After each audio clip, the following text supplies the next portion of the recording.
Okay, fine, I'll fucking play Cat Peach. Jesus Christ. Oh no, you almost got me to do an impression of Cat Peach. That would have been bad. That would have been free. I don't even know if, like, if Cat Peach is good with these... I don't fucking know, dude. Who cares? Like... Anyway, let me just make sure this is correct. Yeah. Alright, we're good. I hate every single one of you equally. Alright, let's go. Alright, 5, 4, 3, 2, 1, go. I don't know how bad Cat Peach is. She might be terrible. I really don't know. Why is there Peach and Peachette and Cat Peach and Pink Gold Peach? You know, I love Mario Kart 8, right? But, like, it's got some problems. Like... I don't think they, like, gave a single fuck when it came to the character rust. I mean, you got some awesome stuff in there, obviously. You know, like Rosalina and Funky Kong and stuff, and...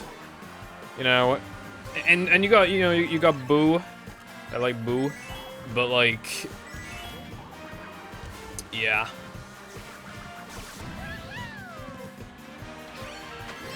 It's just, like... There's 4 Peaches. Oh, there's also Baby Peach. There's 5 Peaches. I can understand, like, Peach and then Baby Peach. Why the fuck why is there Pink Gold Peach and Cat Peach? Someone... Oh, fuck. Okay, how the fuck did I run into that? I might actually have AIDS, honestly. I might have, like, insane AIDS. Insids. TBH. He says boo, and he scares you, bruv. Crazy. Okay, I ran into another one, but that one didn't matter, so we stay winning, TBH. Anyway, I'm doing items because it's, like, way more fun. There's a fucking blue shell coming my way, fuck off! I hate you so much, bro. Can I get the... No, I didn't get the coin, I fed it off. Bro! Am I playing Mario Kart Wii? Am I playing Mario Kart Wii right now, bro? I'm actually playing Mario Kart Wii. Mario, like... Holy fuck, dude, I'm already getting fucked. Like, if this was like an actual, like, run that I cared about, then I would have already reset. I'm getting fucked. That's what you do in Mario Kart Wii, like, for Luigi's Circuit, like... If you get hit, like, twice, you just reset. Like, getting hit once is, like, kind of fine, but it's like... Yeah. Can I snipe you? Like, oh, I sniped. Did you see that? Did you see Luigi spinning out just then? I fucking sniped his ass, bro. I have a level 1 hype train. That's kind of peak. Pink Gold Peak. Cat Peach is absolutely not the meta. Needing glasses allegations. Glasses, okay, but wearing glasses when you haven't worn glasses, like, your whole life, like, actually fucking sucks, because, like, not only are you not used to it, but, like, people know what you look like without glasses, so you're automatically going to look weird with glasses, right? And yeah, you know, people get used to it after, like, a year or something, but, like, I just don't want to get my eyes tested, because I don't want to wear glasses on stream. I mean, you could argue that I could wear, like, just don't have to wear them on stream, but, like, that's how you get them to actually... That's how you get used to them, as well as, you know, just using them whenever you can. And I just don't want that whole hassle, so... Yeah.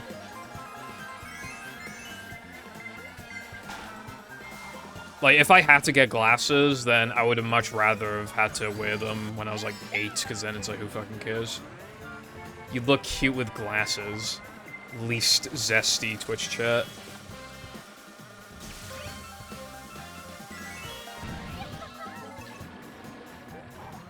Like... Yeah, this game fucking loves Mario Kart Wii. Mario Kart Wii is GOAT as fuck. Like, unfortunately, like, I hate to admit it, but, like... If I could only play one Mario Kart game, like, for the rest of my life, it would have to be Mario Kart 8 Deluxe. It's way too good. But that's so sad, because I love Mario Kart Wii. Like...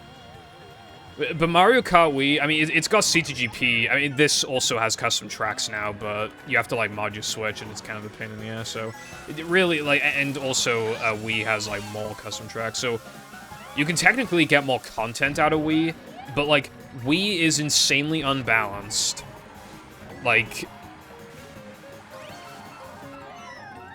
Okay, I think there's actually something wrong with my eyesight. Like... What was I saying? It's so much more polished. It looks better.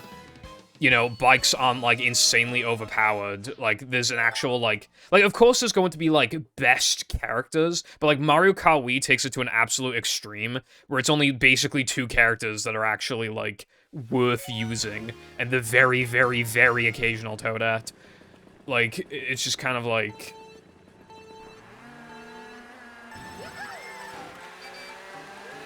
Like, you know what I mean? Like, it's, like, this game is so much more balanced, so much more polished, it looks so much better.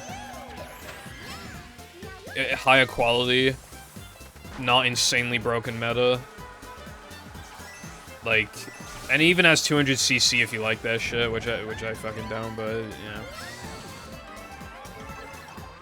I mean, I get why people like 200cc, but that shit's, like, way too fucking fast.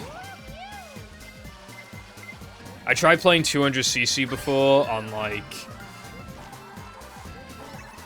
I used, like, a slow character-vehicle combination, like one of the slower ones, and it was still too fucking fast around, like, corners and stuff. I like my cheese drippy, bruh.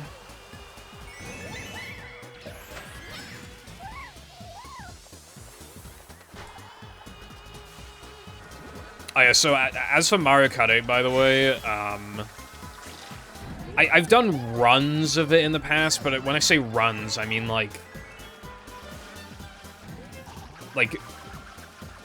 I've done 2 48-track runs, like, and I use the timer on my phone and just listen to YouTube videos. I did that for fun, like, twice a year ago. One with items and one without. And, I also did a couple, like, cup speedruns, and I also did, like, 1 Nitro Tracks, 1 Retro Tracks. I think I did, like, a 32 tracks run, like, once back in the day. I don't know, like, but I've, like, not really ran the game, and I was actually thinking of getting into it before, but, like, I decided not to, because, like, have you seen people who run this game, right? Like, it's one of those runs where you have to play, like, perfectly. And you play basically perfect, and by the time you're done with, like, 20 tracks, you're, like, 12 seconds off the sub. I don't want to deal with that shit, dude. Like, that's, like, basically playing perfect throughout, like, the whole run. And if you, like... And then, obviously, then, because you're looking for consistency, you play no items, and that's way more boring. But it's because RNG can be such a bitch, obviously, that it's just, like, obviously people are gonna play no items. But then when you gold, it's by, like, 0.1, and also, there's a strat that people do after going on the gliders where you switch to, like, auto-steering or something, because it can, like, on certain corners, because it can cut certain corners, like, really efficiently, I think, or something. But you have to, like, go in the menu, like, really fast and change, and that kind of sucks. I don't want to do that. So yeah, I would rather run Mario Kart Wii if I had to. I mean, I have run Mario Kart Wii, but for casual, I'd rather play this.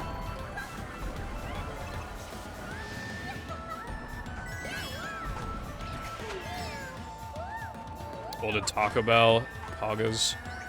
You know, it's so weird that the UK has Taco Bell, because, I mean, we didn't for a long time, but from my understanding, I think it's quite different from the US Taco Bell. But I just think it's cool, because obviously, like, we just get McDonald's, KFC, Burger King, like, it's so nice to, you know...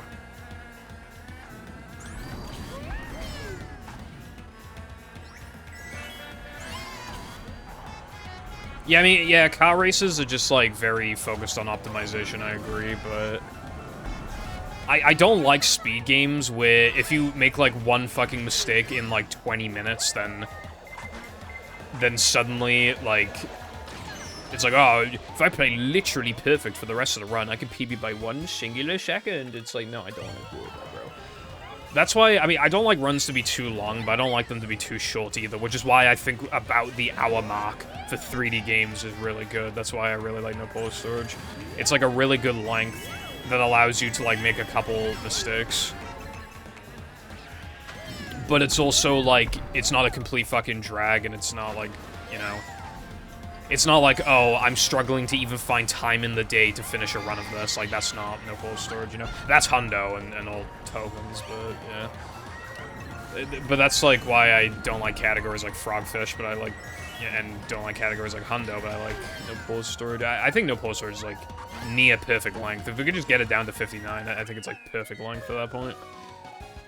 Yeah, like, well, for me, I'd say, like, 55 to, like, 70 minutes... is, like, perfect. Well, perfect. 60 to 90 is, like, a good range as well, though. Like, nothing really wrong with, like, an hour and a half. That's not that long, really. I mean, obviously, if you got, like, a full-time job, then, yeah, it's kind of long, but, you know. That's why I do respect shorter runs, because, like, that level of optimization is just fucking nuts. And, like, you gotta remember, right? Like, a game like Refunked... Like, the top runners have, like, 1,500 hours in Refunked or whatever, and initially it's like, oh, that's not that much. Like, could you imagine playing the same 2 minutes for 1,500 hours? And you could say, oh, you already do that anyway in movie, blah, blah, blah, blah, blah. But, like, I would get, like, several runs a day past, like, 3K, you know, Rubber Dub, BBBH. I get, like, 3 runs a day to Now That We're Men. One of them would get past Now That We're Men, and it died to Sunday 2. That's so much further than you're gonna get in Refunked. Because Refunked is 2.5 minutes long, just over. And it's like... Yeah, like... That must be so fucking draining. Well, I know it's draining, actually, because I've ran Refunked. And like, I don't know how many hours I have in Refunked. It's not that many. It's just, like, a few dozen, probably, if that. But, like... Dude, you don't even, like, okay, if you have played Refunked, you know what I'm talking about, right? Playing Refunked, running Refunked for 1 fucking hour feels like playing a normal length speed game for, like, God, how long? Like... Oh, I'm gonna get sniped. It feels like playing a full-length speed game for, like, 4 hours. Like, it's fucking... It sucks. It sucks. Like, what allows you to not go actually fucking insane when you run, like, an hour-long game is that you will sometimes get to Now That We're Men. You will sometimes get to Sunday. And you might even get the Plank, or whatever. It's like, what are you gonna get in Refunked? Oh my god, I got to button 16 today. I don't even know what button 16 is, but it's something. It's, like, kind of foreign. But it's like, you know what I mean? I'm gonna grab this mushroom. Kind of peek. I don't even know what the strats are. I'm just, like, playing what I feel is fast. Sensory deprivation. Yeah, definitely. It'll actually fry your brain because you're just seeing the literal same exact shit for 2-minute long shit for hours and hours. Well, nobody's playing for, like, several hours a day, really. That's the thing. Yeah, Creature has a pacing issue, for sure. I mean, well, if you like longer categories, then obviously it's, like, you know, fair enough, but... I think it'd be so much better if it had, like, maybe its loads were, like, 3 or 4 seconds faster, and, like, each. And, you could instantly skip, like, all cutscenes. Could you imagine? You just, like, press start, and it's like, oh, do you want to skip the cutscene? And then you select yes. I mean, even that would take, like, 2 seconds, but, like, that's so much better than... The run would be way faster.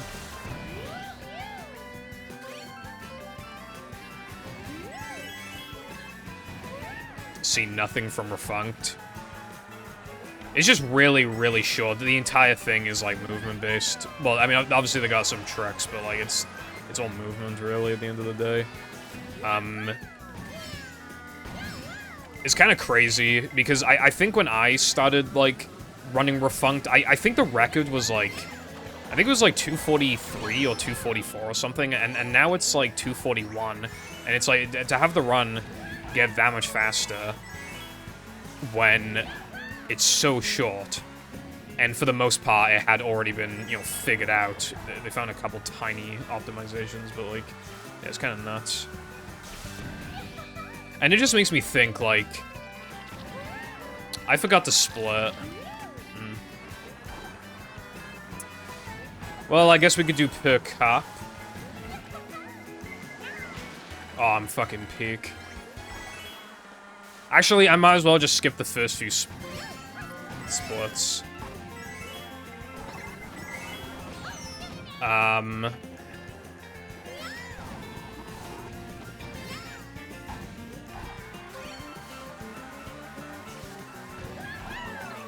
False gamer, thank you for redeeming Brexit. It already happened.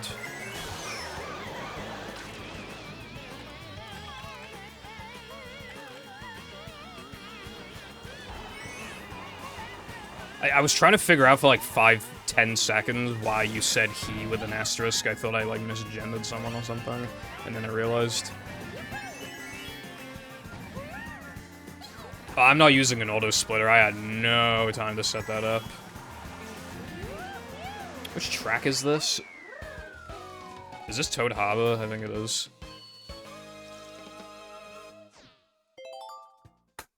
Lamau. Okay, it's because when I stream, I haven't usually had to split. I usually just have a timer. I got too used to being lazy. It's fine, though. I can just go back after the stream and just, like, correct the splits, because... Yeah. Maybe I'll do this once every few months or something, who knows. Get absolutely fucked, Baby Peach. The Cat Peach reigns supreme. Have you noticed I haven't gotten the horn, like, once? I'm pretty sure it's a low chance to get it, but I feel like I should have gotten it by now. I don't know if I'm wrong about that, but I feel like I should have gotten it. You can't see the items. I didn't think about that. Hopefully that does not make the run invalid. I mean, because my run will be slow, I don't think I need video proof. Should I just move the camera to the right side of the screen? I don't know if it's already, like, they might be funny about it already, I don't know. But again, they might not give a fuck because...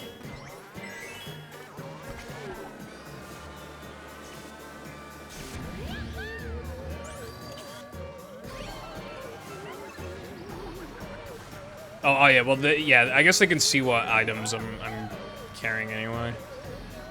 But I think one of the rules was, like, your splits can't be, like, blocking important HUD elements, and the webcam blocking it is, like, basically the same thing. So, might need to submit this as no video proof. Because it might be one of those games where, like, you don't have to submit video proof, but, like, if the video proof is still, like, illegitimate, then they'll still, like, reject it. We don't really do that for movie, but, like, a lot of games do that, which, like, makes sense for, like, consistency's sake, but, like, our perspective is generally, like,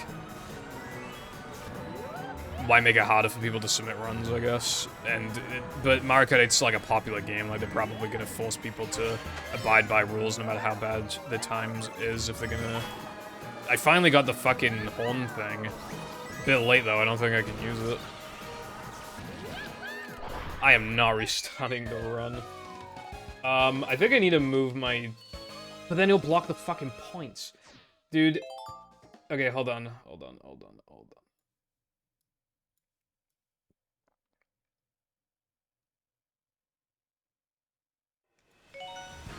Yeah, I forgot to split Lamau.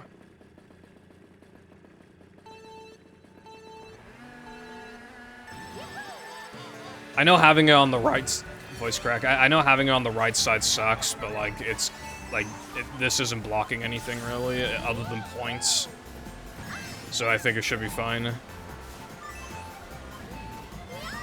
But if it is really, like, that distracting, I'll switch it back, I guess. But, yeah. Because then I can just submit it under, like, no video proof. Hello, Chief. How are you doing today? Oh, I got the horn again. peek. Hey. But yeah, not much. Doing pretty fine and dandy today. What about you? I don't know why I did that. Also, if people don't know about Mario Kart 8, I think the strat is generally, like...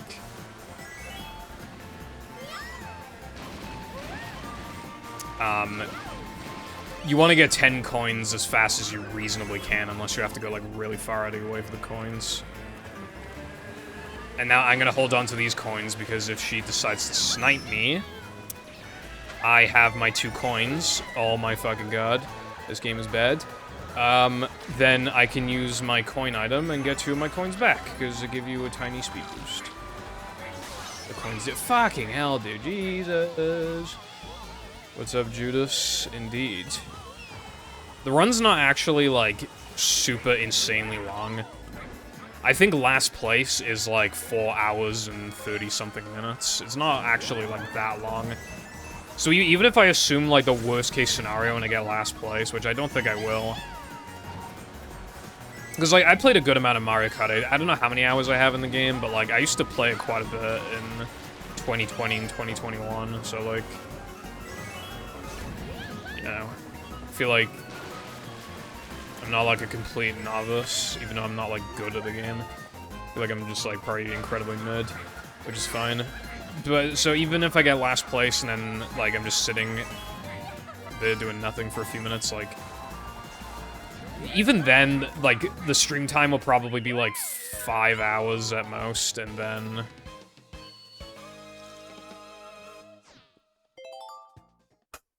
The minimap must be clearly visible, not covered by splits or other visuals to qualify as adequate video proof. If a Twitch video is used, it must be a highlight and not a VOD. Twitch automatically... Okay. Thank you for looking that up.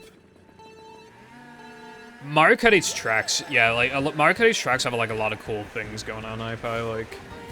Just, a lot of them are just like, oh, it's cool that you do this thing. It's cool that I'm in an airport right now. You know? This is the airport.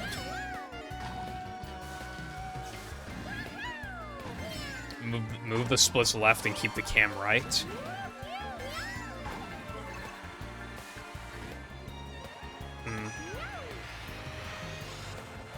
Nah, I don't think the run's invalid because my splits are transparent, so then they're not blocking the map, right? Like, really?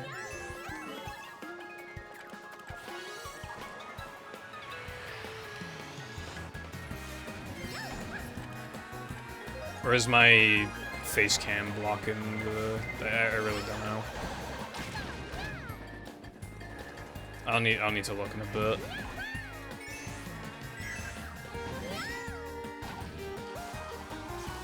I'm on cartridge. So my loads are not super fast.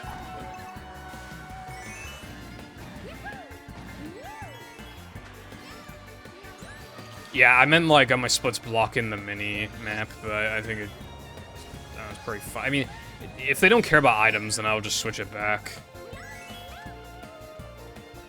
Sub 4 hours and 5 minutes. I'm probably not going to. It should be fine. If I need to, I'll just fucking wait at the final track. I'll just wait there for a minute. I really don't think I got... Because isn't the world record, like, 3:48 or something, and that's by, like, a really good player? Like, I think I'll be fine.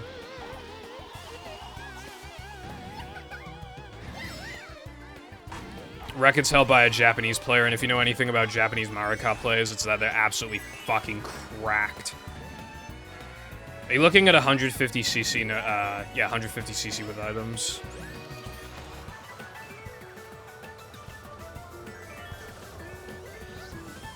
Because that sounds like the no items one.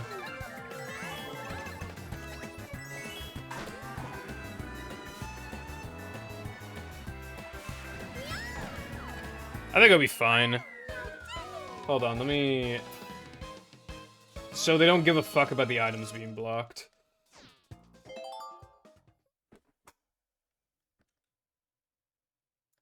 Sounds good to me.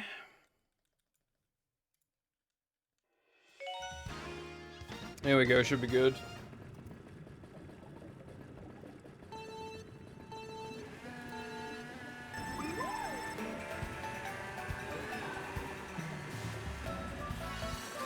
Alright. We've already gone through the equivalent of technical difficulties in the middle of the stream, but hopefully now I can just keep the webcam there and it should all be fine and dandy. I mean, even if my video proof doesn't qualify, like, I could literally just submit it as no video proof and they would accept it anyway, so it's literally, like, it should be fine.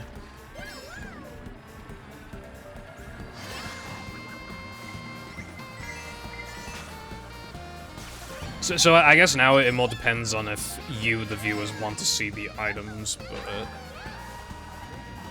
I just feel like right side webcam and splits look so wrong. It looks, like, so bad on most people's layouts. Like, I don't know.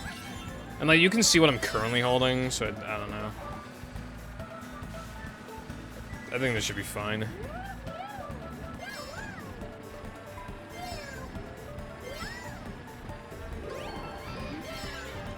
Yeah, World Rec is gonna fucking smoke me. Like, I don't know what their luck was like, but just from skill they're gonna smoke me, so it's fine.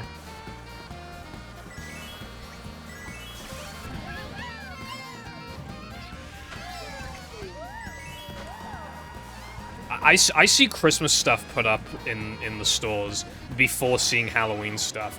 No one fucking cares about Halloween anymore, bro. I mean, nobody has cared for a while, it feels like, but especially in 2020 onwards, because of the pandemic, I feel like, at least where I live, like, no one cares anymore. It doesn't help as well that, like, because, like, where I live, like, not many people move in because, like, it's hard to afford a house here, so literally, like, it's mostly just, like, retired middle-aged people, and then, like, their kids have already grown up. So, like, we used to see trick-or-treaters. We usually get, like, one like, a set of trick-or-treaters, like one pair, or whatever. Like, a group. Aw, man, I got fucked at the end. Maybe Daisy, you're catching up to me right now. There we go. But yeah. Dress sexy and drink for like 5 days. Halloween parties are weird because, like, why Halloween? I mean, I guess because you dress up, so it's, like, party-themed in that sense, but I feel like it's just such a weird excuse to get absolutely fucked up on Halloween. Maybe it's also to just, like, fill the void, as in, like, oh, when I was a kid, life was so much better because I went trick-or-treating on Halloween, and now it's, like...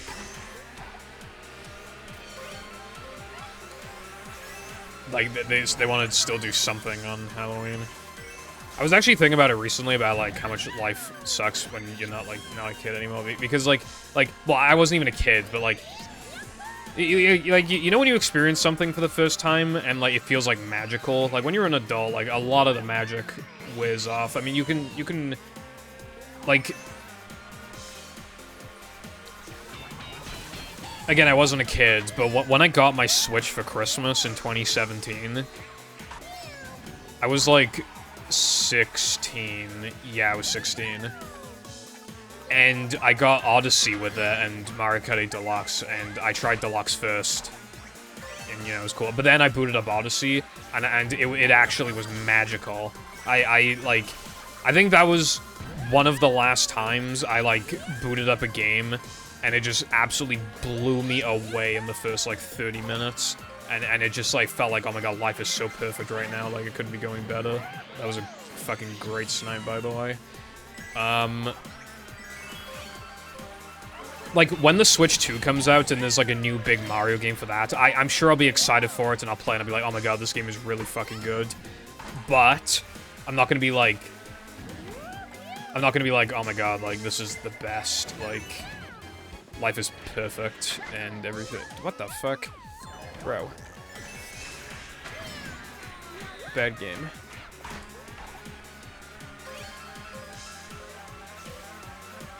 I'm not a Mario Kart player. Is this a good kart?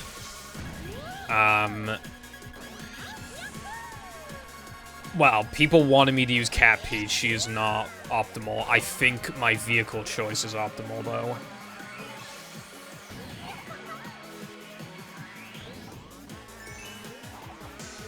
Like... Nitro Field is a good game. I played that for a bit. Also, what's up, Latte? It'll just be easier if you just, like, force yourself to do it. Then you'll be wondering how you ever struggled to start doing it in the first place. Dude, I keep forgetting to fucking split.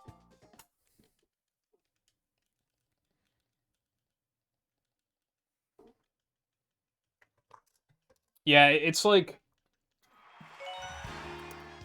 You know, when you were younger, it was like, oh, well, I can't fully enjoy this game because I have school tomorrow. But that's, like, so different from, like, I need this, like, big-ass assignment due because I'm in college now, whatever. I need this assignment due. And it's, like, 5 billion pages and I need it done in, like, 5 days. You know, it's, like, it's not the same thing. And the childlike wonder is gone as well. So it's more like, this is really good, instead of like, holy fuck, I'm so glad to be alive right now, you know? I mean, okay, the last, well, not the last time, but I said that Odyssey was like one of the last times I felt that way. I think the last time I felt that way was with Persona 5. I was like, dude, this game is like changing my life. I could not believe I get to be like alive at a young age at the same time that this game is out, and like and it's not even being sold for retail price anymore. Like, you can just get it, like reduced price in this fucking peak game. But like, I don't know.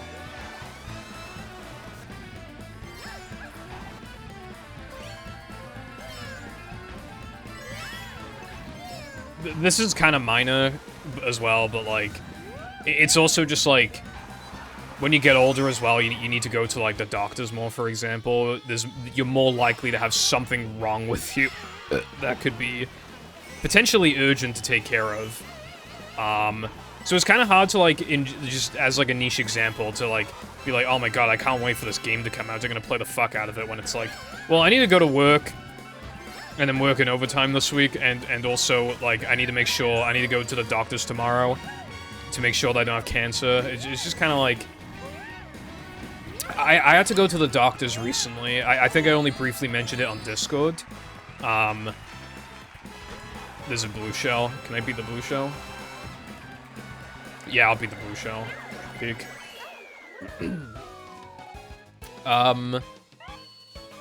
I had, like, this thing on my finger, and it's been there for, like, most of my life, but, like, it wasn't really causing problems. It got bigger out of nowhere, and the doctor said that the worst-case scenario, they were gonna have to inject my finger, and scoop the thing out that was bulging out of my finger. So they did so I had another appointment where they basically took pictures of it, and then they examined it. And luckily, they didn't have to do that. They did not need to do that. But, like, I had to wait, like, a week for the appointment, and then, like, 2 weeks for the other appointment. So for, like, 3 weeks, I was like, oh yeah, well, like, you know, doom and gloom mentality, like, oh, I'm definitely gonna have to get an injection in my fucking finger. I mean, that's not a life or death situation or anything, but I was just like, well, it could have been if it was a actual, like, problem and I didn't get it, like, sorted. But it wasn't a problem, so I didn't need to sort it. It could have been, like, actually life-threatening in theory if I didn't get it, like, taken care of. But yeah, like, but it didn't end up being life or death, but obviously for, like, 3 weeks I was thinking, like, I'm gonna have a fucking injection in my finger, I want to die right now. And again, that's minor compared to, like, other stuff, but it's just, like, again, it's like, oh, this game is coming out. Well, I don't want time to go by. Well, and, you know, it's like, I don't want time to go by quickly now, because then I might need a fucking injection in my finger sooner. You know? Yeah, it's like, I don't do well with injections. Oh god, I'm bad.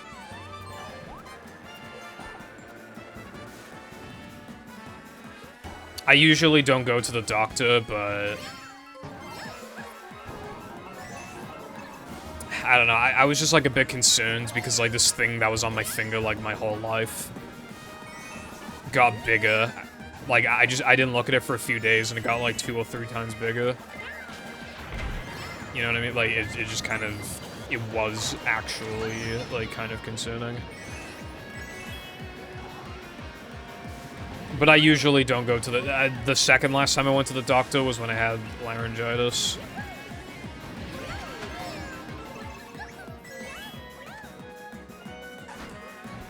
I'm not gonna take the shortcut, I'm a bitch.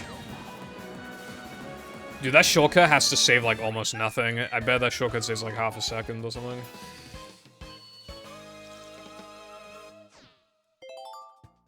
Persona 5 is, like, it has a bunch of, like, stupid flaws, but, like, other than those stupid flaws, it is, like, one of the most peak games of all time. I just wish my first experience with it was Royal and not base 5 on the fucking PS3. I mean, yeah, like, I had, I had an SSD installed, so it's not like the loads were as bad as they could have been. But that thing was a fucking jet engine. The game was running a 720p. There was constant screen tearings. The game would consistently drop frames if it was raining. Like... And it was missing content from Royal that just made the game, like, objectively better. These CPUs are fucking ruthless, bro. Well, yeah, like, no game is perfect. I just wish I played Royal first, because it just is better. It's just better. It's always either, like, just as good or better, because you can play it on PC, you can run it as high of a resolution as your PC can handle, so on my second PC, 1080p, high settings, and then you got the bonus content. The mementos are nowhere near as repetitive anymore. There's a bonus palace. There's difficulty balancing. Also, I have no fucking coins because I've been getting absolutely fucked. I've always been bad at this track. I don't know why. I've always just been bad at this track.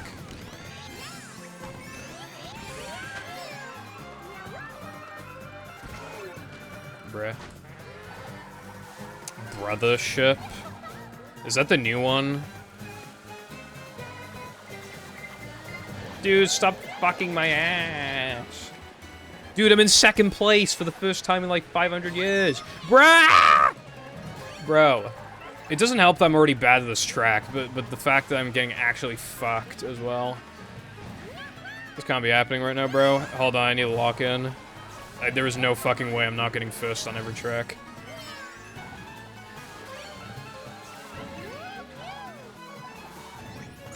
I need to lock in.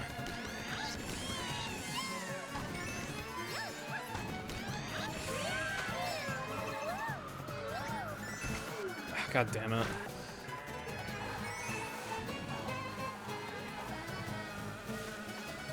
Dude, I'm gonna go in the sand. Fucking hell. If I got second, I would have actually killed myself. I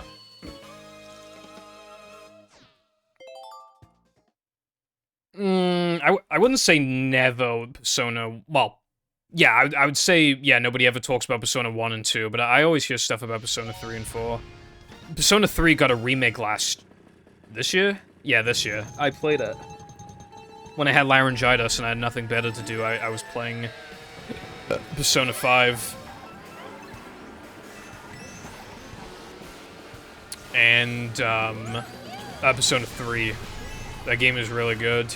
I prefer 5, but, like, 3 does enough difference to, like, warrant, like, playing it over 5 sometimes, but... Yeah, if I could only play one Persona for the rest of my life, it would be 5, but 3 is, like, really good. It does some things better than 5, for sure.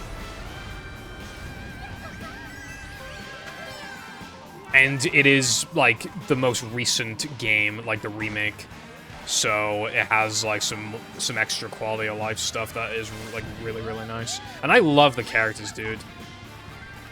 Like, I'm shocked with, like, how much I actually, like, enjoyed Aigis. Like, I knew that, like, what her arc was gonna be. It was just obvious, but, like, it got kind of a little emotional at some points. Like, she's a really, really good character after, like, the first little while. When she steers more in the direction of, like, being human. Like, you really fucking feel it. It gets to the point where towards the end, you actually forget that she's a fucking, like, robot. It's crazy.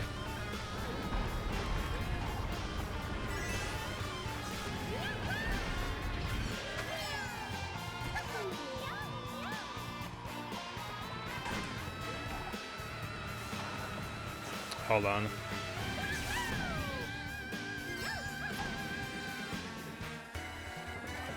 Yeah, I'd agree with that. I've never played Persona 1 and 2, and I don't really have the desire to, because they just... Obviously, they're gonna be so held back by, like, hardware limitations. Like... I feel like Persona 3 onwards is when... Well, I haven't played Persona 4. I would love to play Persona 4, but it'd be hard to play Persona 4. Because it won't have 5 or the 3 remakes quality of life improvements. So like you'll be able to feel where it's like been like where the downgrades are essentially. Yeah, that sounds cooked, Darkside. That's like kind of stupid because like there aren't even any like tutorials on Rub-a-Dub Skip really, except for like Seth's setup, which like sucks. So like that's really not a good idea. Also, it's bridge jump, not spiral skip, but yeah, like, it's stupid. Nowhere is emulating. What's up, Sam?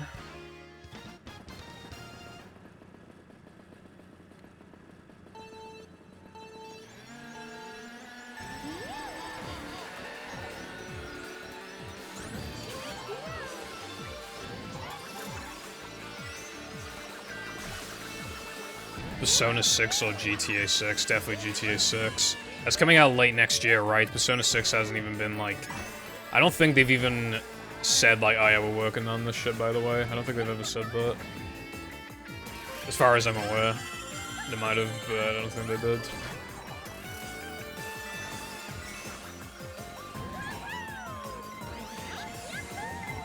That makes sense, Carden. But the thing is, though, is that I had no idea the Persona was even a thing until Persona 5. Because, like, you want to know how good Persona 5 is, right? Like, it's a turn, like, obviously, like, a lot of the gameplay is that it's a turn-based RPG. People who fucking hate turn-based RPGs love Persona 5. That's how good the game is. Like, the core gameplay that they fucking hate. And they still think the game is really good. Which, like, the game is just amazing.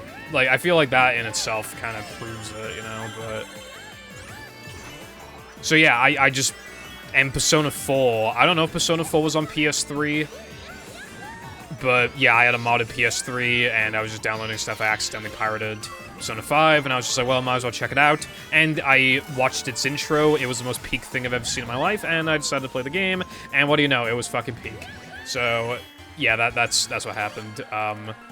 So even if I did start the series like early, I wouldn't have started with 1. I would have probably started with 3. But 3 was on like the PS2. Oh yeah, I don't know if it's the original Persona 3 or if it's Persona 4. But the social links are fucking abysmal in one of them. I don't know which one of those. But if you don't talk to the characters for long enough, then they'll get really pissed off with you. And they can actually, like, break your social link, and then you'll stop getting, like, boosts in combat until you, like, make them happy again. Fuck that, bro. That is so AIDS. I had no idea, because that's not a thing in Persona 5. In the files, it was originally going to be a thing, but it never became a thing. But I don't know if that's in 3, like, original 3, or if it's in 4. But it's, or it might even be in both, I don't know, but fuck that, actually, fuck that. I assume GTA 6 would be as revolutionary as GTA 5 was. Maybe?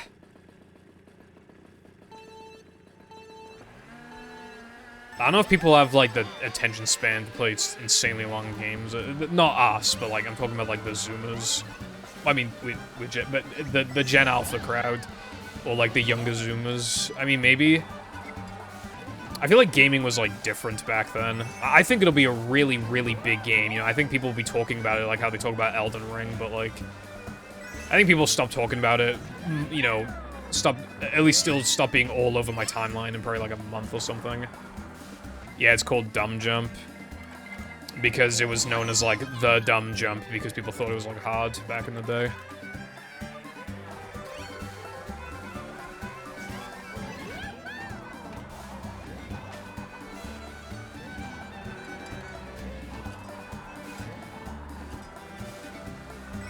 I'm not gonna agree with the lack of challenge statements, because I had, like, the most abysmal fucking dog shit luck when I played that game.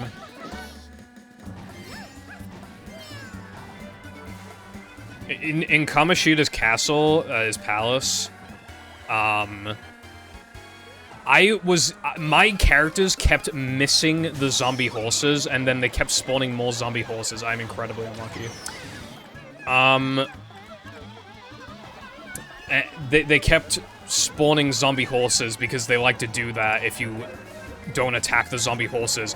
It got to the point where I would usually, like, target the zombie horses with, like, 2 of my guys, and they would still both miss the zombie horse and spawn more zombie horses, and I would fucking lose.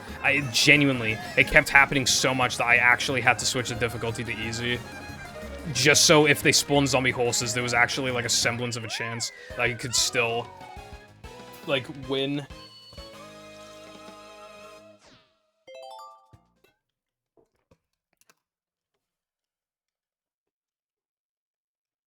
Last night I was doing more movie any percent and I fumbled in Neptune when I was -10. Was bad run, but yeah. Well, you know, any PB is PB. I mean, could PB today, tomorrow. I don't think you have to wait very long for a PB. And even if you hit a wall, it'll probably be one of those ones where, like, you get a massive PB after, like, a week. So it's like, that wouldn't be stressing for you, I would say.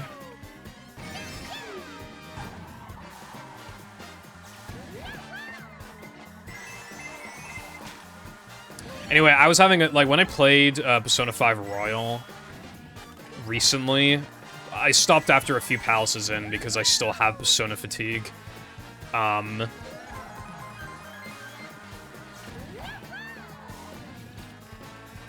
What's it called? Why did I do that? Anyway. I was actually playing on normal, and I was having a much easier time because I wasn't getting the worst luck that any human has ever seen.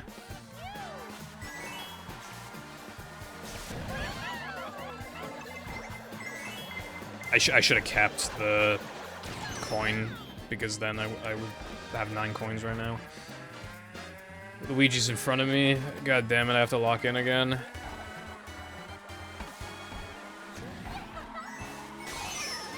Okay, that's actually a good thing, because now he'll be shrunk for longer than me.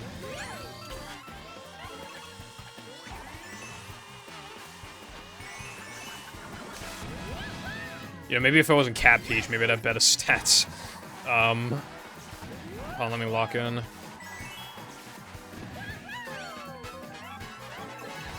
Dude, the amount of times the game will give you a fucking coin.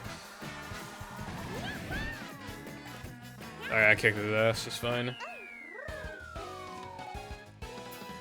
Oh yeah, I forgot about Heavy Iron any percent. It used to be completely different back in the day. Toss was completely different, Movie was completely different, and Battle was decently different. So it's just like a completely different category now. But anyway, yeah, point being, anyway, that Persona 3 and 5 are really, really, really, really good. And unironically, like, 5 kind of, like... I don't know how it does this, but it makes you, like, question life somehow. I don't know. It just, like, makes you think about life. And, like, I'm not a particularly, like... I think it's pretty fair to say that I don't, like, cry very much or whatever. But, like... Obviously, I'm not gonna say what happens, but, like, towards the end of the game, like, there was, like... I didn't shed a tear, but, like, I kind of, like, almost did.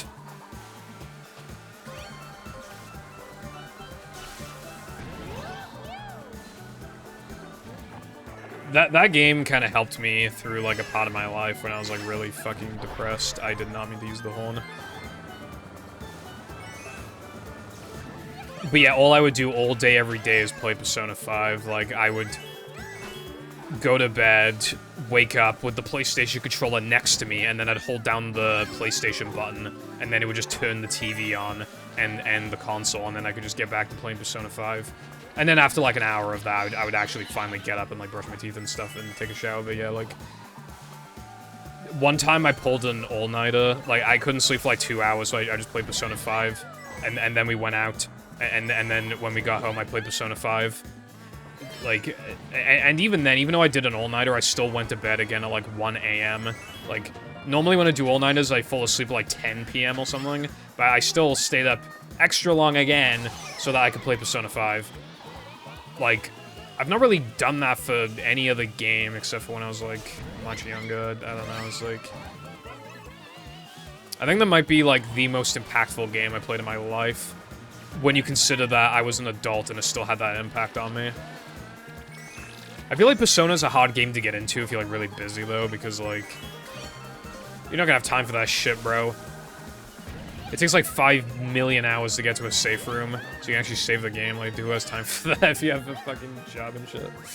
But, yeah. Terraria. I want to get into Terraria, but, like, there's just too many items and shit, bro. It's so hard to get into now. There's, like, so many items. I don't know, like... I mean, I could watch a Let's Player, but I don't have the same attention span I used to have when I was a kid. If I got into Terraria when I was a kid, I would be playing that game all the goddamn time, I reckon. Like, it has loads of mods, and the core gameplay doesn't really have... I don't think it has that 2-week Minecraft phase issue. It seems like when you play the game, you tend to get more enjoyment out of it. The Minecraft, like, or at least enjoyment for a longer period of time. You can fly over the fucking... Dude, I didn't know you could do that. What the fuck? I actually did not know you could do that. Bro. I did not know you could do that. That's crazy. I don't know if you could do that in 8. That might be a deluxe thing. I don't know, but that was crazy. That was nutty as fuck.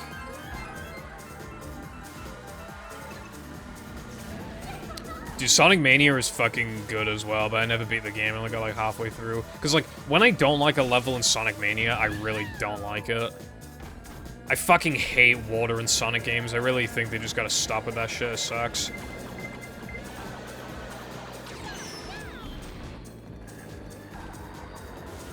Like, especially in, like, the 2D Sonic games. It's like, oh, the whole point of Sonic is to, like, go fast and stuff, and it's like... Then why am I going super fucking slow right now? It sucks. And then, like, you don't fully grasp, like, how floaty you are, so, like, you barely miss a platform because you mistimed how slowly you float.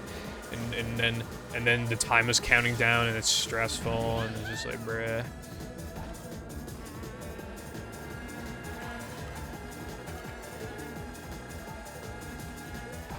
Honk me after 5 minutes of Terraria footage. I don't go honk me, but I play it for a bit and I'm like, yeah, that was fun. I'll play it tomorrow, and then I don't play it tomorrow, and then I don't play it again for another year or two. And even when I do play it, I play it for again like an hour or two, and then that's it. Just gotta stop, bro. Gotta play it for like 10, 12, 15 hours or something. What's up, Scout? Thank you very much for the Tier 1 subscription for 24 months and for continuing the streak. That is highly appreciated. Welcome back to the Purple Foundation Terraria Nation. We're talking about Terraria. Hope you're having a good day today. Sonic Advance 3. I only have Sonic Advance 1. I had it when I was a kid. I have nostalgia for it. I tried playing it recently, but I still fucking hate that boss where you have to fight Eggman in underwater. Like, I don't know what the fuck they were thinking, bro. I couldn't do that shit. And you have to platform on these, like, very, very tiny ice cube things. And, like, you have, like, if you fuck up, like, at all, you won't have time to and if you fuck up, like, basically at all, then you have, like, almost no time to kill him after that, and it's just, like, I don't know what they were smoking with that fucking boss, but I never beat the game, but, like, the levels prior to that level, I have very fond memories of. I never played 2 or 3, but I've seen a review of 2 and 3. I've seen a couple. I've seen some people say that 3 is the best of the trilogy, and I've seen some people say that's the worst of the trilogy. But I don't know. I'm probably not gonna play it anyway. But I don't really care. But yeah, people seem kind of mixed on 3.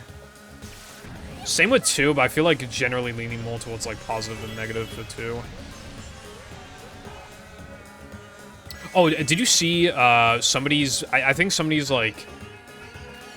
I don't know if they're, like, remaking Sonic Advance or if they're, like, porting it to PC or something, but... yeah, I think, like, they're porting it to PC. And because of that, it's, like, widescreen and they're getting rid of the screen crunch, and... Like, I saw a bit of gameplay of it, and I was like, holy fuck, this is, like, really, really cool. Like, it looks like the lack of screen crunch made the game so much better.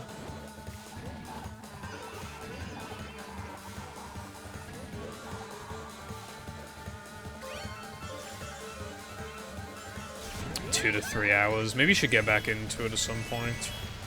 I would love to, but unfortunately, I'm more into, like... Well, I say more into Minecraft, even though I barely play that. I was playing Minecraft Beta on 360 recently. I posted an image on Discord. But, I'm bad.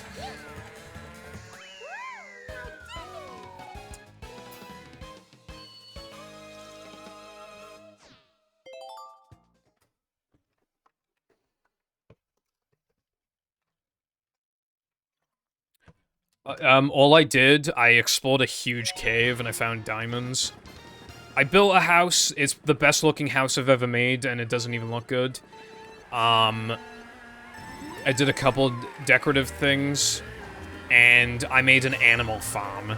And I literally just made a generic mob farm, like, for hostile mobs, except there's grass. And it took ages for the grass to spread, and I've had one pig spawn up there and nothing else. And I couldn't figure out why until I realized, like, there were a million animals spawning around my fucking house, and I couldn't be bothered to dig all that shit up, because obviously that'd take, like, 100 hours. So, yeah, I have an incredibly inefficient animal farm. I'm thinking of changing it into, like, into a hybrid, so that it's, like... I removed it, because I think animals still spawn on grass at night, even if there's no lighting, I assume. So I might be able to make it, like, both, maybe? Like a hostile mob farm. But then spiders will clog it up, and, like... And then if I like place blocks so that spiders can't spawn, then there's less overall blocks for other mobs to spawn in, which is to make it an even less efficient animal farm. I don't even know why I made an animal farm. I think I just wanted wool, and I could have made like a generic sheep farm then, but I don't know. I just thought it'd be cool to make something that stands out a little more. But yeah, it took way too long for something that like wasn't worth it.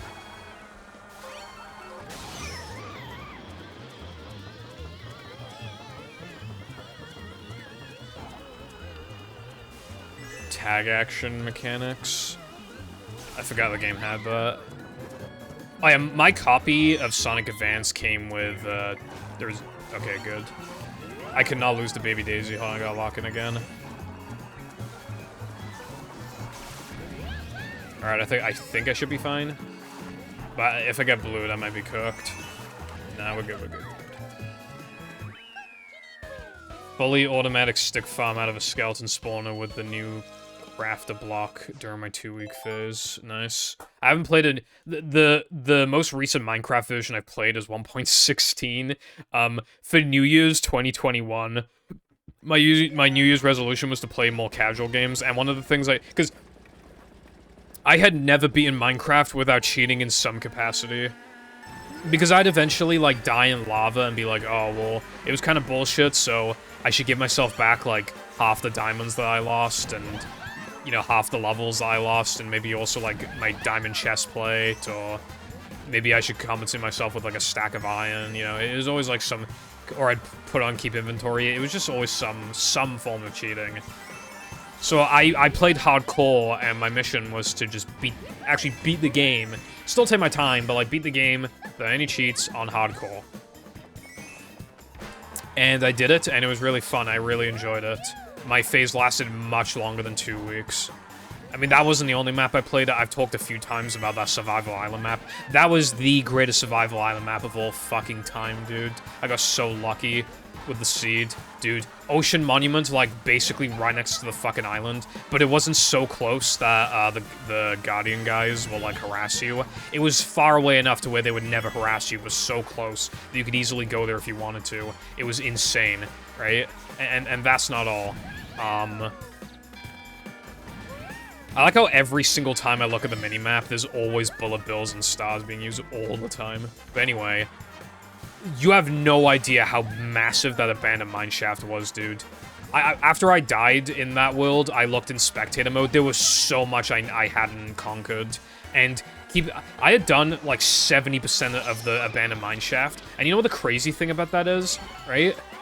Like, I genuinely spent like 50 fucking hours in that mineshaft. I'm not joking. It was like the biggest mineshaft I've ever seen in my life. I spent so many hours in it, bro, and I wasn't done. You know what I hadn't explored? You know what I discovered in spectator mode? There were 3 cave spider spawners so close to each other that you could make a farm out of all of them. They could all funnel into one system, and you could have 3 times the capacity. That's insane. I've never seen that in any map before in my fucking life. A fucking triple cave spider spawner farm. I could have had that, but I didn't see the thing, so I couldn't. And like, when I made a staircase down to my strip mine, there was another part of the mine shaft. Well, it was kind of a different mine shaft, I think. And it only lasted like 50 blocks. But you know what was at the end of it? A cave spider spawner. It was fucking insane. It was actually insane. And you know what was next to my island? Again, not too close, but not too far away. A mushroom island. Those are rare. And you know what was like 100 or 200 blocks away? An extreme hills biome. And it was really open, and there was like open caves in it, dude. That was like the best map I've ever seen in my life for a just completely random seed. Like, I know there's like those ones on YouTube where it's like, oh my god, a village at like Y200 or whatever. Like, those are crazy, but like, that was like the best seeds that anybody could like reasonably get. Because keep in mind, there's like trillions or whatever amounts of seeds that you could get. Like, realistically, if you want a survival island seed, that is basically as good as it could have gotten. Yeah, true. I don't know where the stronghold was. Granted, that could have been super far away for all I know. But like, other than that, because I didn't get to check, I died. Like, it was basically as good of a seed as it could have been. So, unbelievably lucky with that.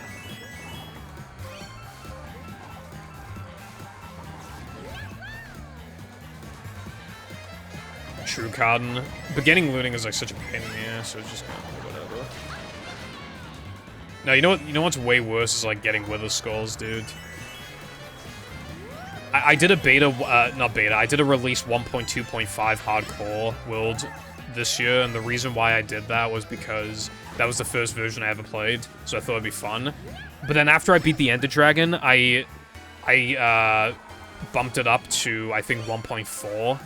Or maybe it was 1.5 so I could have drag clicking. I don't remember. I didn't bump it up too much, but I did bump it up so that I could kill the wither.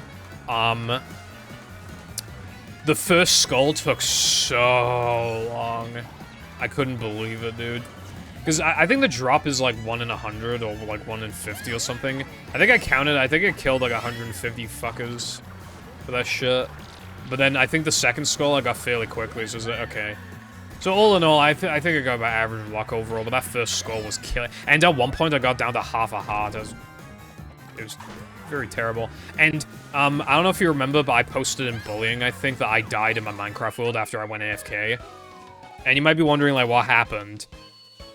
I think a skeleton saw me through a block and shot through the fucking block. Because a skeleton shot me through the mob farm drop that I made.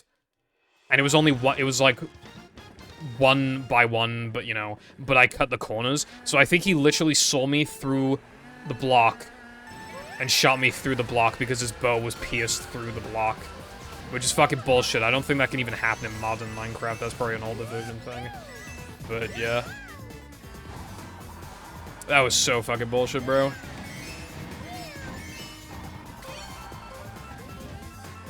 The plus lottery winning RNG, but only for Minecraft World Gen and nothing else. Yeah, I've gotten some pretty good seeds over the years. I remember one time I just randomly thought to myself, because this is when I used to dig the bedrock when I didn't know that, like, why 12, 13, 14 or whatever was a go.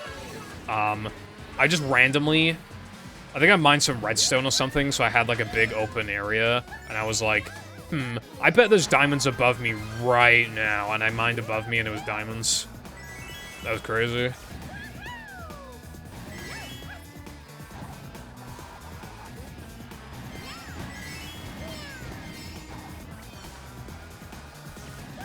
I didn't have a PS3 growing up. I only got a 360 because everybody else was getting it. I didn't really care which one of the two I got, but that's what everybody had. Dude, I'm not fucking exaggerating when I say that I don't know a single person in my school year who had a PS3. I'm not joking. Because you gotta remember, right? Like, I feel like in the UK, like, when you grow up, like, if you like anything childish, like, you will get bullied. So, and the PS3 was probably considered childish because the PS2 was considered childish because we had it growing up and it had, like, games on it, you know. I mean, obviously the PS3 did too, but, like, the PS3, because it was, like, HD and stuff, like, it was more, like, attributed to, like, more mature games, like, more first-person shooter games and stuff like that. So, like, I feel like people would probably just bully you if they knew you had a PS3. Because it is a sequel to the PS2, and it's like, oh, I had a PS2 when I was a kid. That means it's a baby console. I literally just explained how somebody could think that it was a baby console. Little cunt. I don't want to repeat myself, bro. The point being that, like, nobody even fucking knew the OG Xbox was a thing in my school, and the 360 just sounds cool, and it wasn't attributed to any, like, kiddie consoles. So it's like, oh, this is a good console because it is. But when you think, like, when British people think of the PS3, they're like, I played Sonic Heroes or whatever on my PS2, so the PS3 is probably just more of that, so it's a baby console.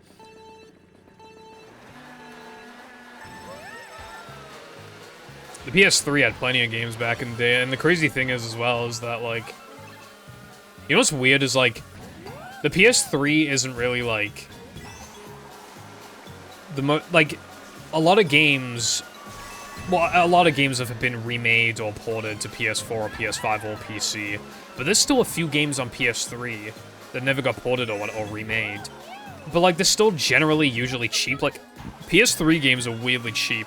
Considering, like, nobody owns a fucking PS3, and even if you do, it might be the fat one that's already red-ringed, not red-ringed, overheated, and killed itself, or you sold it. Like, it's just weird how cheap PS3 games actually are. Because, like, I played South Park Stick of Truth on PS3, and that's the kind of game where, like, it's not going to be that much better on, like, Xbox One and PS3. It's going to be a bit better. It's right, the load's probably going to be a bit faster, the frame rate's probably going to be a little more stable in occasional instances.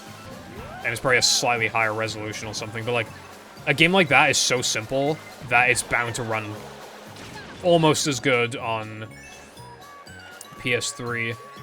And you know how much that game costs in CX? It literally costs like £3 or something. Like, it's actually cheap as fuck. Dude, what is wrong with me? I'm even using my good Pro controller. I have two Switch Pro controllers, but one of them, like, occasionally drops inputs on the ZL trigger. And I'm not even using that one. I'm using my actual, like, good one, and I'm still, like, making weird mistakes. I think it's just because I'm talking.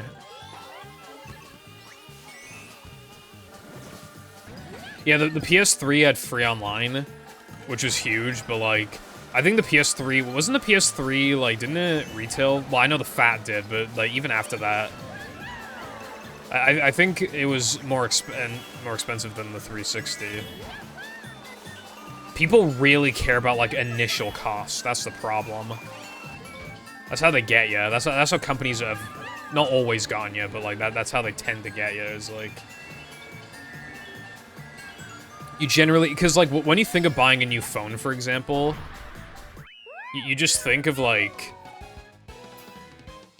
the phone, but you don't think of like the SIM. So you're not just paying like $1,000 for the phone. You're also paying like, I don't know, like $150 a year for the data, and that's a lot of money. What track number is this? I honestly don't know. I just know that I just know that we haven't hit 32 yet, and that's all I know.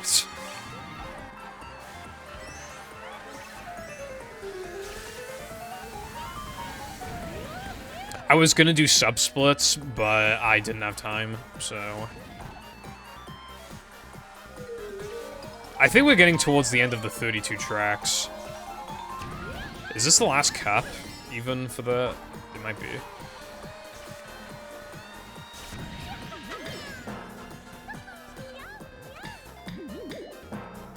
Yeah, it's completely fair, Wilcon. I'm on a... I have 20 gigabytes of data a month, which is not bad at all, but it is low enough to where it's like, I'm not going to be like, oh yeah, I'm going to watch like Twitch streams while I'm out. I'm not going to do that, but I've only ever been at risk of going above 20, like once. There was like 1 month where I hit like 18 gigabytes, and other than that, I think the second highest I hit was like 14, and then the third highest was like 12. But most of the time, I'm below 10. But there are times where I turn my data on and I forget to switch it back. And like...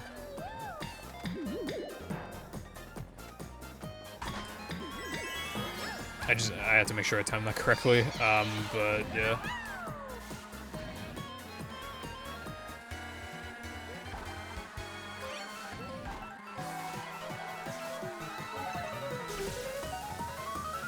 I would love to abuse the fuck out of data, because my Wi-Fi is, like, a bit shoddy. Not the actual, like, Ethernet connection. The Wi-Fi is shoddy. Like, there'll just be random times in the day, sometimes where it just doesn't work for, like, 5 minutes. And I have to turn on my data, and then and then, I don't know, I'll go for a shit or something, and then after I'm done, like, the internet will work again, the Wi-Fi will. And it's just like, bruh.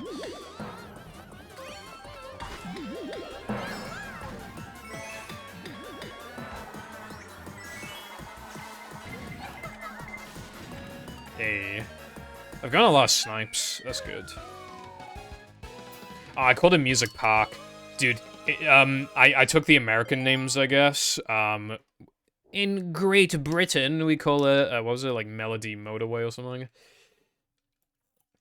Not gonna lie, it's kind of a better name than Music Park.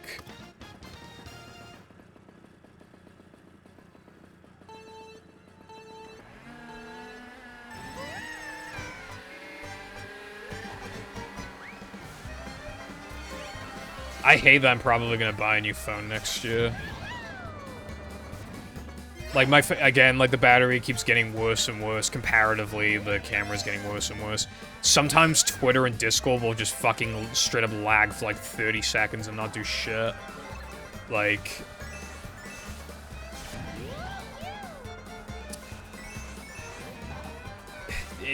and also, I think the port inside, like, the charging thing is a bit dusty as well, because it's, like, I mean, I've tried cleaning it before, I don't know if it's... Also, I'm kind of tired of having the fucking lightning connector. I still need it for my AirPods, but, like, it's still kind of annoying.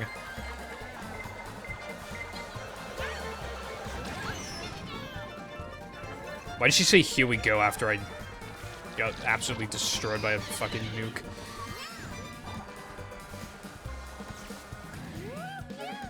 Dude, I love that they brought Yoshi Valley back, by the way, but the problem with Yoshi Valley is that, like, the first time you play it, it's absolutely chaotic, and then you learn what the fastest path is, and then it's not chaotic anymore. It's only chaotic if, like, other people don't know what they're doing and you can get ahead of them, but it's, like, otherwise, you just take the same path. Granted, I still love the spinny egg, it's kind of peak.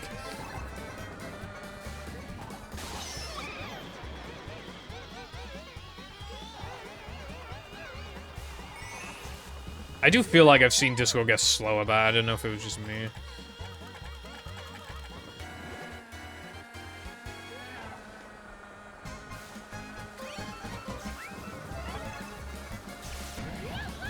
Didn't they get knocked off, like, by here?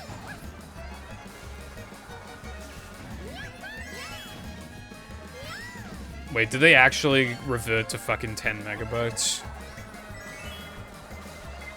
Better not be joshing me right now. Oh my god. Wait, hold on. If you just don't update Discord on your phone, then can you keep doing 25 megabytes?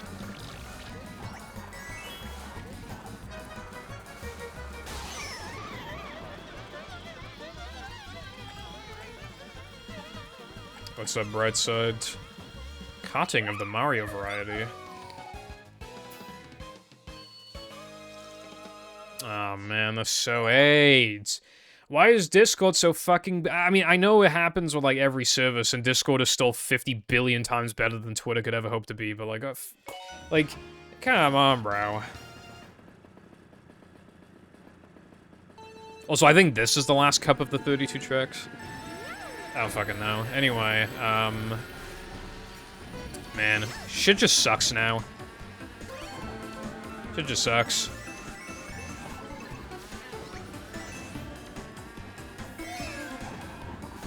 I mean, we were talking earlier about, like, you know, when stuff was better when you were a kid because you were a kid with less responsibilities. But I also feel like a small part of it is also just that, like, online services were generally better.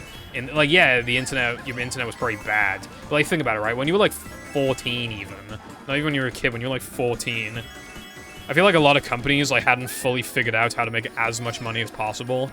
And they kind of had the opinion, generally, that, like, oh... we need to provide an actual, like, good service at the very least for the consumer to consume. Now you just have to be the only one who does what you do. Or at least the only popular one to do what you do, and then you can do whatever the fuck you want after that. They'll still consume. The companies figured that out. So it isn't literally just that you had, like, the childlike wonder. I think it's also just, like, the internet was also just better. Like, think about it, right? Do you remember those fucking YouTube ads that were, like, banners at the bottom of the screen? Do you remember those? And you just click X, and it'd go away. And then there'd be, like, one ad, like, at the beginning-ish of the video, and then maybe, like, one at the end, and that was basically it. Does anybody remember that? That was peak. We didn't even realize it at the time, but that was peak. We didn't know how good we had it, bro. I was forced against my will to pick Cat Peach. Trust me, I was going to pick actual optimal characters, but yeah. Also, what's up, Koopa? Of the Troopa.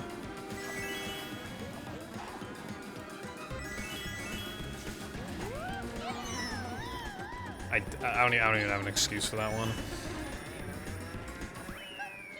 Yeah, I feel like you basically need ad block. Also, hello, Omega, what's up? Dude, my splits are fucked. I keep miss-splitting and shit, but... it's fine. Theoretically, I could probably beat a lot of those, like, fake splits if I just get, like, perfect RNG next time. It's pretty fine. And, like, don't fuck up at all. But yeah, like... think about, like, older hardware as well, like how shittily older hardware runs on, like when there's ads to deal with as well. Like, my shitty laptop. I put an SSD in it, so it's much better now, but, like... yeah, it would be chugging if it had to load all those fucking ads. But instead, I have, like, Firefox and, like, no ads. So, it's... it actually, like, runs fine. I took the laptop with me on vacation, and the internet was, like, good enough. So I didn't want to kill myself. Because, like, the laptop is also good enough.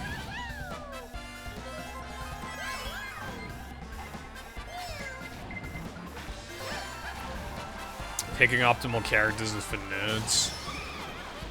Yeah, now we can extend the suffering by an additional few minutes. By picking a bad character. Watch me just look at, like, some Mario Kart character tier list and Cat Peach is, like, at the bottom tier or some shit. Like...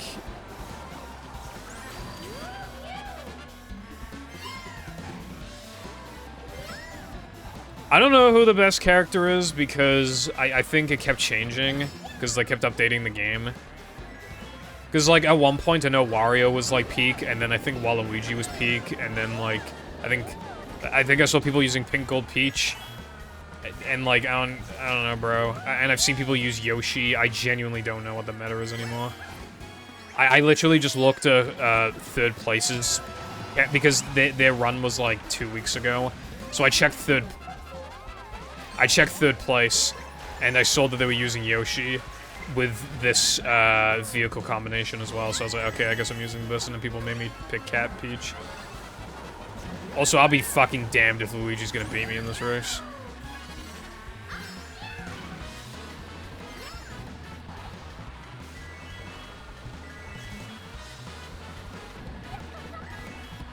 I wonder who's GOAT in base Mario Kart 8. I haven't played base Mario Kart 8 in so long.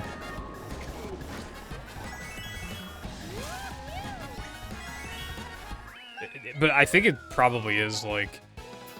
Isn't it, fucking... What's his name? One of Bowser's stupid children? Or I might be misremembering.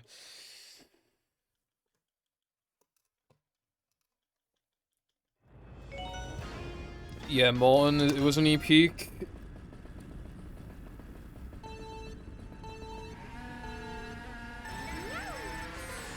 I'm shocked that they were actually, like, changing character stats, because, like, it's Mario Kart. I didn't think they'd give a fuck. I was shocked that they gave a fuck. It's kind of cool that they gave a fuck, because then it just, like, has people coming back to, like, get new records and stuff. It's like, oh, well, now this record is obsolete, so just, you know. I mean, I know you don't use, like, the exact same, like, characters and stuff, like, every single track, like, time trial, but generally, obviously, it's, like, if some characters get, like, buffed or whatever, it kind of, it's like, okay, this character's probably, like, better for...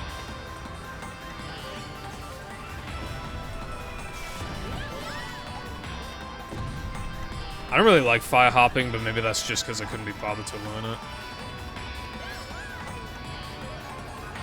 Yeah, I think having as many characters as possible be viable is good for a car, because then you can more easily get away with, like, picking your favorites, essentially. Because that is ideal, that you can pick your favorites. Because let's be real, like, Funky Kong is cool, but who is, like, before Mario Kart Wii, who was like, oh yeah, Funky Kong, like... I mean, did anybody even fucking know who Funky Kong was? Like, when Mario Kart Wii came out? Like, that's the thing. I feel like people are more likely to be fans of, like, Daisy. And Daisy is good. But, like, I feel like you're more likely to be a fan of, like... You know, I like Dry Bones, and I did coincidentally find out that Dry Bones is a good character in Mario Kart DS. So that worked out. But, like, when I first started playing Mario Kart Wii, you know what characters I was picking? I picked Yoshi first, and then Toadette. And that's just, and then Luigi, I think. And then I found out the Funky Kong was really good, so that, actually, did I pick Luigi? Or I might have, no, I think I started with Luigi and then went to Yoshi, actually. I can't remember, but either way, I went to Toadette and then found out the Funky Kong was really good, I think. So I was like, okay.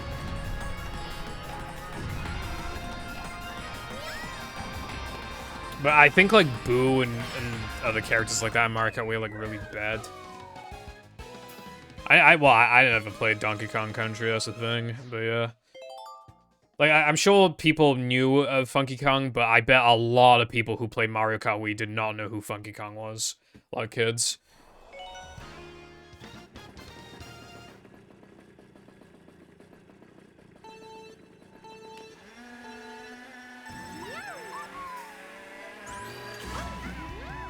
Yeah, you have to make sure that it's, like, an updated tier list. Also, this is the final track for Retro Tracks. And you know what the funny thing is? We're not even halfway done. We're not even halfway done.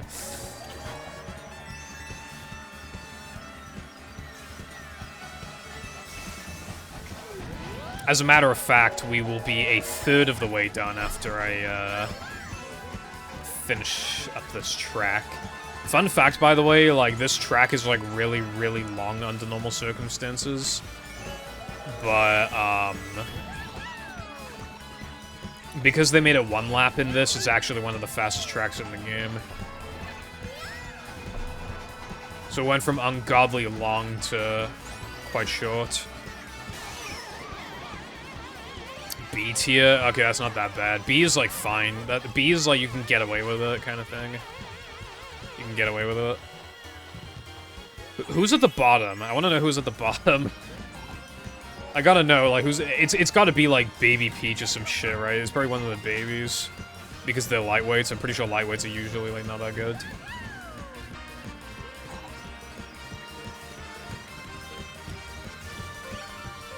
Wendy Cooper? Really? Damn, she fell off. Fell off. What a bozo.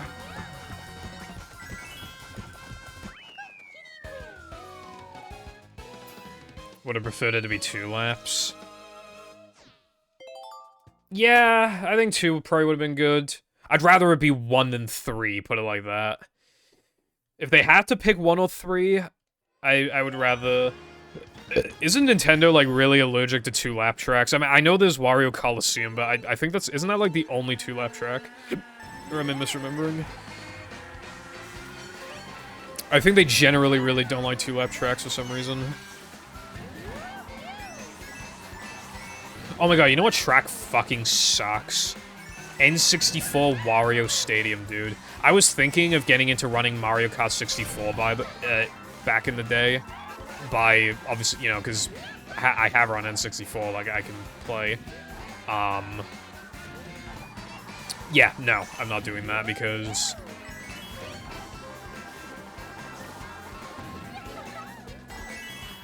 I wouldn't want to play, skips, because then that shit's really hard and you need, like, good RNG to even, like, get shells or whatever to do a lot of the skips in the first place. So it'd be like, oh, well, just do no skips. Yeah. Wario Stadium or whatever it's called. Fuck that. Even if you're really good at the game, that shit's still gonna take an eternity.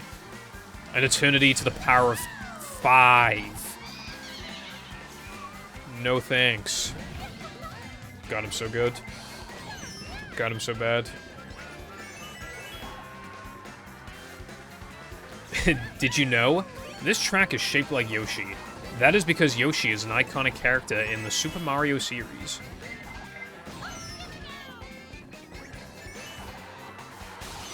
Bro, stop fucking my ass!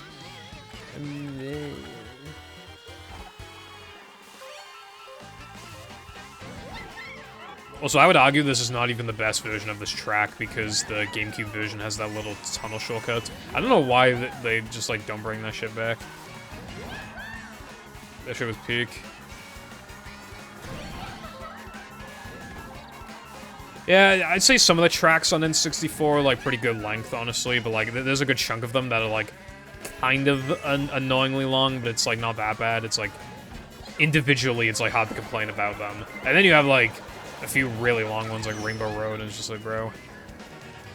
To be fair, though, the game has also some really good tracks, like Bowser's Castle. I really like that track. Yeah, SNES Mario Kart tracks, and GBA Bowser's Castle as well. Like, what are you doing, bro? Dude, you know what's crazy as well, right? One of the DLC tracks is, like, I think it's, like, SNES Bowser Castle 3. If you haven't seen that track, you are not fucking ready, right? You are not ready. Because it looks, like, basically nothing like Bowser Castle 3. To make the track actually good, they had to make it look basically nothing like the original. Other than that, it's Bowser, and, it has remixed Bowser Castle music, and, has lava. But, like, it doesn't, like, feel like Bowser Castle 3. It feels like it just feels like they're doing another generic Bowser Castle track, but for Mario Kart 8 Deluxe. But I mean it in a good way, because they made it, like, really fucking cool. But, yeah. Like, that's what they had to do to make it, like, actually good, was to make it look nothing like Bowser Castle 3. And again, like, if you haven't seen it before, like, you are not ready. It looks crazy. Get fucked.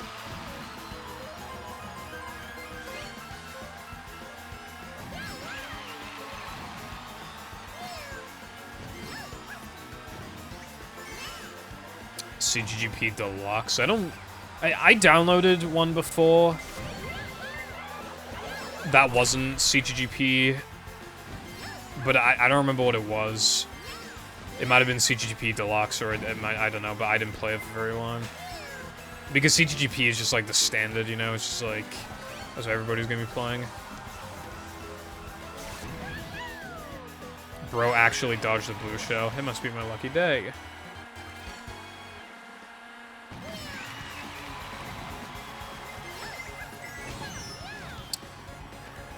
Bleh.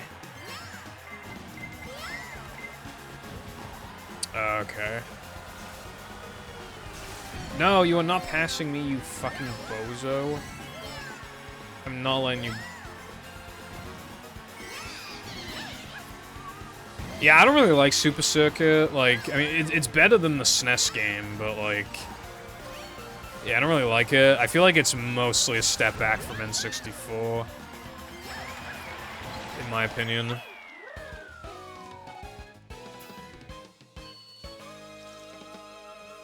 Like, I had the game when I was, like, 12 or something, and I have a bit of nostalgia for it, but I'd rather play 64. Well, I'd rather play, like, any of the other Mario Karts that isn't, like, SNES. And even then, at least SNES Mario Kart is, like, it's so fucking ancient that you can excuse, like, half of its terribleness. Because of the vibe. You know, like, I have, like, a SNES Classic, and before me and Jam just played... We got bored after, like, after playing a couple cups, but, like, it was fun while it lasted. Whereas, like, because then it's more of, like, a novelty, like, you could argue the novelty is that it's Mario Kart on the GBA, but it's just the fact that, like, something better came before it that is just kind of, like, you know, in the form of 64. I know it's a bit of a different game, you know, like, the GBA one feels more like a sequel to the SNES one. Like, an improved, like, just the SNES one, but better. But it's like, I don't know. Like, when you play the SNES one, you feel like you're appreciating history. When you play GBA, you just have to wonder what you're doing with your life. I feel like. 3 Sonic courses? Nice. That sounds really cool. I downloaded an ancient version of CGGP, because I used to, like, watch those when I was a kid, and it's so ancient that it doesn't even have 32 custom tracks. It has, like, 25 or something. And it's got some fucking mid-ass tracks in there that look terrible. It's got some cool stuff in there too, though. It has a couple tracks that still exist today, but obviously they've just significantly been updated now.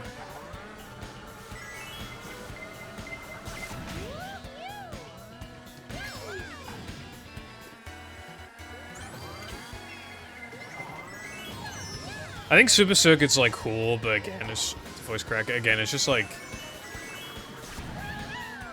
I don't know, like, because, like, I don't really think it, like, in my opinion, it has, like, enough going on to, like, play it. I don't know, because, like, Double Dash has, obviously, the, 2 characters in 1 kart thing going on. Wii has, like, insane RNG, as well as, like, bikes being the meta, and it has CGGP. 7 is, like, more polished. Granted, you could argue there's no reason to play 7 because 8 exists. But I don't know, I feel like... Well, because 7 also has custom tracks, and I don't know. I like 7. It is admittedly hard to find a reason to play it these days, but I like 7.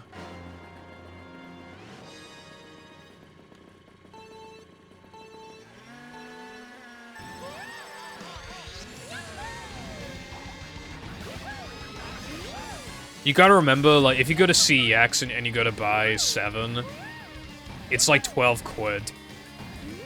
You know what I mean? Like, you could buy a 2DS for like 50 quid in good condition. And then you can buy Mario Kart for like 12 quid, and then, yeah, that's pretty good. And then obviously you have access to the entire DS library. And then you can play Mario Kart DS on there too, which has its own little niche over the other Mario Karts because snaking is insanely overpowered. And its battle mode is quite fun as well.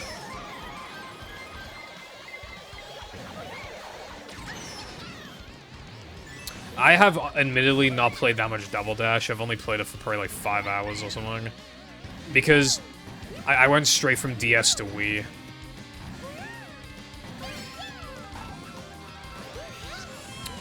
and then Wii to 7, and I think 7 to 8, and then I got Double Dash, I think. But at that point, I was like, I miss bikes. I'm gonna go back to Mario Kart Wii. But I do think Double Dash is a pretty good game. Like, it's pretty obvious why some people think that Double Dash is like the best Mario Kart. I would disagree, but I get it. Like, I do like the mechanic, and I don't understand why they haven't brought it back.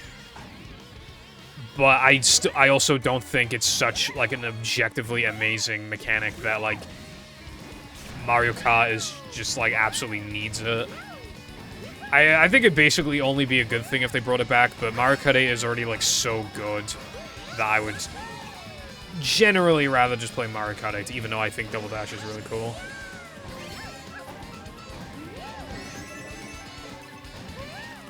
I think all the Mario Karts have, like, a reason to play them. Even the original 8. I genuinely think the original 8 has its own little purpose, because, like, you might like that you can only carry one item at a time. You might like fire hopping. You might like that there's no, like... You know how you can get, like, an insane boost in this with, like, the purple boost? I don't think you can get that in base 8, and you might like that for whatever reason. But the big thing, right? You know how I said that Mario Kart 7 is £12 in CEX? Mario Kart 8 is literally, like, £6. It is literally, like, £6. Honestly, right? How is this 6 fucking quid? It's 6 quid.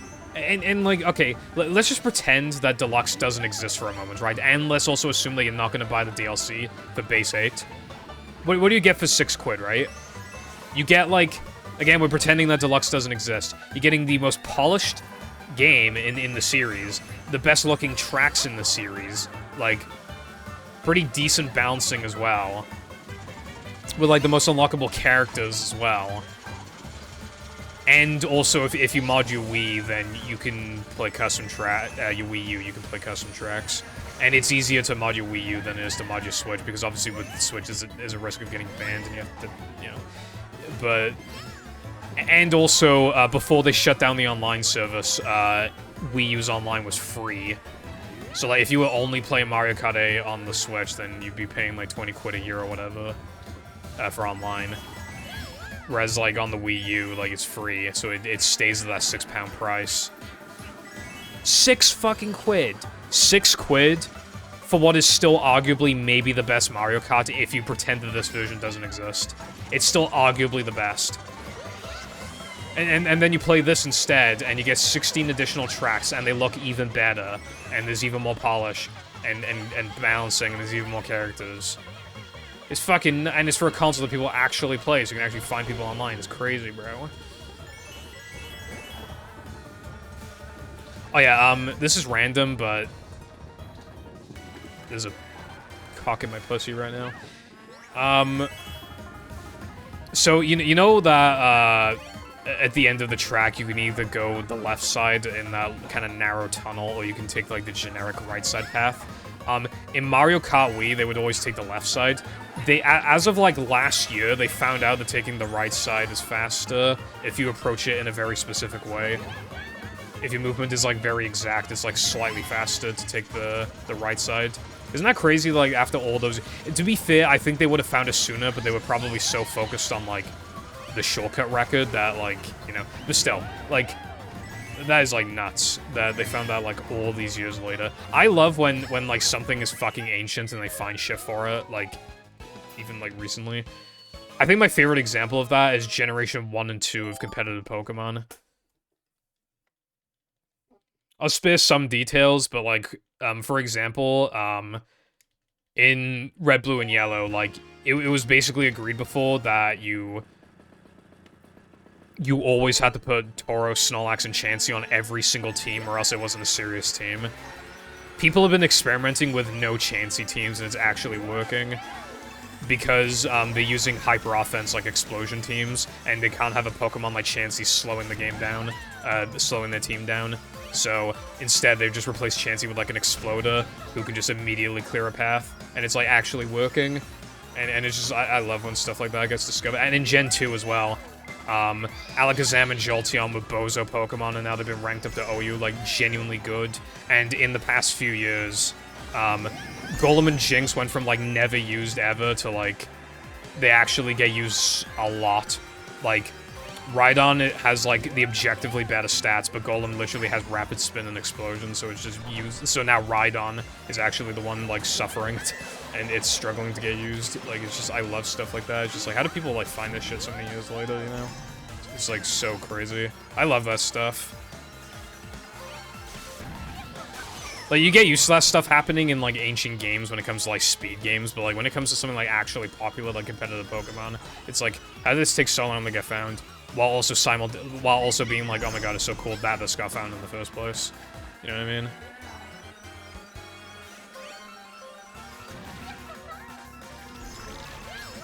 Non-spoilery news on the Sonic Generations remaster. I would like to know because I'm quite interested in buying the game.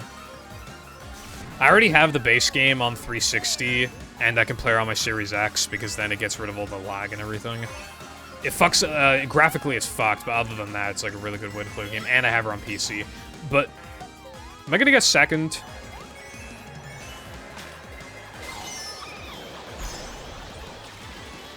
Bro, you got fucking invincibility frames, you fucking cunt. I hope you fucking die in your sleep. Oh, fuck off, bro.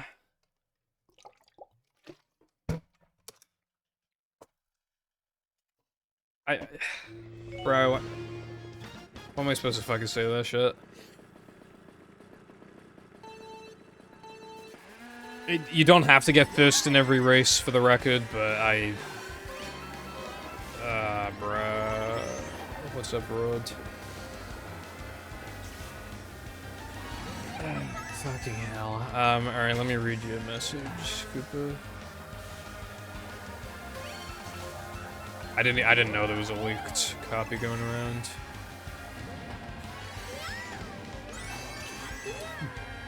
Blows Colors Ultima out the water. Well, that's good at least. It seems like they actually give a fuck. Anyway, what I was saying is that even though I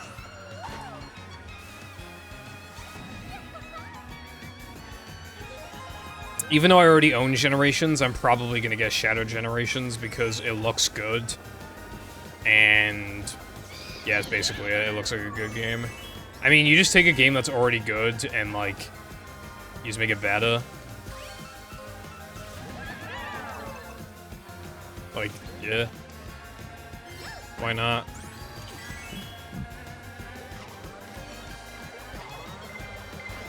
Dude, if that fucking baby dumbass just got hit by the blue shell, like, a tiny bit later, then the invincibility frames wouldn't have been active, and it would have been peak.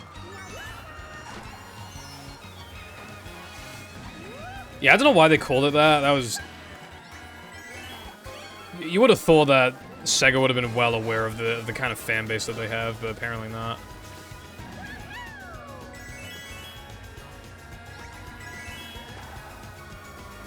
Generations is just, like, a good game. Like, even people who generally aren't, like, Sonic fans, like, they respect Sonic and they like some of the Sonic games, but then they don't really call themselves a Sonic fan because, like, they don't buy any merch. They're not, like, super keeping up with, like, you know, Sonic news, and, like, they still think that the majority of Sonic games are bad, which, to be fair, a lot of them are. But, like, even a lot of those people, like, generally really like Generations.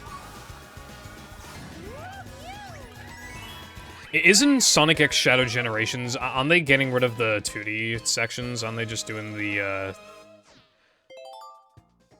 I think they're just doing the 3D levels. And I don't like, well, okay, no, that's an exaggeration. The worst part of Sonic Generations, in my opinion, is the 2D. Because there's too much of it, right? I mean, 3D is obviously just fucking cooler anyway, because, like, you know, Sonic blasting through a 3D environment is gonna be cooler than him running to the right, by default. And especially because then you can, you know, like, the boost feels more satisfying as well. It's easier to tell how much level of a level you've, already blasted through or even skipped, compared to 2D. And they generally refine Sonic's like controls for 3D if that's what it felt like to me when I played Generations. This track is bussin', by the way. I fucking love these like rupees. But yeah,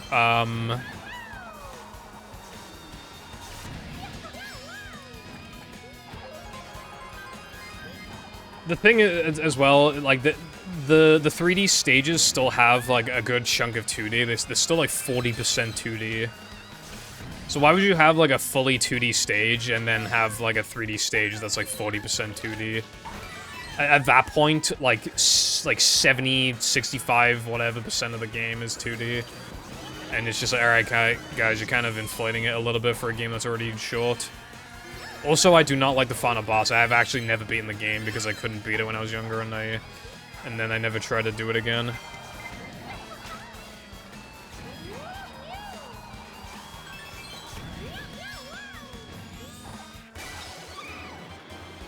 Don't look up Sonic inflation, worst mistake of my life.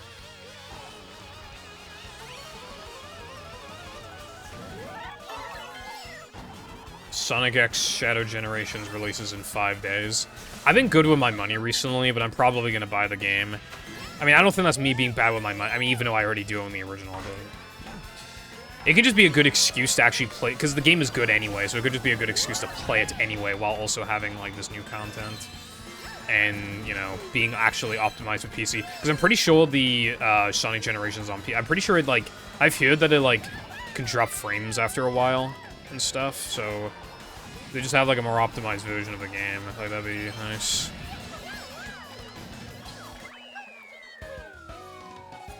How expensive is Sonic X Shadow Generations?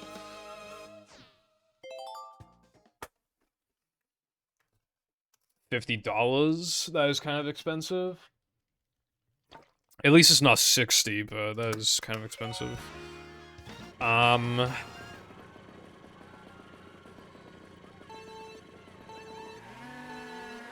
lot of quality of life stuff. And the dialogue is completely replaced with actually good dialogue. Nice. I just don't know how, like, because the thing is, right, is that he's playing the Switch version. You can never fucking trust a third-party Switch game to actually run good. Sometimes they will, but, like, generally you just can't. Like, you can't, yeah. Switch games just be running like shit, and that's just how it is most of the time. They usually only don't run like shit if it's, like, a first-party game, or if, like, the game is incredibly lightweight. Can you Starbozos get out of the way? Thank you. I don't want to get fucked. I think it was a really good idea to make this entire thing, what do they call this? Like, anti-gravity or whatever? I think that was a really good idea, because then it adds to the chaos, because you can, like, bump into people. Fucking hell. Speaking of chaos. I can't fucking see. Hopefully I'm not gonna get fucked right now. I didn't mean to use one of my shells. It should be fine, though. Yeah.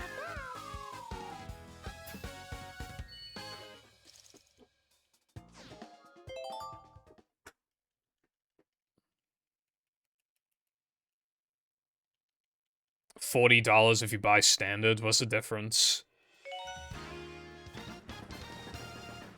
Are they gonna be like, you get 2 extra lives if you pre-order the game and buy the fucking deluxe version? Do you remember Sonic Origins? And it was like, if you buy the deluxe version, it's like $5 more or some shit, and you get like extra lives and like a couple of, like, I don't remember exactly what you got, but it was kind of enough to justify the price increase, but it was still, everybody was shitting on it because it's like, dude, what the why are these even, like, they should just be with the package in the first place.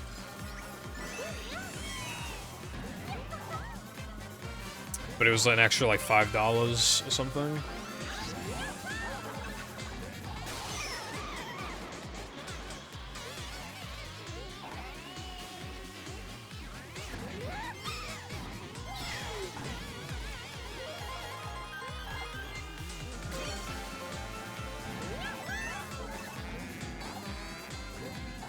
Yeah.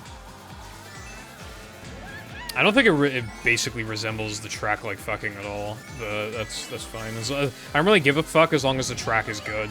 That's literally all I care about.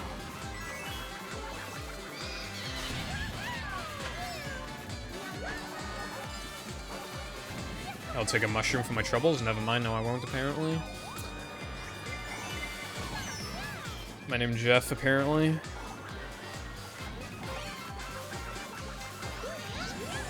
I'm actually kind of shocked with, like, how actually good I've been with my... Like, I still buy, like, American drinks and stuff, but I don't see those, like, too often. What was, like, the last thing I bought?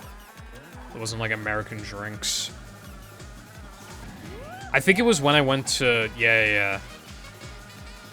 I can't say the name of the restaurant because it's, like, the only fucking one in Wales and it wasn't in Cardiff. But I went to a place... like a few weeks, like 2-3 weeks ago, and I bought food there. I don't know how much the total came to like 13 quid or some shit. And that was like 2 or 3 weeks ago, and I think that's the last time I spent money that wasn't on like American drinks. Why are there 3 fucking races in front of me? Oh my fucking god.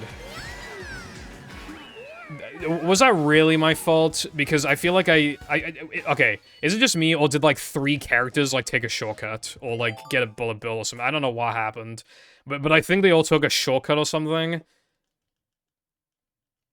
Is that really my fault at that point?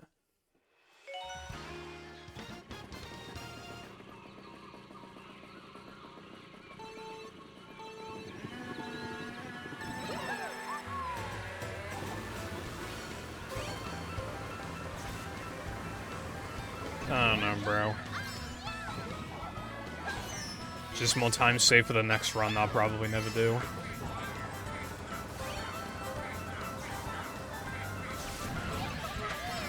I mean, because I've been wanting to do this, like, since the DLC got announced, and we found out it was gonna be 96 tracks. I was like, alright, dude, I gotta do this at some point. But I didn't know, like, when I was gonna do it. I'm glad I could do it on stream, because that so much better justifies my time. Because, like, when you get to, like, 50 tracks in or whatever, like, it does begin to become a bit of a slog, but then, like, if you're streaming, it just makes it so much better, because it's chill. As long as you're not, like, actually going for, like, actual, like, really good times, and you're literally just, like, yeah, you're gonna try and play good, but you're also, like, not super paying attention, you're just, like, letting autopilot take over, and you're just, like, you know, it's, like... I think that's, like, the best way to enjoy running this, is literally just, like, if you're, like, okay at the game, and you just, like, talk in the chat, and you got items on. It's a good way to pass the time, and, like, it's just cool. Oh, yeah, you know what came out, like, kind of recently was that, Mario Party game. People are raving about that game. It's apparently really, really good. None of my friends bought it, so I don't really have a reason to buy it, but if they were to buy it, I would buy it too, and then we could play together, it'd be great, but...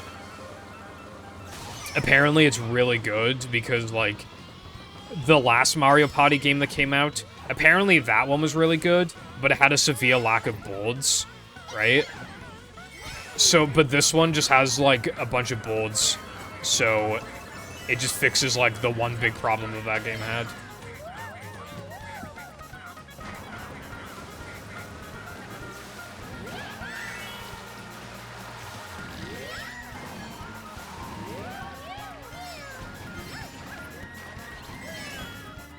I don't know if I'm gonna buy the digital, the deluxe version of Sonic Shadow. I don't know. I might need to look into it more, TBH.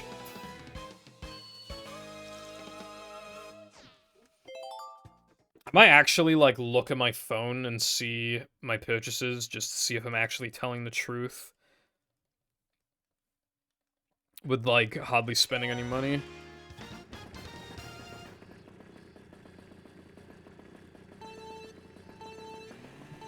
Oh, fuck, I was holding B instead of A.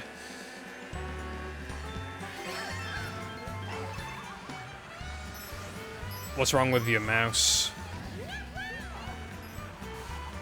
Dude, I was actually talking about it with Jam yesterday. We have the same mouse. I love the mouse. It's like the Logitech, like, Pro wireless gaming mouse. I don't know, like, its number, but... Dude, its battery life is so good that in itself it's like a half, like, mini floor. because it's so good that you forget to charge it, and then when you're, like, playing Fortnite or something, you're like, oh, fuck, like, I need to plug in the mouse into the thing. Like, it's so good that you forget to charge it, and that in itself is a half issue.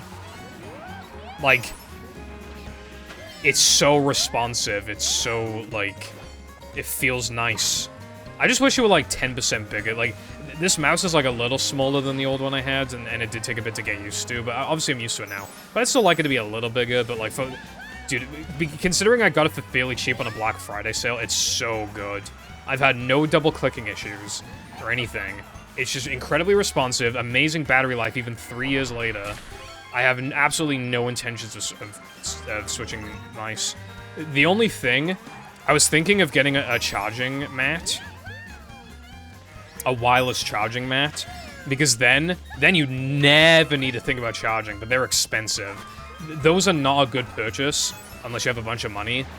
It's like a kind of a waste of money because it's basically just like fixing a mild inconvenience for a bunch of money. But like, God, you're living in luxury.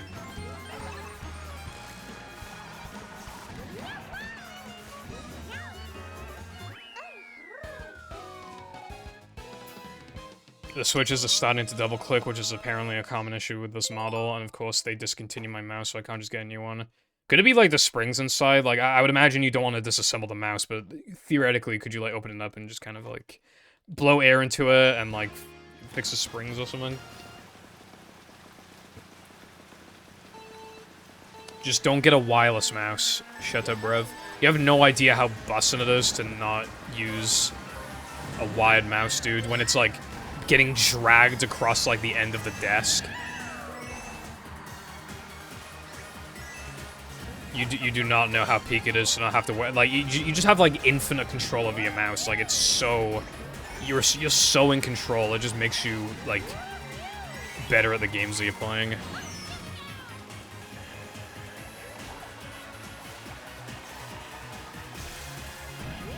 Like, obviously, wired completely gets the job done and is much cheaper, but, like, in my opinion, I think, like, not everybody, but I think a lot of people should consider getting, a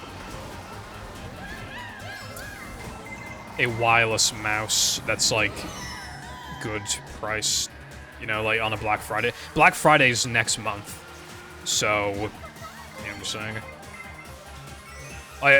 Even though I said I haven't spent much money recently, I'm thinking of buying, like, Sony wireless headphones, you know, like the... What the fuck are they called? Like the WH, whatever the fucks. XM... There's the XM4 and the XM5, and I was thinking of maybe getting one of them.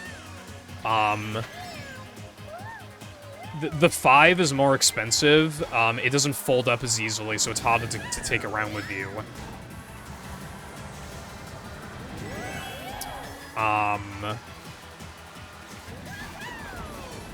And apparently it's not as, like, bassy, it has more balanced audio. But it's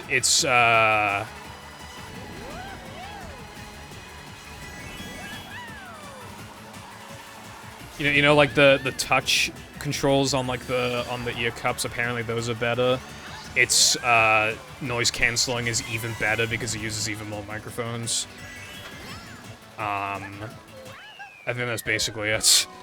But yeah, like, I don't know, I was thinking of getting one of them. This is the most soundproof room in the house, but I just don't want to deal with wires. You seen this shit, bro? I just don't want to deal with this anymore. These headphones are really good, like, for the price, but I don't know. Black Friday, they're gonna be on a discount, so...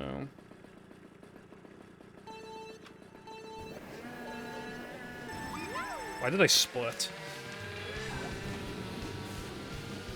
Patrick Star game. I don't think it'll be on some Steam sale. I think it'll be on a winter sale. I still want to play the Patrick game. I saw a little bit of it, and it actually looks better than I initially thought. But I don't want to pay $40, and can you blame me? $40 to stream it, and like I'll probably get like 1 sub, and like $15 worth of enjoyment out of it. So after the sub, I got like I mean, well, even if you assumed I got the entire $5 of the sub, which I don't, I'm not even getting like half of its game's value. You know, I'm not getting half my money's worth. Yeah, I don't get, like, why is it priced like Cosmic Shake? When it's pretty obvious that Cosmic Shake is, like, a higher quality video game. You know what I mean?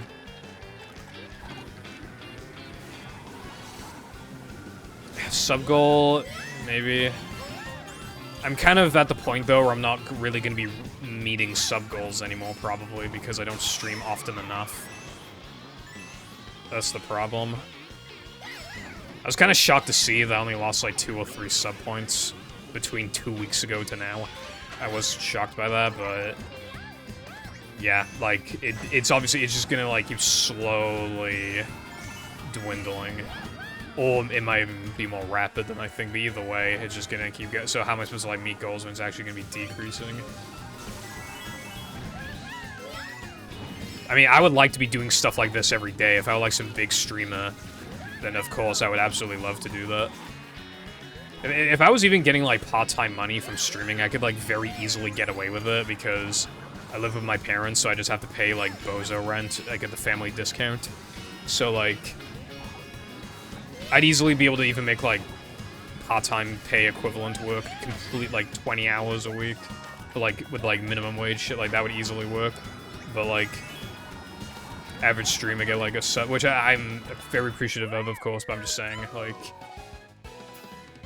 it's hard to justify, like, doing something like this, like, I don't know, like 5 days a week or whatever, when I could be working on YouTube videos, and if they perform well, then I could get good money out of them, and then stream on the side, and then because I have the YouTube audience, those people will watch me stream, and then those people will give me money when I stream, and then it just kind of goes full circle, you know what I mean?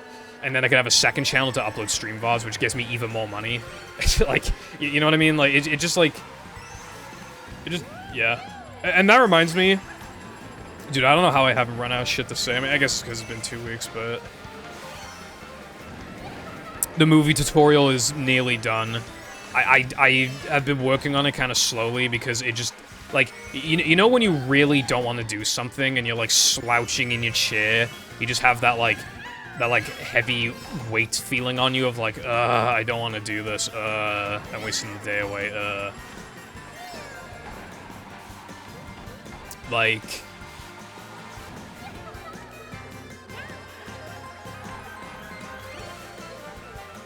Did I hit Luigi? That was kind of peak.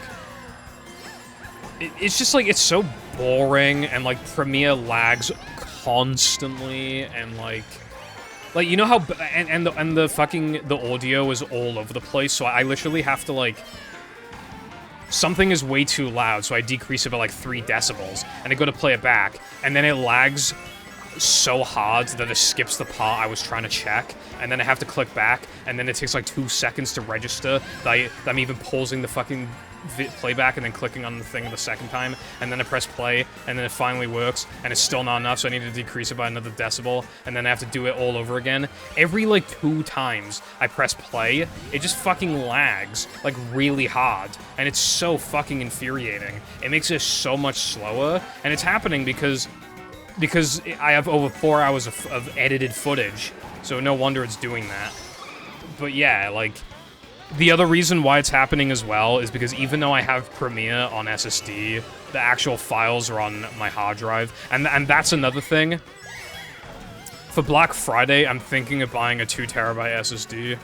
And it's going to replace the 240GB SSD that's in my... And in case you're wondering why do I have one that small, it was back in like... I got that one back in like 2017, back when SSDs were like incredibly expensive.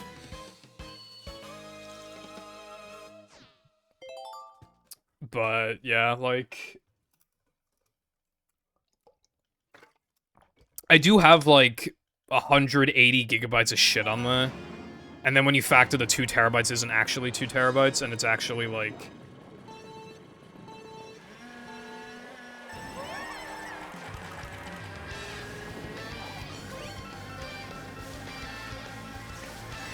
1.81 terabytes. And then you factor like the, you know, like the extra like 180 whatever it is gigabytes that I gotta, you know, in the end, like I only have like 1.6 terabytes of free storage, but like that's still a lot more. I think I'm gonna start using that to like make YouTube videos after I'm done with the PVZ shit.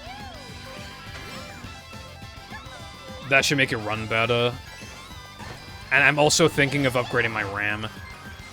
My RAM is kind of fucked. It's running like barely below stock speeds. So I'm thinking of just buying like fastest, because even though it's like, oh, well, it's not DDR5, so what's the point? I'm not planning on upgrading my PC for like another like 3 years, so it's not like I'm not getting value out of it. I think it'll make, and you could say, oh, well, what games are you using it for? I think it'll make some games like Fortnite and Black Ops run a bit better. So I'm running those at like 100 FPS, but I'd like it to run a bit better. And I think it'd also be good for, maybe if I do want to play a modern game, I can more easily get away with it. You know, if I want to run like more like medium to high settings, which is hard to do with like modern games, for my specs, but yeah. Anyway,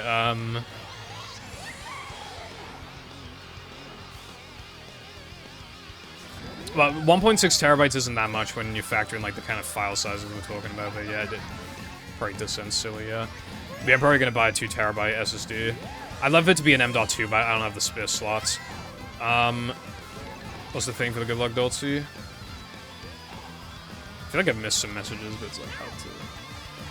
I actually need to focus for a sec, because I need to go back to Versus and select 48 tracks again, so I want to do this fast.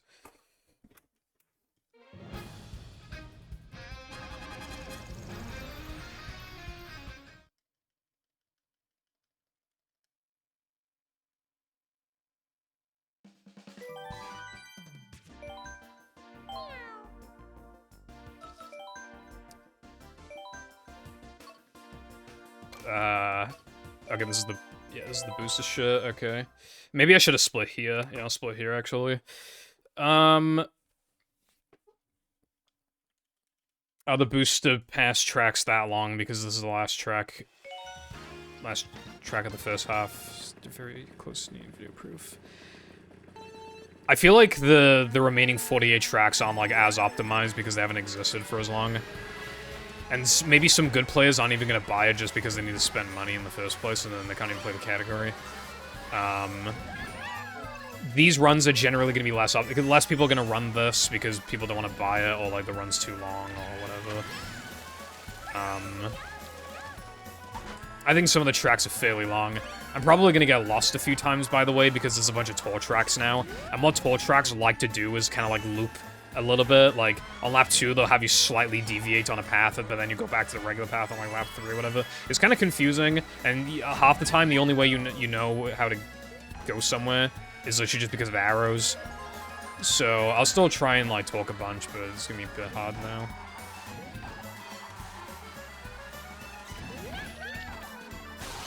This track reminds me of Gay Paris. It would make sense, because here's Gay Paris right here, the Eiffel Gay, the Gay Tower.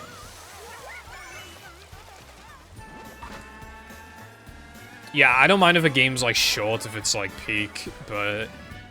I assume you're saying that in regards to the Padre game, but it doesn't look peak, it just looks, like, fun. And I just don't want to pay $40 for that. Maybe after Christmas. Maybe after Christmas. I'm gonna be spending a lot of money if I'm actually gonna buy all this shit. My brother's birthday is next month, and then the literal next, like... Am I going the right way? Yeah, I think it's just doing shit. And then, like, shortly after is the, Black Friday sale. So I gotta get him a gift, and then, like, shortly after, I might buy headphones, I might buy this and that.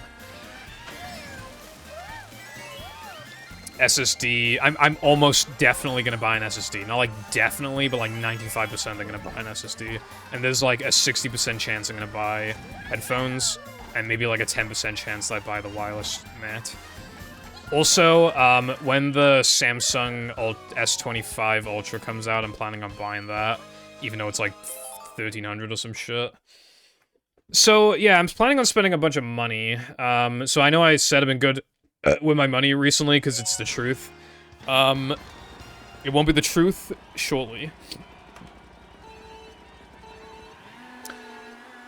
I was running BFB a little bit ago. I had a god tier run, died to SBA.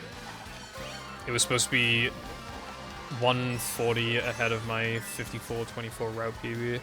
Sorry to hear that. Eventually, though, you'll get to the skill level where it's like... That's a cool thing about speedrunning, like... Give it a while, and, like, you'll get a bad run. But, like, your time entering SBA will be the exact same as before, but instead of considering it a god tier run, you'll consider it trash. And that's the beauty of speedrunning. Shut up, Pie Brev. Shut up, Pie Brev.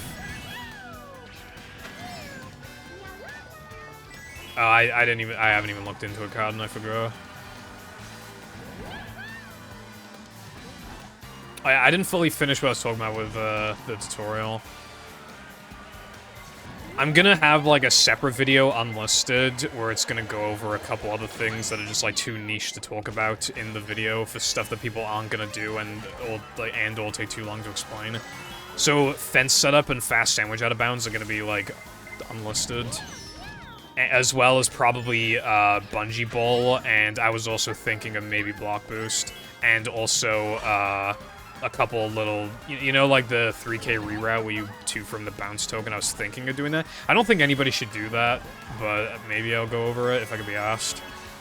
Because it is supposed to be like the ultimate tutorial where I go over like basically everything. But I just like, I don't want that. I definitely don't want fast in the main tutorial because I spent 7 fucking minutes talking about it. Why does it say tour circuit? I think I typoed there. I missed it when I was scrolling down on the splits. I can't change it.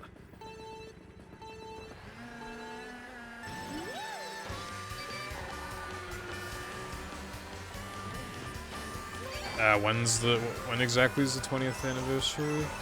Isn't it like the 28th or something?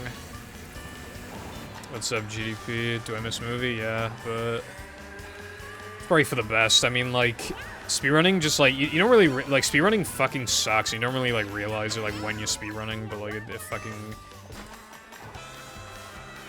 It's more like, I mean, I do miss it, but it's more, like, primarily missing, like, streaming and talking to people. Speedrunning is just, like, such a good excuse to be able to just stream a lot and talk to people, because, like, it, you know, when you're on these long grinds, it's just natural that, like... Well, you know, they're gonna take a while, so you have a lot of time to talk to people and stuff. 27. It is on a Sunday. I could think about it.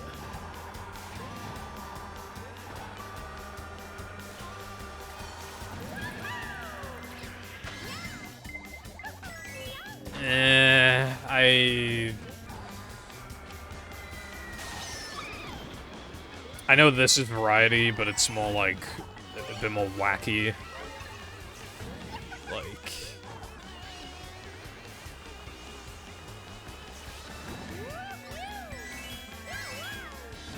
I don't know. I mean,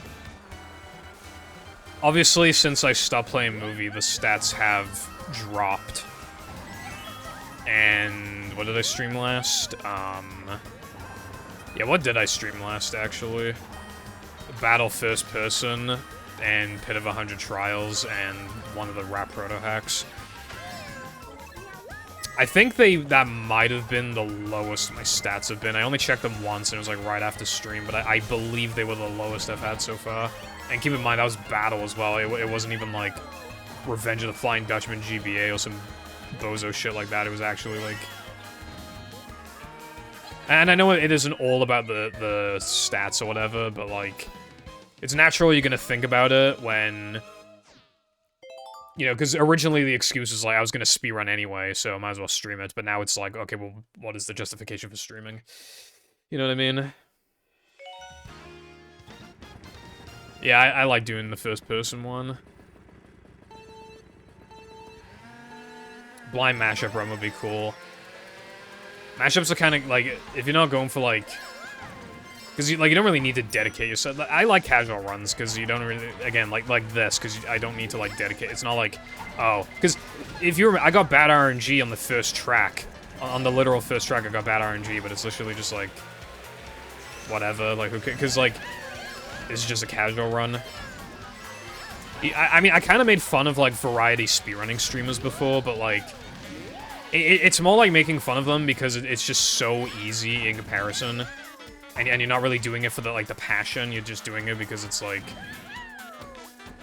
You have an excuse to do something and it's, like, easy, but... While also technically being unique in the sense that there still aren't, like, in the grand scheme of things, that many speedrunners for any game. Even the popular games like Minecraft, way more people are gonna play it casually than actually run it. Even for popular games like that. So when you play something, when you do variety Luigi's Mansion or whatever, it's like, there's just a novelty because, yeah, you're not that good, but you're still better than 99% of people who have ever played the game. So there's still, like, oh, you're still, like, good at the game technically, and also you're not gonna reset a lot, which is, like, the worst part of watching speedrunning is, like, all the resets. So it's, like... They basically get the best of both worlds. Like, it's not mentally fucking destroying their brains, and it's not mentally destroying the viewers' brains, but they're still technically good at the game by technicality, and they have an excuse to play it. If I could get away with, like, variety speedrunning, I'd probably do it, but... I don't think I could do that. I think I'd eventually start getting annoyed.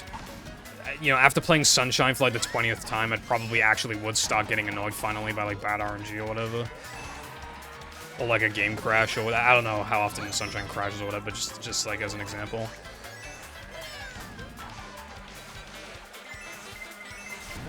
Speaking of RNG... You know, it's fitting that I'm playing a Wii track right now. Oh my fucking god, bro. That's like the one mistake I made on this entire track. Okay, that's the second mistake I made this entire track, but I wasn't gonna get first anyway, so it didn't even matter. Okay, can we agree that that was, like, not my fault? Like, did you see that RNG on lap 3? That was, like, actually not my fault. Like, yeah, I fucked up at the end, but, like, even if I didn't fuck up, I probably still wouldn't have gone first, so it's basically not my fault. Best compromise is challenge run streamers. Even then, though, you're still kind of expected to be good. I mean, I do agree, though, that's probably, like, a good in-between. Kaizo mods are really interesting, as long as you're not spending too long dying. The problem with challenge runs is if you have to, like, reset. Like, you want something that's, like, hard enough for people to want to watch and unique enough, but it can't be too hard, or else, if you're at the beginning all the time, because then, at that point, how is it much different from speedrunning, and people click off. So you need, like...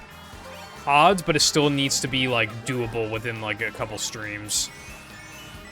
Ideally, unless you have a big enough audience to where you can just get away with it. How was that one lap? I practically didn't even play the track and I'd done one lap. What the fuck?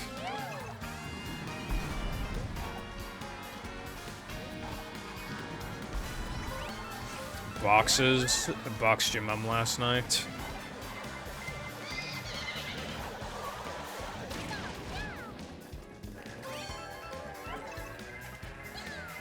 Oh, that was bad. Why did I do that? Yeah, like damage, like movie damage just fucking sucked because like the furthest I ever got was that little arena in Now That We're Men, and that is like that's one of the points I was dreading, and I got hit towards the end, and people voted for me to reset to the very beginning instead of resetting the level, and it was like, bro, why? Why, bro?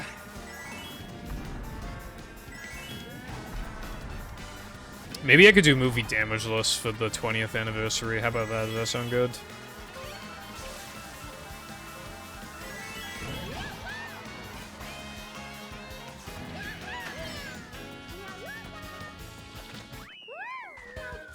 Okay, I don't skill... Well, like, so I'll just, like, accidentally go for, like, Creek or whatever out of habit, or, like, I'll do combat early to get it out of the way, but then I get hit because it's harder to do it earlier.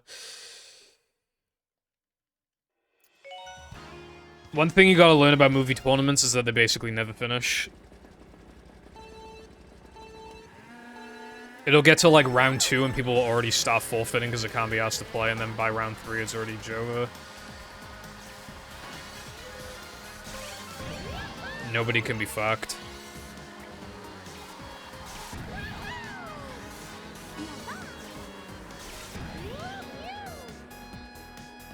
How much of this? Oh, I can cut this much, apparently. Peek.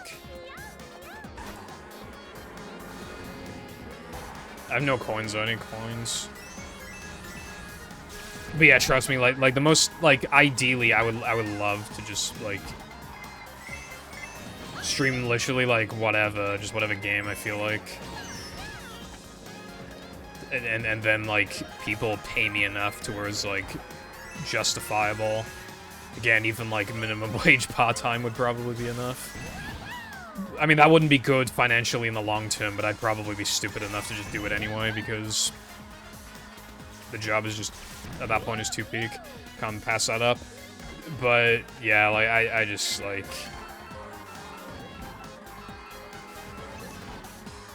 Like, I mean, because you gotta find a job that's, like, good. Like, Gem introduced me to this, like, Welsh retro game hunter guy on YouTube. And he basically made it, like, I watched the video he made that was basically, like, talking about finances. And because he has, like, 80,000 subscribers, but he only uploads, like, 2 or 3 times a week, and his videos only get, like, 8,000 views. And he said that he's only barely making enough money to barely scrape by, and even then, he still sometimes can't afford the bills. But he still said that because he said that he was looking for a job, like an actual job. But he just turned down job offers when they were willing to hire him. He actually turned them down. Because he thought about it, and he was like, would I rather be doing, like, a 9-to-5 in an office, like, making decent money? Or would I rather, like, barely be making by, but still making by, doing a job that I genuinely really enjoy doing? And he actually picked the latter. And that is risky as fuck and genuinely dangerous in the long term. Imagine an emergency comes up and you need to pay for maybe, vet bills. You have to do, you know, your cat needed surgery and it costs like £400 or something. But I don't know if he has any pets, but yeah, like that's what, like, you know, it's kind of crazy, like,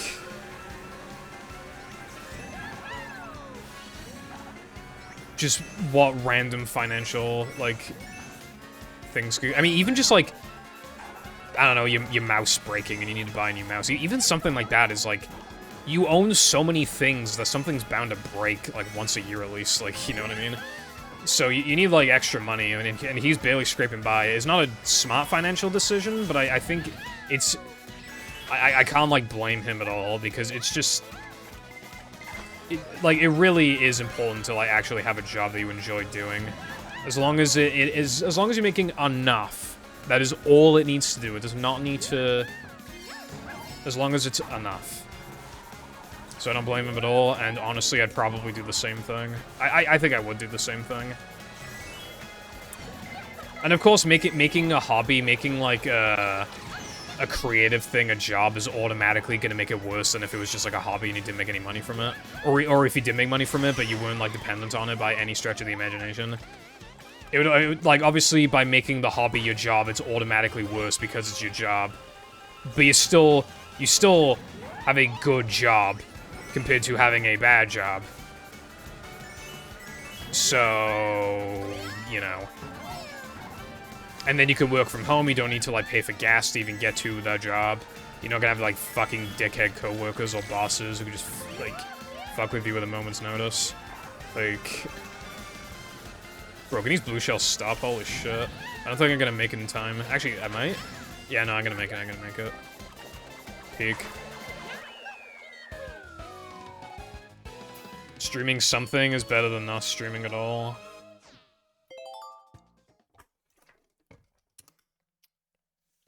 Maybe.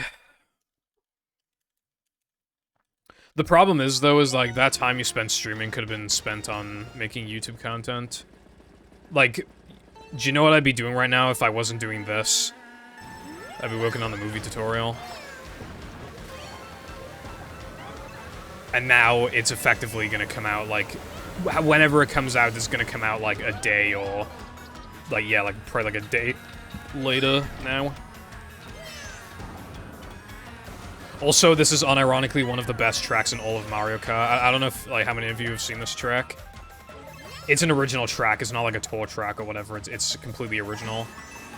Keep in mind as well that we did not see this coming, because, like, the first wave, I mean, the first, like, cup of like, booster course shit was literally, like, the second track was, like, Toad's Circuit. And not only is that track, like, really mid, it just looked like shit. Like, I'm not gonna complain too much because it's still, like, bonus content for a game that's already ancient at this point. And, you know, it's not the end of the world if it looks like it came from a mobile game, which it fucking, I think it's because it probably did. It probably took the tour version. But, like, it didn't look good. At the very least, you could say it looked okay, but you can't really say it looked good. This looks fucking spectacular, dude. I feel like they put, like, no effort into Toad Circus so that they could put effort into this. That's what it feels like. It's such an amazing track. Definitely one of the best in the game, easily.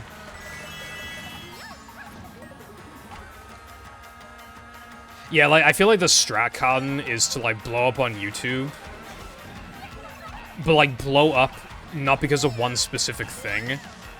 Or, like, one specific niche that you have to follow. Like, so that you get an audience where people will watch you do anything. And then you start streaming on Twitch. And then people watch you. That seems to be, like, the most realistic path to success, in my opinion. Find some niche on YouTube that isn't, like, too specific, so you can theoretically get away with whatever. Or if you have to blow up from a niche, then try and find another thing that would blow you up.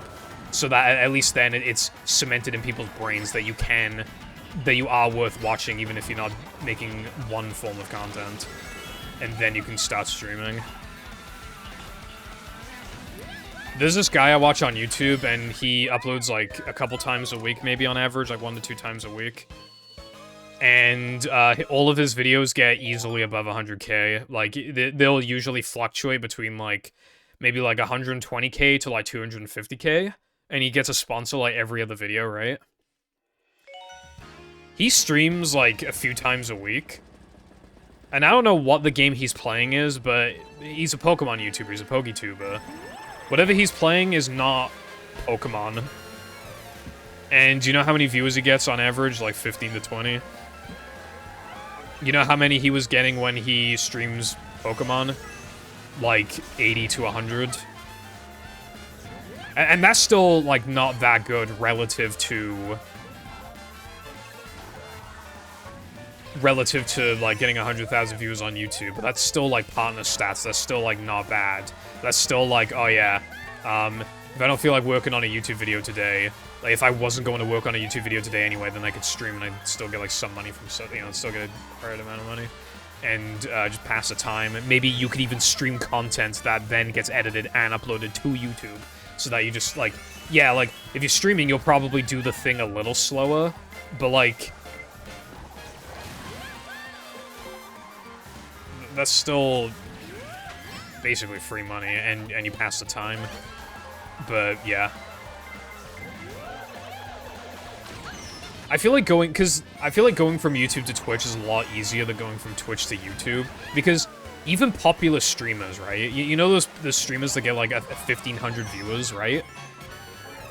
They'll just have... They'll have channels where they just upload basically clip compilations or whatever, or a reaction. And, like, those videos will get, like, only, like, 30k. Or, like, 20k.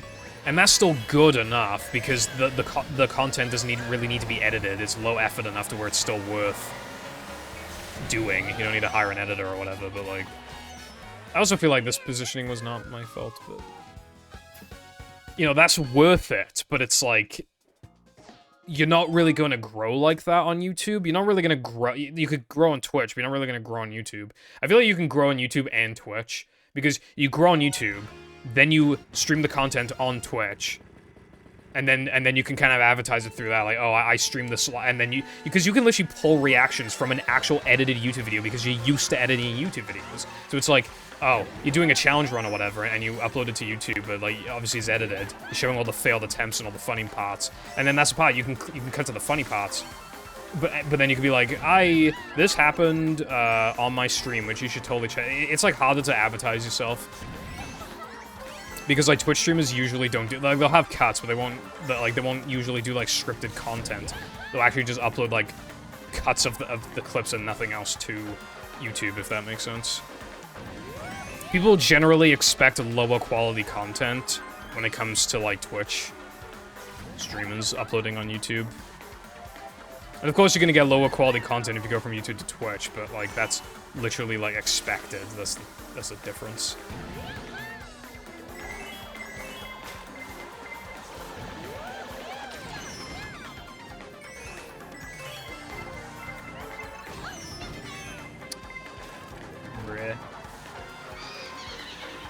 The tour tracks are kind of interesting. I kind of like the kind of like loop around and it, you know, and you're exploring like towns and cities and stuff, but I think people's issues with the tour tracks is that they kind of like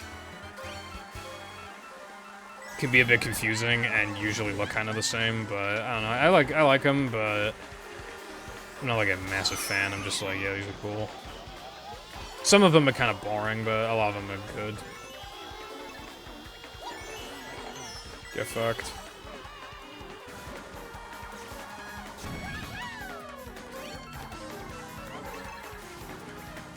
It kind of, I feel like it's just luck whether or not you can be streaming on YouTube or Twitch realistically, because YouTube you can stream at a higher bitrate, and obviously like it might seem like a no-brainer because it's like, oh well, I stream on YouTube and then I upload to YouTube, so if I stream on YouTube, more overall people will see that I'm streaming and click on the stream. That is true, but, like, it just depends on the type of audience you have. I don't know how to explain it, but, like, I've seen people stream on Twitch and they get, like, no views, and I've seen people stream on YouTube and they get, like, no views, even though they're YouTubers. It seems like it depends on vibes. It depends on vibes, honestly. The vibe of you and the vibe of Twitch and YouTube and, like, the kind of vibe you want in your chat in the first place. I feel like YouTube viewers are, like, less, like, from my experience, obviously you got, like, shitposty streamers like Pyro and Speed, but for the most part, it feels like YouTube streamers tend to be more, like, they tend to be less zany and more grounded. So there's more, like, intellectual conversation in the chat. And by intellectual conversation, I still mean it's just people being like, yeah, this is mid or whatever, but, like, on Twitch, they'll just be spamming emotes that are just, like, Purple 80 Giat. Whereas I feel like that's less likely to happen on YouTube. They're more likely to actually engage in conversation, I feel like. So, but yeah, I feel like it depends on vibes. If you are starting from scratch, like you have no content to your name, in my opinion, you should start streaming on Twitch, because Twitch is just the streaming platform. It's just like, that's where everybody is, you know, and YouTube is fucking terrible at promoting your streams. I have been recommended some streams, but hardly any. Like, they very much treat streaming on YouTube as, like, not even, like, they treat it as such a secondary thing. Which obviously makes sense, it is secondary, but, like, what I mean is that I don't know, they just seem to not put as much effort into it as they should. They just don't advertise streams as much as they could be. And they're on, like, proper directories and stuff to, like, to easily find, like, Twitch, it's so much easier to find people on Twitch. Like, the algorithm's a lot better. It's a lot better. But yeah.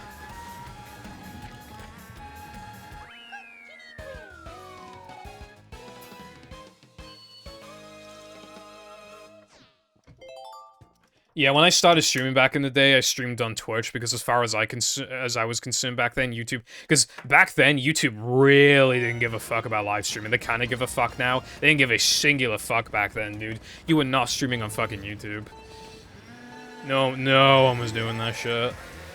So Twitch was just like the no-brainer. Like, you basically had to go to Twitch, it felt like. I mean, of course, there were technically other options, but Twitch didn't really have competition at the end of the day.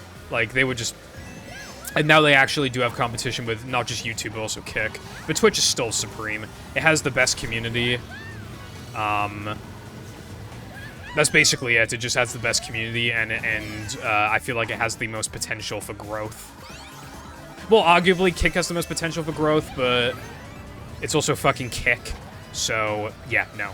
So Twitch is still supreme. It's still the king. But it's no longer, like, this completely uncontested thing that, like, it used to be. Now it's, like, this actual legitimate reason to stream on YouTube. Did you see that massive VTuber ban wave that happened a while ago? Yeah, I remember that Medla. I'm glad they put her in the game, but yeah, I don't know what... They had such a limited character roster, I don't know why. Maybe they thought, like, quality over quantity, but 8. Apparently they thought differently, because fucking hell. Thank you, Chief. The thing is, though, is, like, a lot of people, like... I mean, I'm not, like... It's not like I'm keeping fucking tally on people. But, like, there have been people, I can just, like... I remember, like... But, like, yeah, I'd watch if you streamed, like, anything. And then you stream the anything in question and they don't watch, which makes it sound like I'm bitching. I'm not bitching, I promise. I'm just saying that I would want the honesty. Because then I know if I can stream something. Because, like, a third of people who say they will, well, maybe not like a third, but, like, 25-30% of people who say that they will watch, we either, like, briefly watch and then they stop, like, altogether, or, like, they almost never tune in, or they just don't watch, like, ever. Which, again, is fine.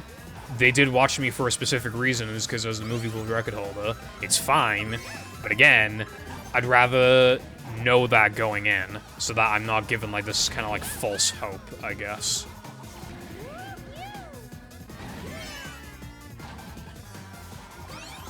Short live streams. Yeah, I've noticed that, like, on YouTube, it's pretty standard to stream for, like, 2 hours or 3 hours. And on Twitch, it's more standard to stream for, like, again, because it's seen as secondary. Like, it's seen as, like, you upload a video and then the next day you stream. Well, you're gonna be busy making more videos, so the streams are gonna be, like, 2 hours, 3 hours long. Whereas on Twitch, what the fuck are you doing? You're on Twitch. So you know, they're gonna be streaming for, like, 5 hours.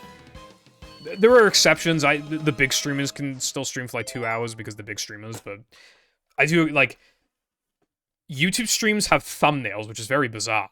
They have thumbnails. They're generally expected to be higher quality streams, like, that you got more planned.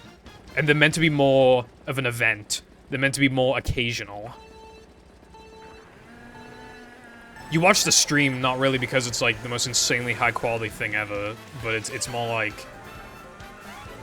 You know, YouTubers upload infrequently, so it's like, oh, well, I want to see more of the you know, stream, like, you're more likely to watch a YouTube stream because YouTube streams are less frequent, because it's almost always secondary to actually editing and uploading content to YouTube.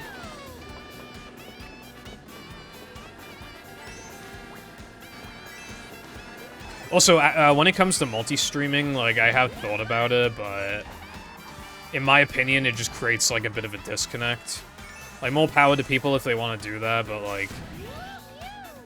I just, like, I know you can have a setup so that, like, the YouTube... Like, if you're streaming on YouTube, and Twitch...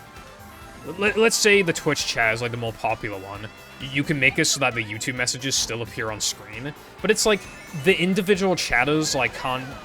Like, they're not gonna really see each other's message. Like, they're not gonna, like, read every single individual YouTube message and reply, like, I don't know, it's just, like, it feels like it's disconnected. And I would rather just not have, like, I understand, like, why you would multi-stream, it's to grow as efficiently and as quickly as you can. But I'd rather have, like, a less, like, disconnected community, I guess. Not coming from 2 different parts of the internet. Yeah, sure, it probably wouldn't grow as fast, but, like... I don't know. I don't think multi-streaming is all upsides with absolutely 0 downsides whatsoever. I do think it can create a disconnect.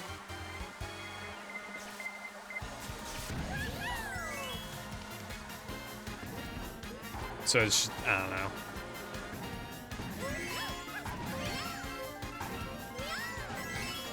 Well, I'm not saying dishonesty, by the way. I just meant, like... I think people think that they would watch me do something, and then they realize, oh, no, I wouldn't. Like, I'm not saying they're purposely just being like, yeah, so let me lie to Purple Foundation. I'm just saying, like...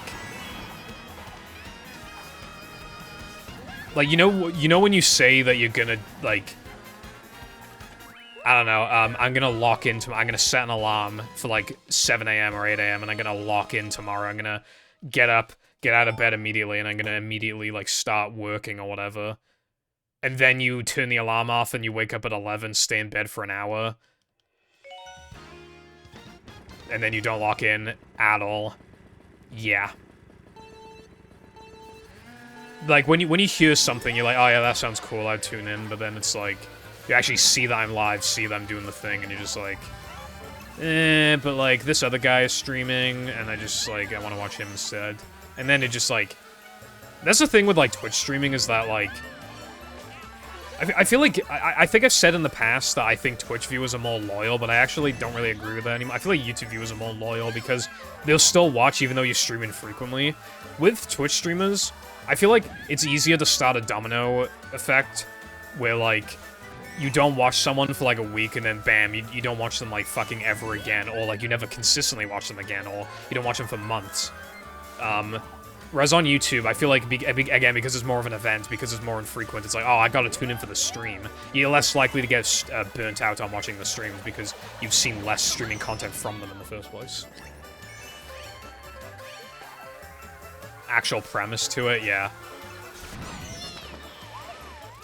Penis. Twitch streaming is more chill and more just like, yeah, let's just fuck around. Whereas YouTube's like, I'm gonna do this thing. I'm gonna S-rank every Sonic game ever. I'm gonna do this game damageless. I'm gonna do this Pokemon hardcore Nuzlocke fucking purple and pink Pokemon only. And also only Pokemon with like less than 4 legs, but also more than 6 is allowed because I said so.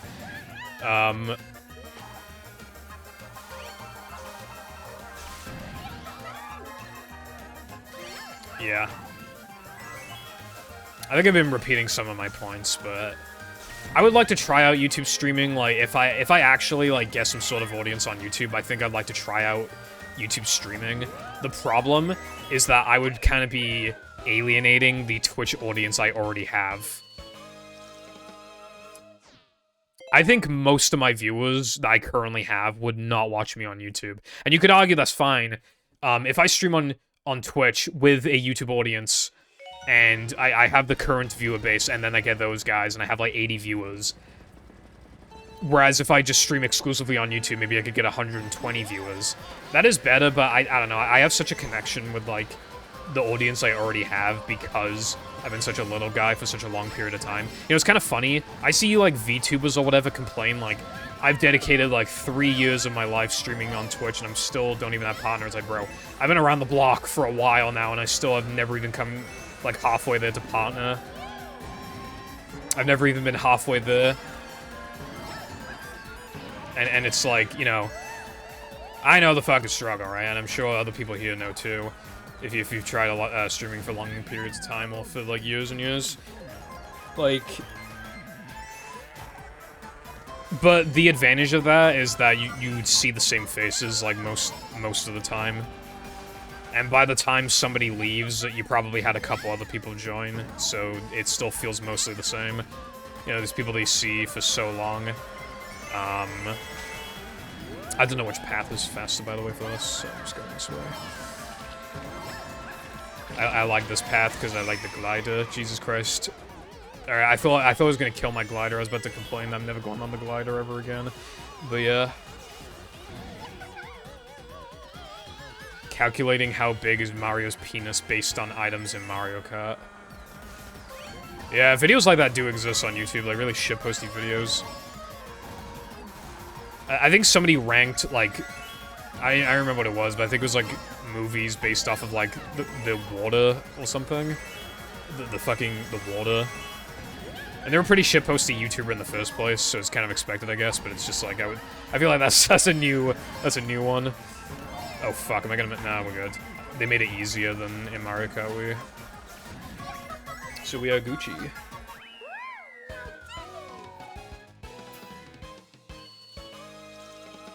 Yeah, sometimes it's just pure luck, sometimes it's pure skill, sometimes it's both. 50-50 or 70-30 or whatever. I definitely think I could have done more to get bigger, but realistically, I don't think I probably ever could have become partner with the movie. There have been so many times in movies' life where it's hit kind of like a big wall. And it obviously has, like, competition. And also, even if you get monetized on YouTube, you can't even, like, promote the game that well because of Goofy Goober Rock. And also, the game is, like... It generally has less to talk about when it comes to, like, scripted content. You still can make some scripted content, but not, like, that much stuff. And, like...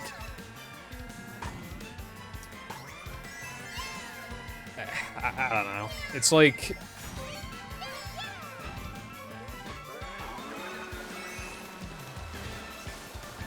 The game has gotten better and better over time, but, like... I should have submitted to marathons, I should have made more scripted content. But at the same time, I don't think I would have gone partner. I think at best I'd be sitting at like 40 viewer averages instead of like what I was getting pretty consistently, which is like 20 to like 30. Probably like, yeah, like 22, 23, 24, 25. Like, sitting around there pretty consistently for months on end with the occasional dip or rise.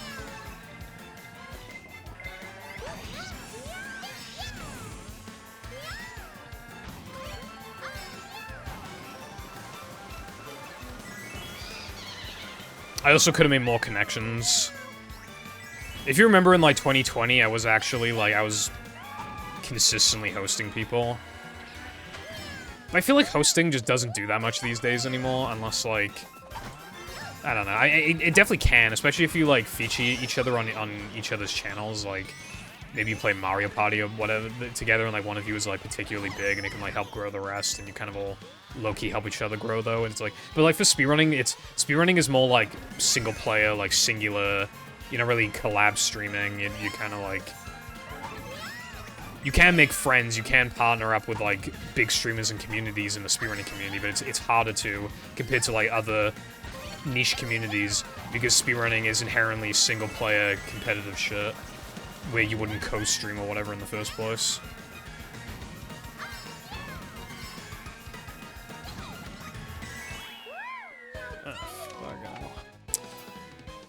Yeah, they killed hosting, but you can raid now. But even though it's basically hosting, but like kind of worse. But yeah, what's up, Tilba? Thank you for the good luck.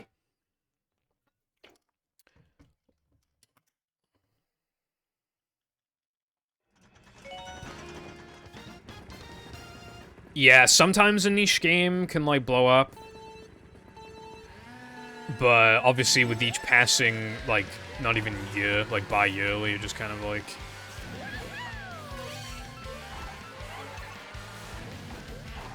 It just gets harder and harder because everybody's soaking up all the niches. People are so desperate now. On YouTube and Twitch. That they'll do, like...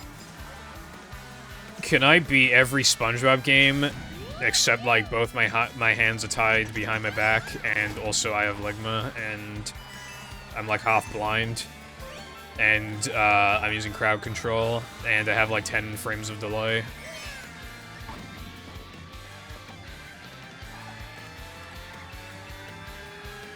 What was the difference? Hosting would immediately host, but you, like... It would, like, take people away from your chat and, like... Actually, wait, am I misremembering? No, I don't think so. It would, like, send all of your viewers immediately to the streamer's chat, and it would automatically, like, it would send them to the chat or whatever. With,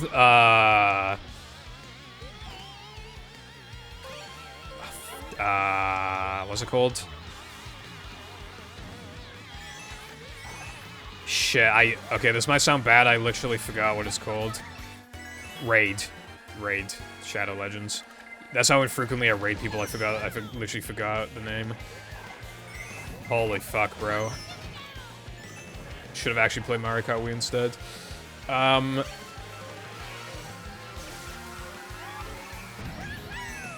With rating, it'll kind of start like a timer. It'll like allow people to opt out of the raid if they want to, and it gives them like 15 seconds or some shit to join or leave the raid. But that's worse because you know what some people are like, dude? Some people will just not try out new things unless you basically like fucking spoon feed it to them.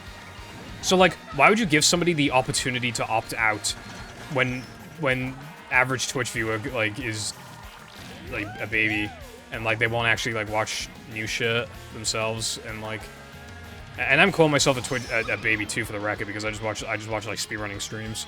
But like, why would you give somebody the opportunity to opt out? If you like immediately host someone, then they have to at least look at the content that the streamer is doing. It's like, oh, even if they click off anyway, at least there was some sort of attempt to be like, okay, this isn't usually what I'm into, but let's see, like, they're playing this game, they're doing this challenge or whatever. Like, it at least gives you some sort of indication of what the streamer is like and what the community is like for even a split second. So, being able to, like, opt out of being forced to see that is so fucking stupid, and I feel like it's actually anti-growth. And it's kind of interesting because I don't think anybody cares enough to actually, like, have the debate, but I've never seen anybody agree or disagree with me on that. That rating is just worse than hosting. I don't think anybody cares enough to actually, like, talk about it, but, like, I really do think it's just worse. Because why would... Because even if you want to opt out... You opt out by clicking off the fucking stream. So it's like... They accomplish the exact same thing. Except one actually forces you to see the streamer for even a tiny bit, which can make the difference. Which can promote growth. Best case scenario, they're both basically identical. Worst case scenario, rating is worse. So it's worse, because then there are instances where it's worse, and there are no instances where it's better, so it is worse. And it's annoying. So, yeah. Rating is fucking moronic. I bumped into a pole and it actually saved me from falling off the thing. I managed to, like, double skill issue, and the second skill issue canceled the first skill issue. It was kind of peak.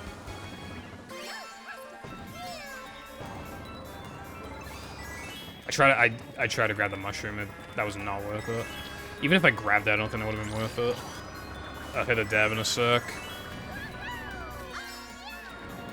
Kind of surprised nobody's redeemed bath time. Oh yeah, speaking of bath time, there's a track later in this... It might be my favorite track in the entire franchise. It's hard for me to say for sure, but it's at least top 5. It's amazing. And it's called, like, Squeaky Clean Sprint or whatever, and you play in it. You're basically racing through a bathroom, so... It's gonna be peak.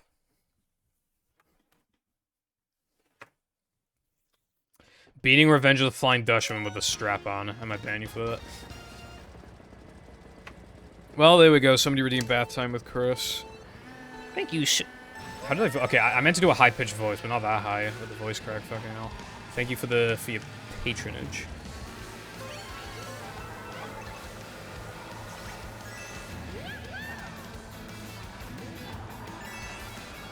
Most people don't have the energy to watch 2 streams back to back.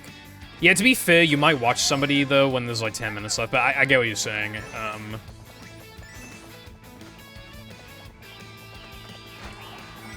Oh, yeah, God, yeah, YouTube trying to autoplay after I've watched a 10-hour retrospective on, I don't know, a 10-hour retrospective on,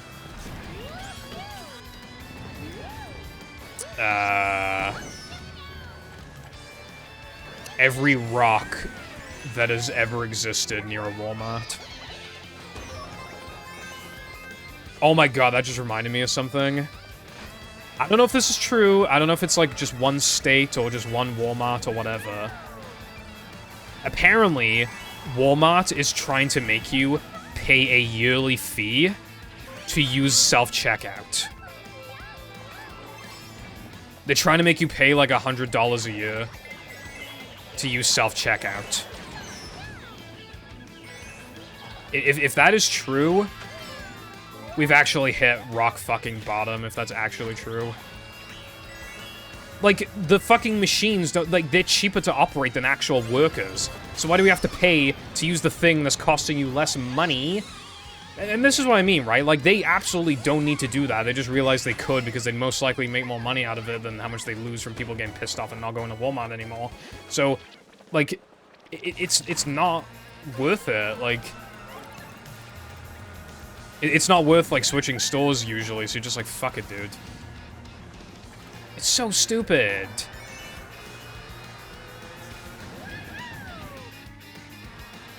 I just can't believe, like, that would not have, that 15 years ago, that absolutely would not have been accepted. I don't understand, like, I feel like it's only working because, or it only will work because we're so used to subscription services in every fucking conceivable way. There's a subscription service for everything ever. I mean, technically bills are a subscription service if you think about it, but, yeah. The point being, you can't exactly, like... Where the fuck are you going? She's gonna die. Yeah, she fell off. Like, I don't know what she was accomplishing there. I thought the game crashed. Anyway, people stealing? Maybe, but, like... So fucking stupid. Even if people... Okay, like... I mean, yeah, sure, okay, I don't deny that, like... I'm sure these stores do lose a decent amount of money every year from people stealing. But, like, you're still making, like, 50 billion quintillion dollars a year, so, like, can you really complain? It's like, okay, let's imagine that you have, like, $100,000 in your bank account, and, like... And then some homeless person, like, sneaks into your wallet and steals, like, $10, right? And, like, you're not 100% sure they stole it, but you're, like, 90% sure, you're pretty sure you saw their hand in your wallet, and you double-check the money, you know that $10 is missing. Are you actually gonna report them to the police when you have $100,000? Like, you're probably not doing that, right? Whereas, like with Walmart, it's like, it's hard to feel bad. They got rid of the fucking... Dude, they got rid of the fucking... the net bridge. On this track, they got rid of the bridge. You know what I'm talking about? Bro, you can't get rid of that. That's part of Maple Tree Way, bro. It's like a little net bridge thing. I don't even know what it was, but it was a net and a bridge thing. Anyway. I don't really feel like I don't steal stuff from stores, but I'm also not gonna feel like sympathetic. Oh no, we lost like $2 million worth of stuff because people stole it, and it's like, yeah, but you also made like $10 billion this year, so like... And again, it's like, you're really gonna complain if someone steals $10 out of your wallet out of the $100,000 you have? That's like the equivalent, like, that's basically what happens when somebody steals like a $60 product, like a game from Walmart, like...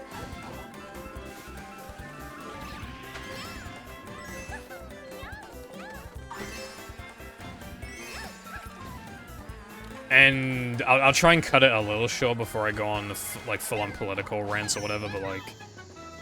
I guess last thing I'll say is just like... It's kind of like, because like, you know, when the companies are like... Blah, blah, blah, we had to raise prices. They didn't have to raise prices because they were like, at risk of going in debt or whatever, getting bankrupt. They have to do it so that they still are making a notable amount of money. Like, this is the first time I've seen the Piranha item this entire session. I literally forgot I was in the game. Like... I'm gonna fucking kill you, bro.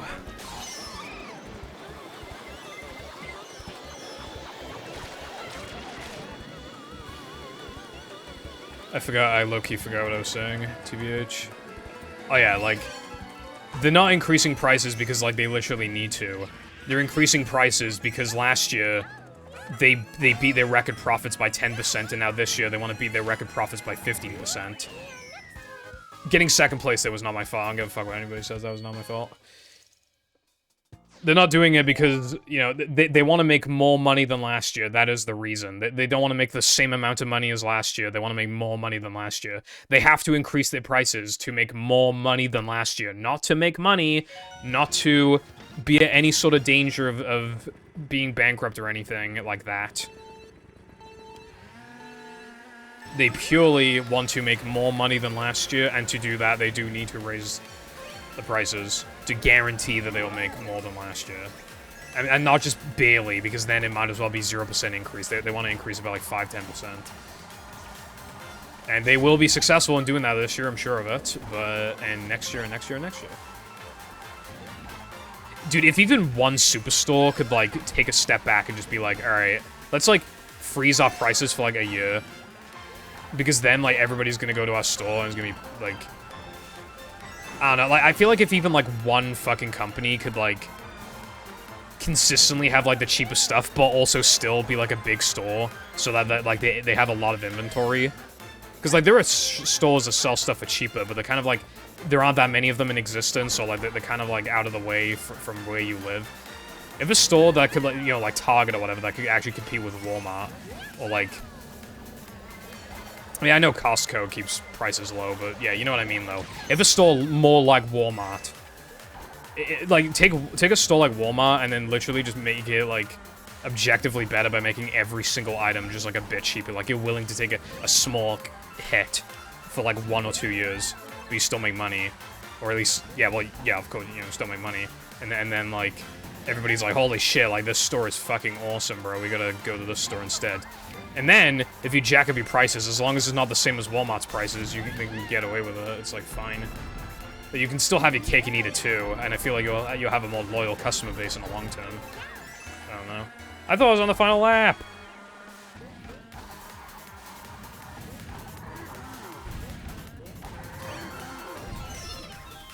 I did not touch him.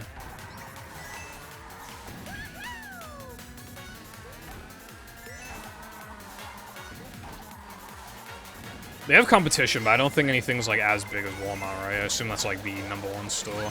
And even, like, Costco, which is cheap, that's, like, more, like, bulk stuff, and you have to, like, even pay to get it in the first place.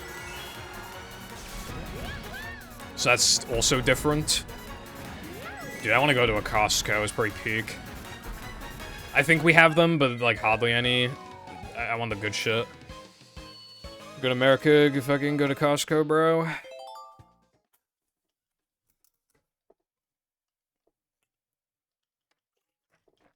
We have, Asda, Tesco,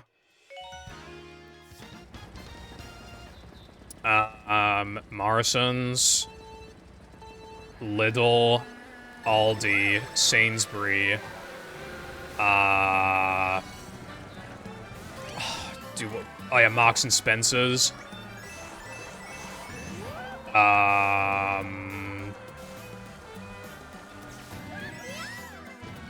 Waitrose.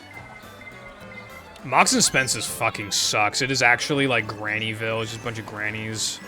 And, like, dude, I saw Cardiff, like, when I was in Cardiff, like, not the last time I was in Cardiff, but, like, one of the last times I was in Cardiff, we had to get emergency bread, because my parents realized, like, oh, fuck, we actually don't have bread at the house, like, let's just get it here. Right? Marks and Spencer's is literally just every other shop. The food is, like, just as good as every other shop, but everything is higher price and they have less stuff. Genuinely, I do not understand why anybody... Like, they'll have a couple things, like, and I really do mean, like, they'll have, like, a couple things that are, like, better than you can get from, like, Asda, but they'll still be more expensive and probably, therefore, not worth it then. Almost all of this stuff is the same quality as you can get elsewhere, but at higher price. And, like, I saw Cardiff University students, like, cause I was, you know, like, I went, they asked me to go to Marks and Spencer's to get the bread. I went in there, and there's a bunch of university students. I'm like, you guys are fucking... I can just tell that they're just, like, at least, like, upper middle class, because, like, no... It's fucking grannies and low-key rich people that fucking shop at Marks and Spencer's, bro. Like...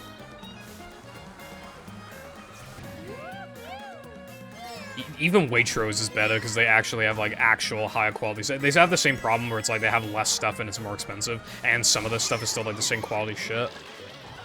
But like, they actually have like more stuff that's like worth buying. That's also like kind of Richville's shop, but like not to the same extent. I feel like, or at least it doesn't have as much of a granny reputation.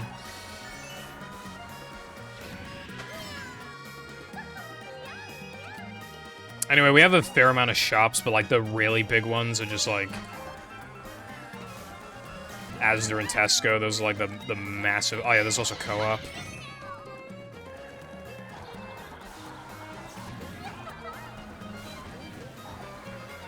And then it's debatable after that, like which ones are like actually huge. Because I wouldn't really call any of them beyond Tesco huge, but you could argue like Sainsbury or whatever. Asda's the big boy. I mean, Tesco is enormous as well, but Asda's even bigger. Asda's tend to be bigger. They tend to be bigger, but I think Tesco generally has, like, slightly cheaper stuff, I think. It's hard to remember. I, like, almost never go to Asda, so I'm not sure. You know what's, like, incredibly depressing, right, is when, like, have you ever been recommended those TikToks or YouTube Shorts where it, like, it shows you the price of stuff back in, like, 2010? And you, like, genuinely can't believe your eyes. They'll be selling, like a pack of, like, peas or whatever, like, frozen peas for, like, 15 fucking p. And now if you buy them, they're, like, £1.50.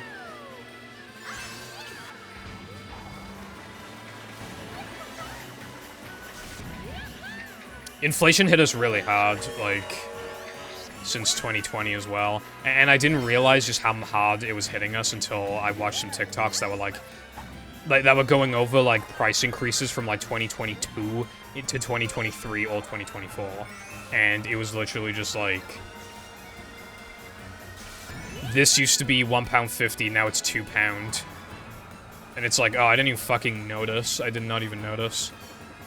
There's like this chocolate. There's like this collection of chocolate in a tub called like, I think it's called Celebrations, and the tub used to be. It used to be back in the day, 850 grams, I think. Now it's like 500 and something, and I think it's more expensive.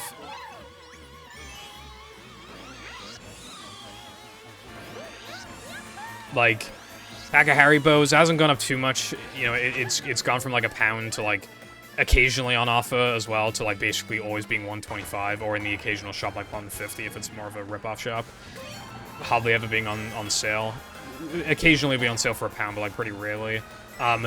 Because of the sugar tax, it experienced shrinkflation, so you're still paying more like relative to the grams.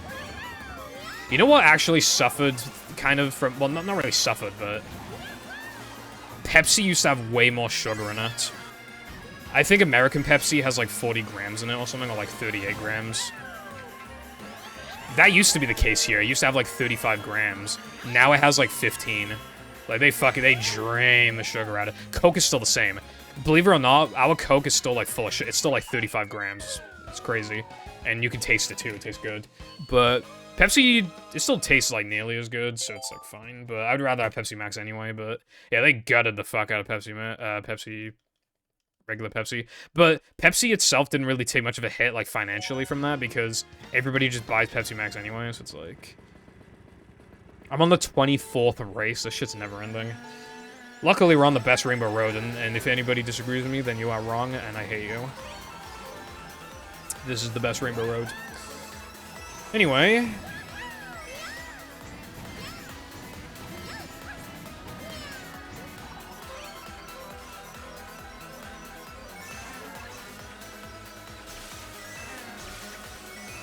Yeah, we used to say cheap as chips because chips were really cheap.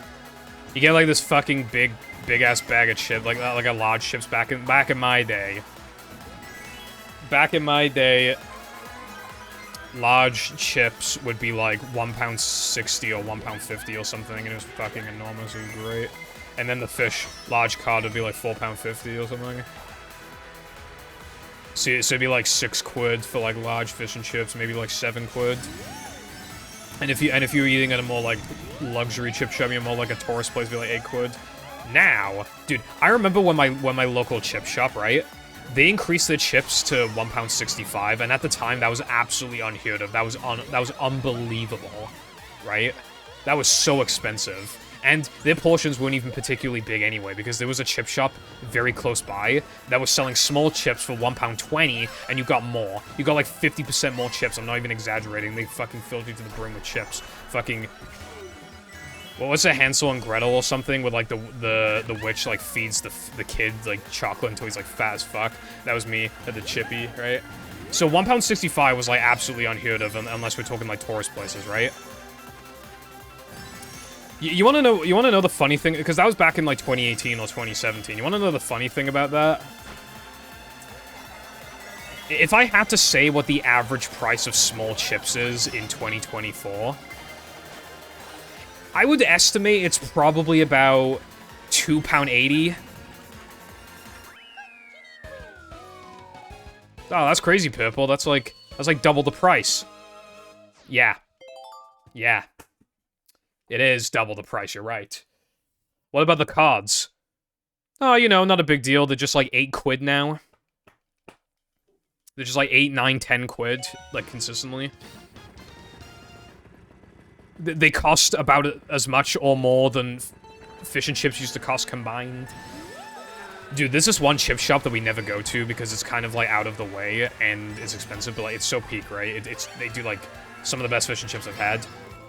I went there over a year ago. I'm talking like a year and a half ago, right?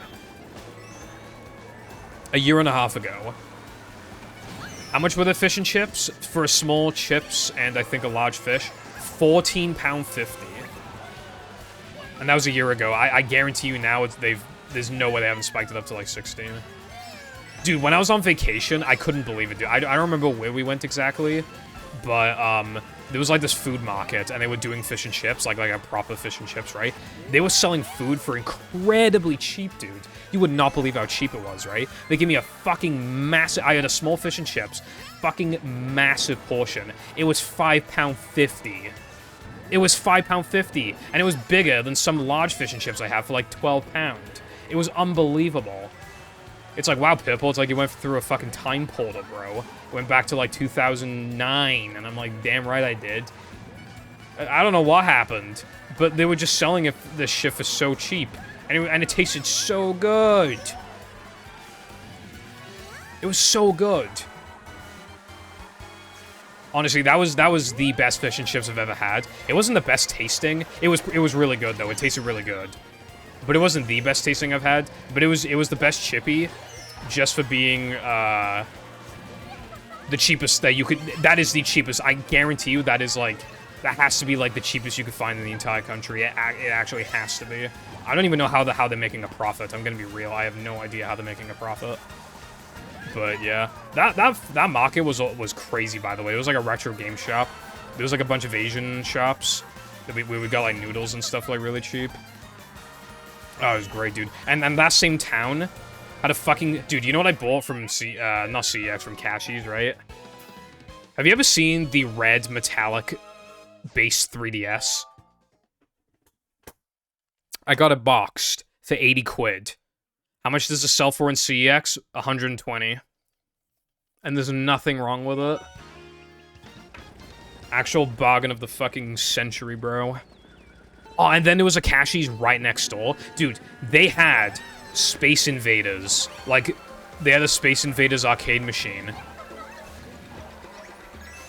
And it was, like, really good quality. It was, like, actual, like, proper size. It wasn't like those 2/3 size. I think there's, like, some company called, like, 1UP Arcade or whatever, and they remake arcades that are, like, 2/3 the size of something. No, this was original size. I highly doubt it was, like, the original one. I mean, it might have been. I don't remember the price. It was expensive. I think it might have been 4 digits, so it might have been the original one. It was awesome, though, dude. I couldn't believe it. It was just in the middle of a Cashies. England is so much better than Wales. It's so much better. I fucking hate Wales. But before I complain about Wales again, let me read messages. Best Rainbow Road visually. Yeah, and I feel like Rainbow Road is mostly about, like, the visuals. I mean, it's also about difficulty as well, I guess, but, like, for me, it's mostly the visuals. And Obviously, pacing is always going to be a factor, but I feel like its pacing is perfect, and the visuals it's like the best looking. Also, I love going through that waterfall's peak.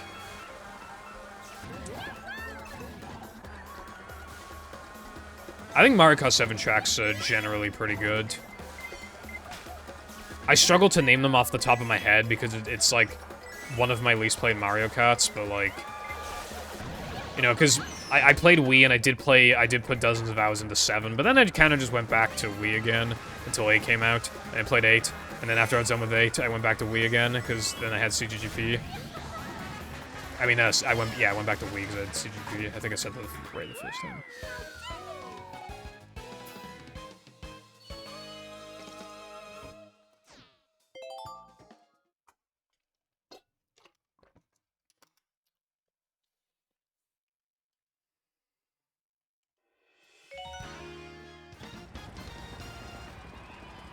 But yeah, all, like, dude, there are so many corner shops in England that sell American drinks for cheap. What do I say by cheap? The average price is, like, for a can of, like, whatever, you know, Pepsi or whatever, like, US Pepsi. It'd be, like, £1.80, right? That's, like, the average. Some rip-off shops will sell them for, like, £3.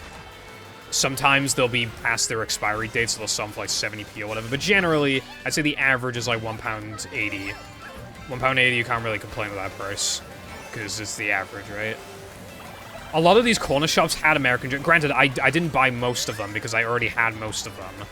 It was mostly just, for some reason, the UK fucking loves importing US Fanta specifically. Like, they can't get enough of importing US Fanta, I don't know why.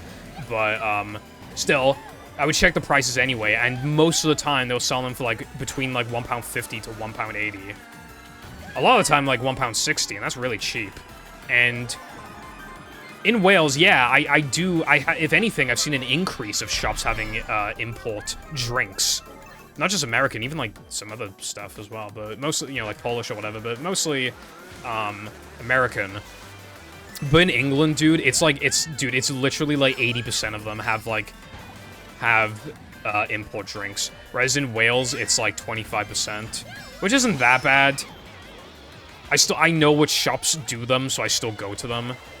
You know, I was able to get, like, Freedom Burst or whatever the fuck it was called. The fact that there's an American drink called, like, Freedom Burst or whatever, like, you guys are so cooked. But anyway, or, like, no, I think it might have been called, like, Liberty Freedom, or, so, I don't know, it had freedom in the name, which is the most American, well, I would say it's the most American thing ever, but I've also bought, like, red, white, and blue fucking Cap and Crunch. Cap and Crunch! Fucking red, white, and blue! You guys are cooked. You guys are actually cooked. I couldn't imagine, like, buying, like... I mean, obviously, I mean, you got, like, the occasional, like, UK thing where it's like, oh, it's a chocolate bar, but it's got, like, the UK flag on it. Like, yeah. You get that occasionally. Or, like, obviously, Welsh cakes were in Wales, so so a lot of the time the packaging will have, like, a Welsh flag on it. But, like... I don't know. I don't think there's a country that glazes itself more than America. Because, like, I feel like when Americans growing up in school, they're kind of taught that they're, like, you know, oh, America stands for freedom, and you should be proud to be an American. I feel like which, you could argue that that's a good thing, that you're growing up to, like, be proud of your country or whatever. Whereas, in comparison, in the UK, like, nobody's trying to sell it to you that this place is actually good. But, like, I don't know, I feel like it just creates, like, long-term unhealthy glazing. The point I was making is that England is better than Wales. But you already probably knew that because I've already said it 100 times. This track is really good, by the way. Look at it. Just look at it. One of the best tracks just for his fucking visuals, bro. I mean, nearly every Mario Kart 8 track looks really good, but, like, this is just, like, fucking hell, dude. I don't even give a fuck about the Yoshi games, really. I'm sure I'd enjoy them if I played them, but I just can't be asked. But this track is so good. Look at that!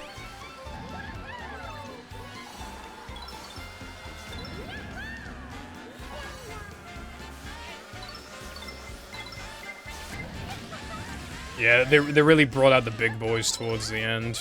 The peak track. I mean, obviously, we had, like, Waluigi Pinball earlier in, but, like... I feel like they really wanted to make sure that like, everybody and their mother was gonna buy the DLC. So they would, like, alright, guys, let's do peak. I mean, they still miss some stuff. Like, I still... I don't think... wait, actually, hold on. I actually don't know. Did they... No, they didn't. I was about to say, did they port over Airship Fortress, but they didn't. Airship Fortress is peak. I need more of that.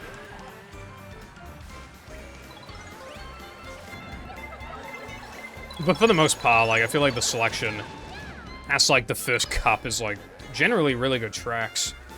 Of course, you got like some kind of mid tracks in there, but it's like, it's just, I mean, there's 96 of them. You can't expect every single one to be like really good.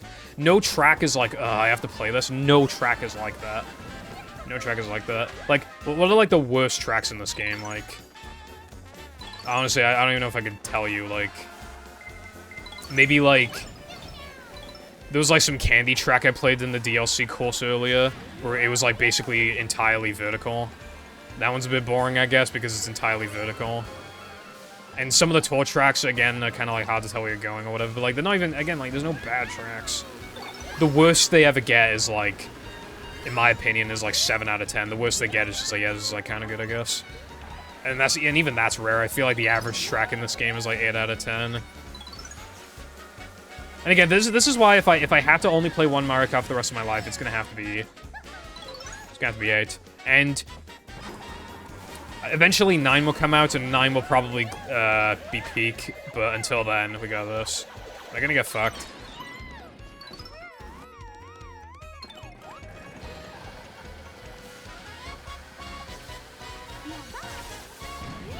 No, you fucking. Okay, I threw back forwards on accident, but I won, so it's fine.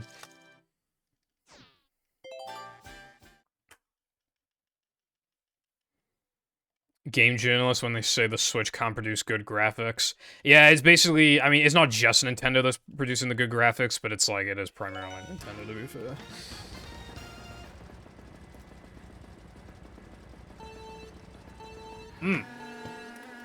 It's been so long since I streamed, I haven't talked about the Pokemon leaks.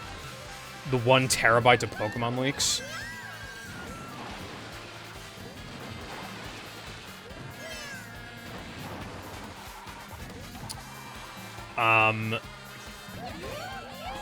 It's like, obviously, you know, the leakers, like, releasing the people's, like, information and stuff, that's obviously very wrong. Though I will say, I think what people are primarily focusing on is, like, the data of the games themselves and not, like, the fight. So, it's kind of like, I'm still intrigued to, like, look at the leaks, even though, like, it had, like, a morally bad thing come with it, but I just, like, I haven't even seen anybody's, like, names be dropped. I think, again, most people, obviously, still shouldn't have been dropped anyway, but, like, you know what I mean? I mean, I've been quite excited to see these leaks. We have, like, Pokemon, like, X and Y beta, and they're, like, pretty early. And it's just really cool. And you got, like, Black and White beta as well. And you got, like, the Gen 3 beta sprites and stuff, like... Unbelievably peak. You could argue that we got too much stuff in one go, because now, like, it's hard to even, like... it's hard to condense everything and, like, actually explain to people, like, what's actually been leaked, because it's hard to remember, because there's so much stuff.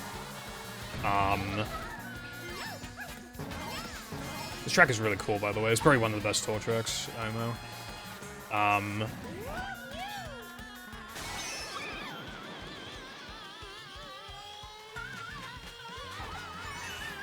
Yeah, I'm not really participating in the Typhlosion memes, because they're just kind of, like... I'm already kind of tired of them. Like, I'm not gonna blame people for making jokes, but just, like, I can't be... I mean... Because there was, like, a thing going around, like, people... Like, it was spreading around, and then people were saying that it was mistranslated, and then people were saying, oh, no, it's been translated, like, properly now, and it still says basically the same shit, still basically just as bad. And I don't know who to believe, and I just don't fucking care. I can't be asked. That's not really what I'm focusing on. I'm just... all the beta stuff is what I'm focusing on. Did you... Okay, so, you know Legends Arceus and how everybody likes it? And you know how they announced Legends ZA? Apparently Legends ZA was part of the leaks, but the leaker is refusing to, like, release it to people because the game isn't out yet.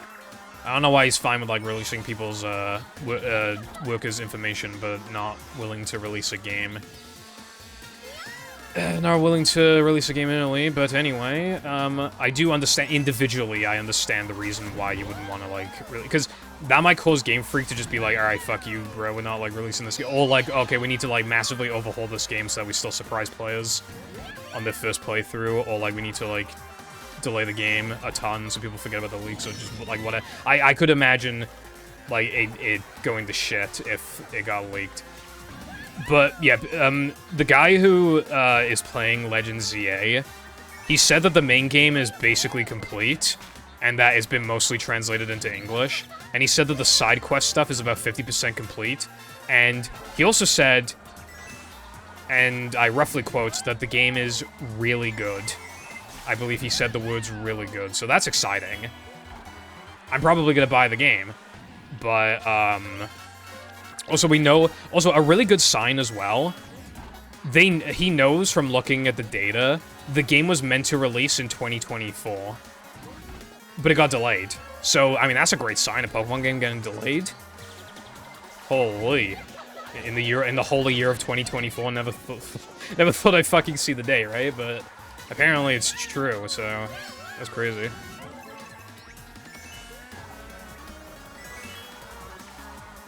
I think there might have also been a leak of Legends Arceus, but like a beta leak, but I'm not actually sure. What's up, OG? Ate a whole pack of saltine crackers with no drink. I've heard people make memes about like the Popeyes biscuit or whatever.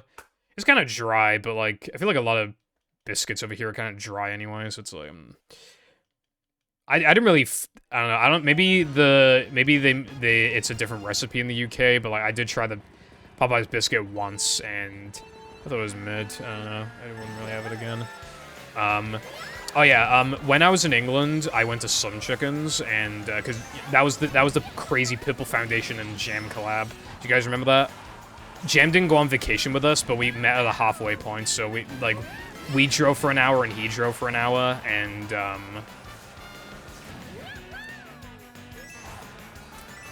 then we had the crazy collab. There was a Cashies there, but it wasn't open on Sundays, so curl my shelf. But we went to Slim Chickens, and dude, we spent so much money there. It's an expensive place. But we tried the milkshakes. You know what's crazy about that? Because I had the Oreo milkshake. You know what's crazy about the milkshake? It tastes exactly the same as Five Guys Oreo milkshake. Literally tastes exactly the same, and they're about the same price as well. And I think the cups are about the same size. Might be slightly different sizes. It's hard to tell. But yeah, they taste exactly the same and about the same price. So that was great. I mean, I love the Five Guys milkshakes at Peak, so I mean, I was happy about that. They're just incredibly expensive. It didn't help, by the way, the part of the expense was we bought gravy, and they literally just didn't give us gravy, and we didn't notice until we were mostly done with the food when we were full anyway. And also, we're not Karen, so we're not going to complain about it. Jam's a busy boy.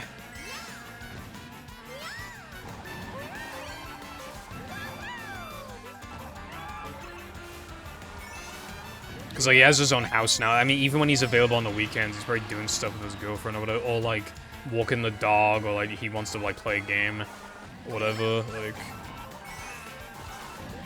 I would actually like to see the return of Jam and Purple Zombies like offline, because we used to do that, but now that I'm more available, if he just, like, randomly has a day off, like, on, like, a Tuesday or whatever, then can make that work. And that reminds me, actually, you might have seen in my server that Careful said about a Careful and Purple collab, and you might have been wondering what that was about, considering that didn't happen. Me and Careful were gonna, like, well, Careful was going to stream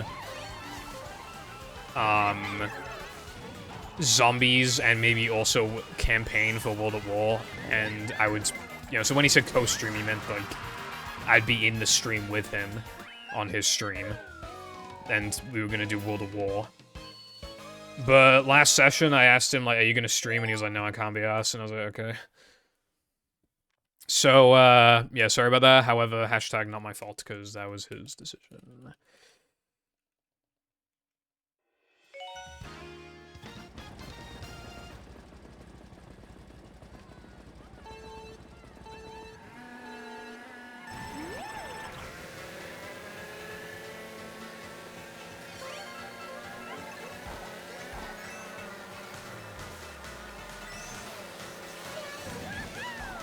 The Minecraft stream was cool, but we got lost in the nether for way too long. We got like a... Dude, we got like a horrible... I think we got good Stronghold RNG, but we got like terrible Nether Fortress RNG. I had to use a command because we were running out of time. I actually like had to use a command. And we still only finished on time by like... I mean, we finished with some time left, so we had like... Do you remember me and Jam had a PvP match? And, I played the combat arena music. Dude, I got bullshitted, though, dude. He, like... I don't remember exactly what happened, but I just remember it was something to do with, like... I think the game, like, didn't heal my hearts properly when it was supposed to, and he got an extra... Or, like, either way, I think he just got an extra hit on me when he wasn't supposed to. And people were like, Pipple, you're so bad, it's not lag, you're literally playing LAN. But, like, I swear to God it was fucking lag. I swear to God. It was lag.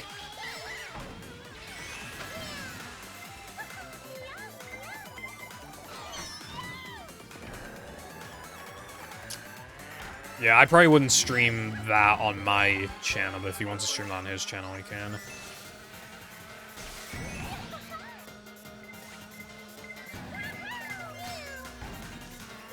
This track is kind of cool. My brother's been to Singapore. More like sing for a whore, am I right? I'm sorry, that was mean.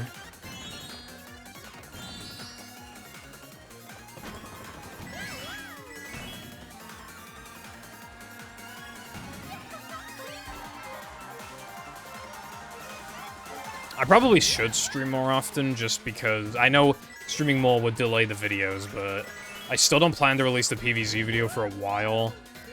So I should probably, just so people know I'm not fucking dead, probably stream more.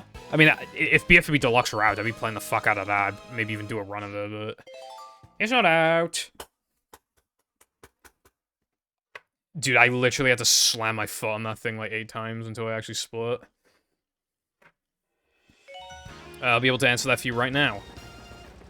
Including, well, yeah, we got like 16 races left, including this one.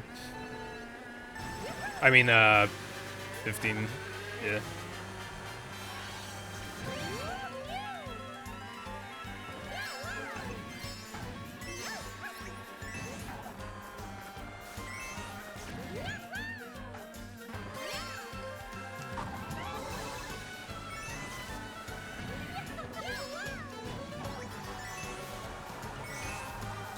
This is quite a long thing. I've never done it before. Again, I've done 48 tracks a couple times. I've done it like 3 times ever, probably. But I've always, like, ever since the DLC got announced, I always wanted to do this. Oh yeah, I got Alpha Sapphire on release, but yeah, then I bought Omega Ruby. Well, actually, okay. So what happened is that,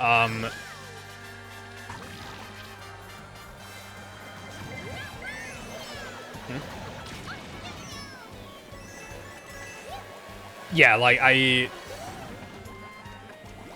so... It was a Christmas present, and I told my mom to get Jam, because me and Jam usually got, like, differing versions. I mean, even to this day, we still usually do.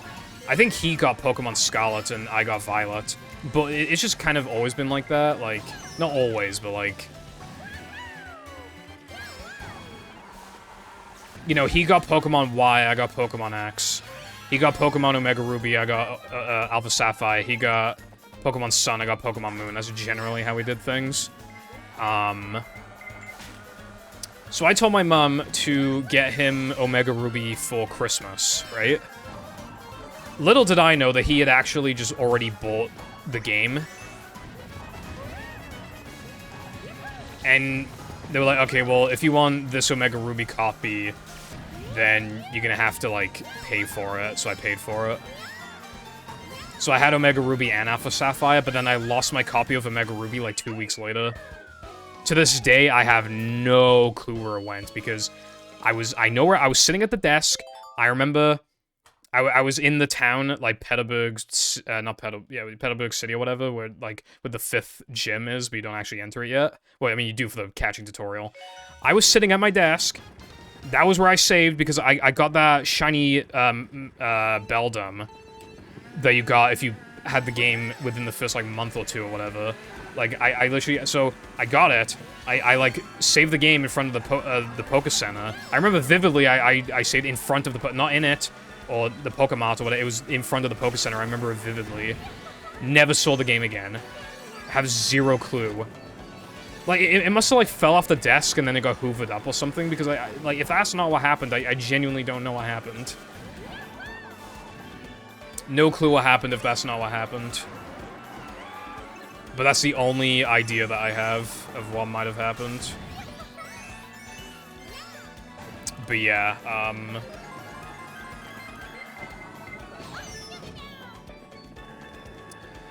I did repurchase it back in, like, 2017, 2018 or something. Because I didn't want to save over my Alpha Sapphire. However, when I played Omega Ruby recently, I just pirated it like a actor on my 3DS, because I already own Omega Ruby, but I didn't want to delete my save, and I already have Alpha Sapphire, but I didn't want to delete my save. It's just the equivalent of just deleting my save or backing up my save. If Nintendo is not going to officially give me a way to back up the save, like a good way of doing so, then I don't class it as piracy. I'm literally just... It's the equivalent of wiping my save, except without wiping my save. That's why I have an R4 card as well for DS, because it's been able... I can now play, like, Black and White and Black and White 2. I can play Heart Gold, Soul Silver, you know? It's, like... It's great. The only problem is I need to double check, but I think I might have reset one of my saves that had 2 shinies on it, and I need to actually check, so I don't know if I did.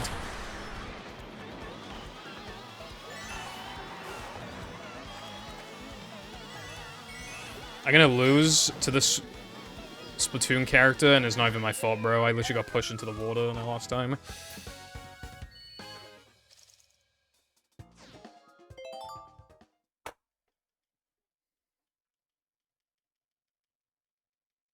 Yeah, pretty much Carden.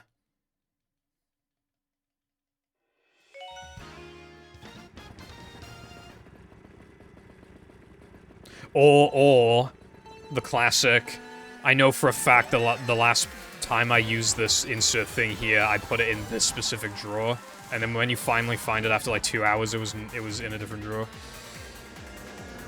Yippee!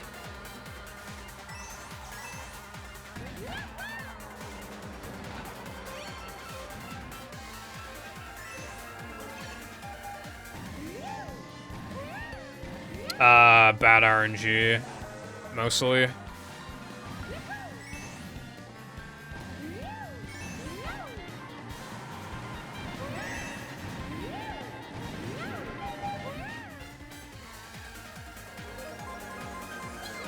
I mean, I got pushed into the water by the fucking stupid NPCs. Maybe if I was a heavyweight character, then it would have been pushed into fucking thing.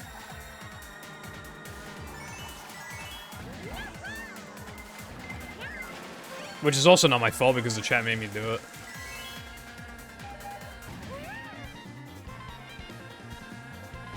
Nah, that was like the 3rd time or 4th time I haven't been in first. I feel like only one of them was like my fault, and even then, I still feel like maybe if I got good RNG, I still could have. It's hard to say. But the Coconut Mole one was like the most my fault.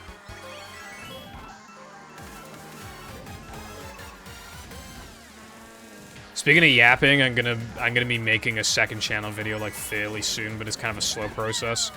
Not because it actually takes a long time to like.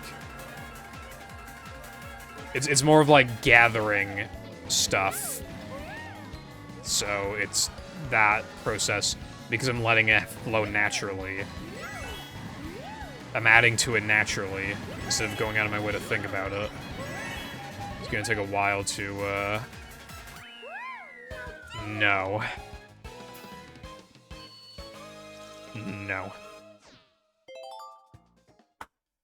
I would do Banjo-Kazooie and Banjo-Tooie, level tier list if I, like, hadn't already done it and posted it in my server. I love talking about Kazooie and Tooie. Tooie's on, it's coming to Switch Online. I'm not gonna play it, I have the superior rare replay version, but... Well, I say, it has audio desync problems, so... The Switch version could arguably be, but... Yeah, I'm not paying for that, but anyway. This is the track I was talking about earlier, where you play in a bathroom. This is one of the best tracks in the fucking franchise, dude. You seen this shit? Went down the fucking drain. I was in a bath. Doing some math. Look at that, and there's a fan. And there's, like, soap. And I'm gonna be on a fucking skibbity toilet, bruv. Holy shit. I'm not on the toilet, but I go past the toilet. Skibbity toilet. And then you got, like, these, like, bath towels. See, was that not, like, basically the definition of peak just then? Like, the shower head is running! Peak. Ah, fuck. Can I get a horn? Fuck you.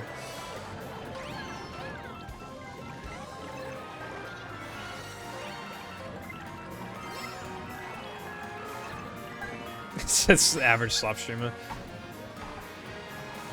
Yeah. Asmongold. He's playing the Mario Kart DLC and he sees this track, he turns the game off, and he stops streaming. Oh, I forgot, yeah, you can go this path on lap 2.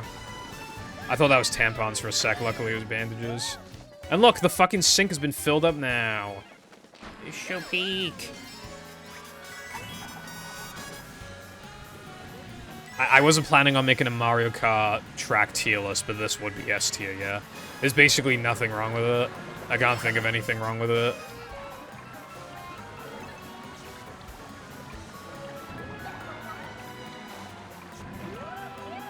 I actually can't think of anything wrong with this track. Like, maybe this turn right here. Like, maybe you have to turn at a very, very, like, slightly awkward angle, kind of. Because you're never angled to, like, approach a head-on like you have to drift there. Which, I mean, you should be drifting anyway, but it's, like, technically kind of awkward. Maybe. But, like, who fucking cares, bro?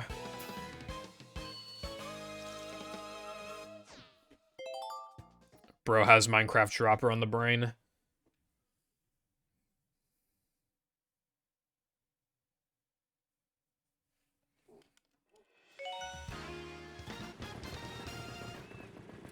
When there's still 11 tracks left.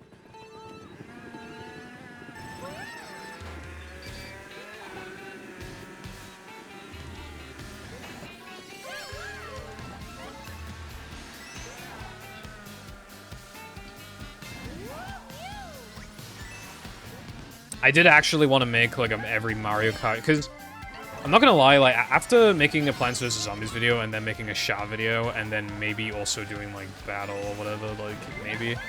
After that, I wouldn't know what YouTube content to actually make, because I grew up with, like, no games, and, except for, like, Pokemon, and you can't, like, have you seen Pokemon retrospectives these days? They get, like, no views, because everybody's already, like, sucked the topic dry. So, like, I don't even know what content to make after that, but I was thinking of doing every Mario Kart track ranked, but I feel like it's kind of sloppy. Don't get me wrong, it's not as sloppy as like, Pyrocynical covering a huge drama.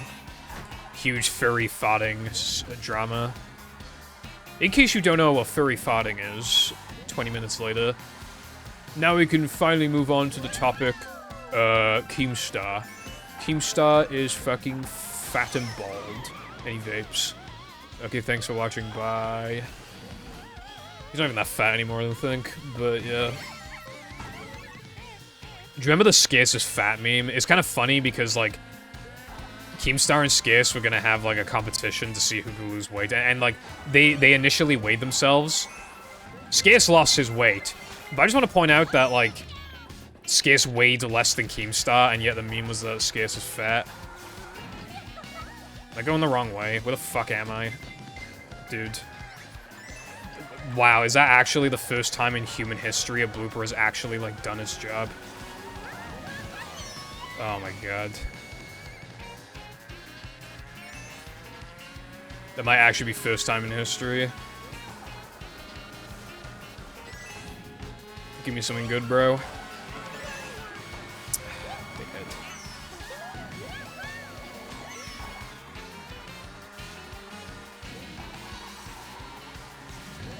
I'm not fucking losing to you. You better not have a red shell on the back. Now we're good.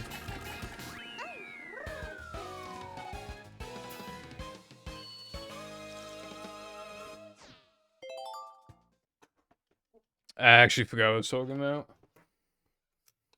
Oh, yeah. It's a little sloppy to make a every Mario Kart track rank. Especially because what I was going to do to stand out was to rank literally every single... Except for Torgs and the arcade games. But when it comes to the console games, you know, just make... But, like, I didn't want to talk about, like, the 4 different versions of fucking Bowser Castle 2 or whatever the fuck. Like, I really didn't want to do that. And, like, the first, like, 100 tracks... Not 100. The first, like... 50 tracks are all basically interchangeable, and it practically doesn't matter, like, where you rank them. You're probably gonna have, like, an absolute, like, bottom 5, but other than that, like... The remaining, like, bottom 40 or whatever are just gonna be... They're interchangeable. Like, like, there's too many to rank. It's like, Don't get me wrong, right? There's a cool novelty to, like... Oh, I watch, like, every episode of this show, and then at the very end, like, they rank it, like, you know, like, what LS Mark does. I like that. But you just know his bottom, like, especially when it came to, like, Family Guy and The Simpsons, his bottom, like, 50 are basically interchangeable. And it gets to a point where it's like, it doesn't even matter where they place, really. It doesn't really start to get... And when episodes are in the middle of the pack, it also is interchangeable because they're incredibly mids and they could literally just move anywhere. So all that actually matters, really, for even big shows like that is basically the top 50, maybe top 100. And then beyond that, it just doesn't fucking matter. But yeah, I was thinking of doing every Mario Kart track ranked, but I don't know. I'm gonna struggle to find content to make, but maybe if I need to, I could switch to being a fucking streamer, and then I could just stream video games and then make video essays on those instead. How Persona 5 changed my life. How Mario Party 3 broke me. Because, like, again, I didn't grow up with that many games. Do you think I grew up with Mario Party? No, other than Mario Party 9 when I was, like, 12. No, I did not.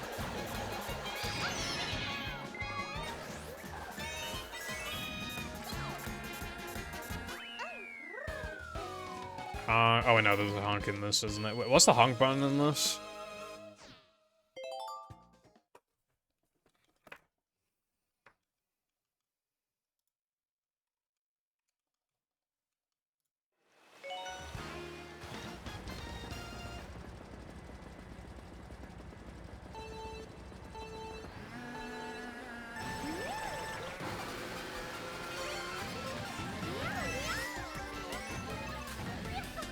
Yeah, that is not the, What's the honk button? I genuinely don't know what it is. It's not B, it's not A, it's not X or Y. Oh, there we go.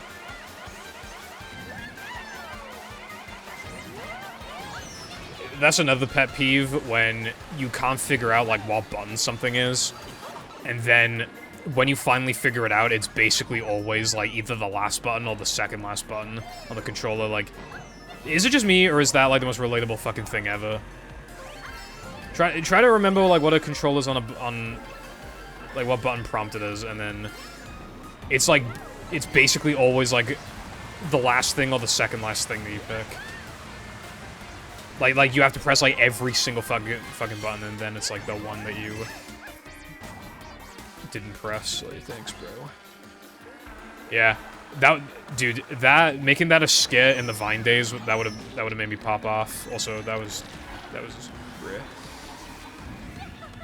That would have made me pop off.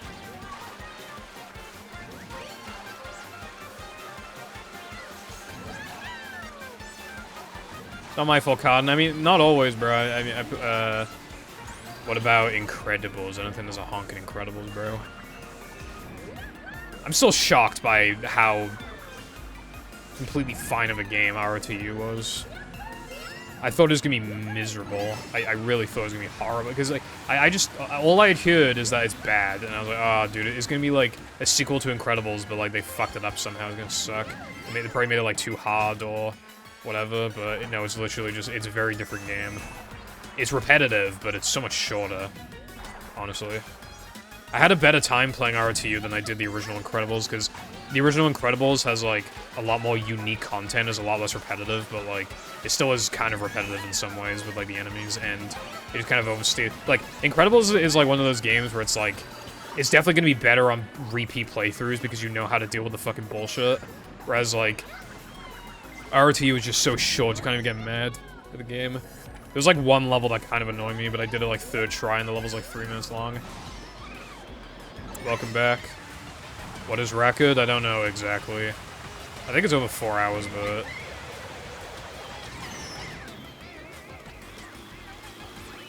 Yeah, and Purple Cells are gonna blame it on me. They're gonna say it's my fault. Yeah, I already know. Come on. Come on, have the messages come in about how that's my fault. Come on. I'm waiting for it, bro. I'm waiting for it.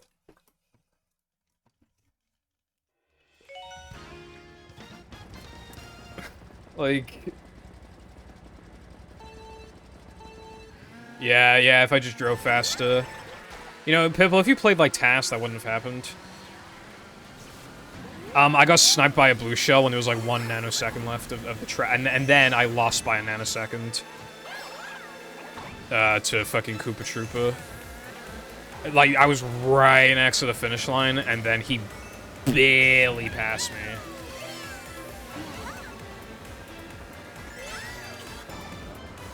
That was an actual Mario Kart Wii moment. Maybe I should play Mario Kart Wii at some point, but I can't get as much mileage out of that unless I play CGGP, which I could play CGGP, but... Then I don't know if people would watch because it's not, like, recognizable content, if that makes sense. But maybe I could do, like, 32 tracks and then do CGGP for a couple... I don't know. That could be cool. I don't know. No one said anything. You know what my response to that is, Wilcon? June 25th, 2025. At 11:08 p.m.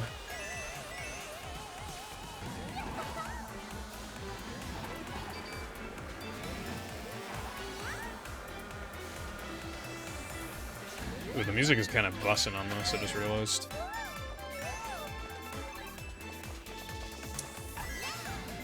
Yeah, I keep forgetting to split. Oh, I forgot about this part. This part is peak. Look at this. Cute little ice rink. Has anybody here ever gone ice skating? Because I never have. Like, I remember, I went with my aunt, and I don't remember where we went, but we went somewhere where people were, like, ice skating, because that was, like, one of the things you could do. You could go ice skating.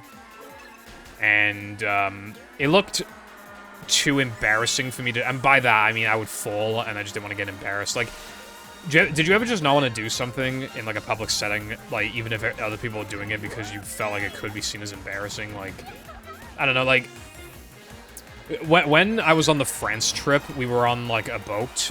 We took a ferry to France, and me and my friend kept discreetly buying Pokemon cards because if anybody in the class found out, we would have just got bullied. Like, and that's not any sort of, like, exaggeration or anything. We would have been bullied, so we have to be discreet about it, but that's what I mean. Like, sometimes that mentality carries over to things that people just don't even fucking care about, like... Sometimes I'll buy, like, some meme game on, like, PS2 or whatever, but it's kind of like... It's like Alvin and the Chipmunks, and I just don't want to look like some fucking, like... So I'll kind of like, if I want a second game, I'll place it like on top of it, so that it's not like the main attraction when they're scanning the games.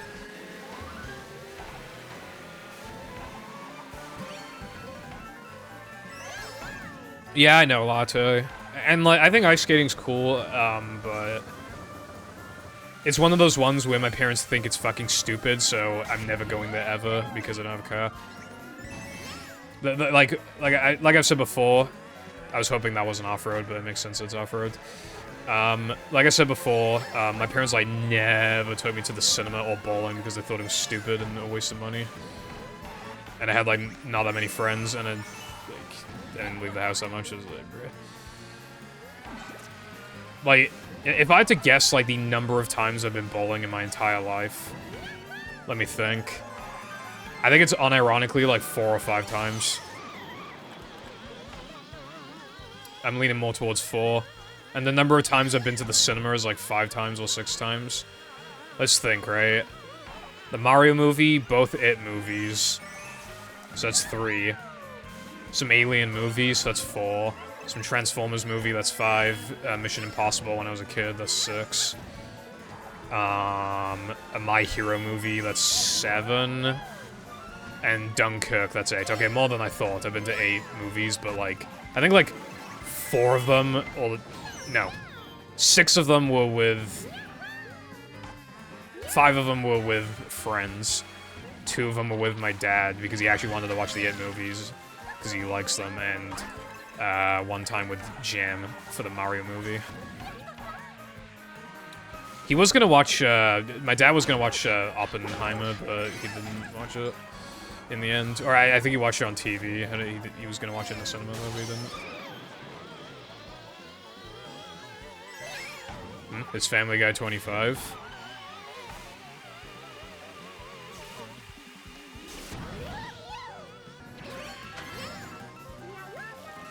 That's crazy. Isn't it kind of weird that The Simpsons existed for 10 years, like, before Family Guy did? Like, it's kind of weird.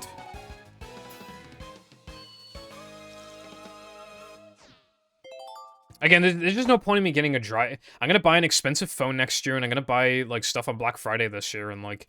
You know, that's a lot of money, and, like, then I can't be asked to, like, learn the theory, and, like... I don't trust myself on the road, and I don't trust any Karens on the road, and fucking... I just, like... I don't know, dude. Like...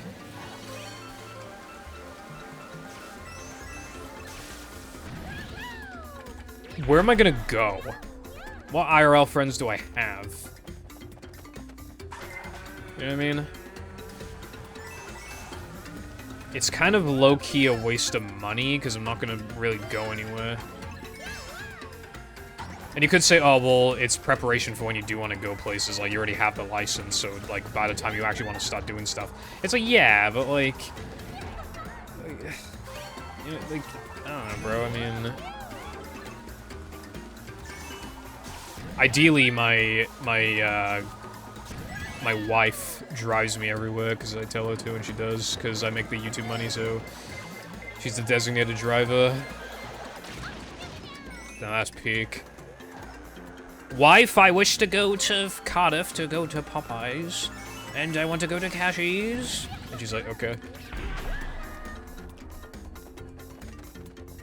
Wife, I must go to Cashies right now. I need to see what bargains they have at Cashies. I must go to Five Guys. Learning to drive just isn't what's on my mind right now. Yeah, I feel like, you know, I'm not blaming people, but I feel like because in America, like, you basically have to learn how to drive.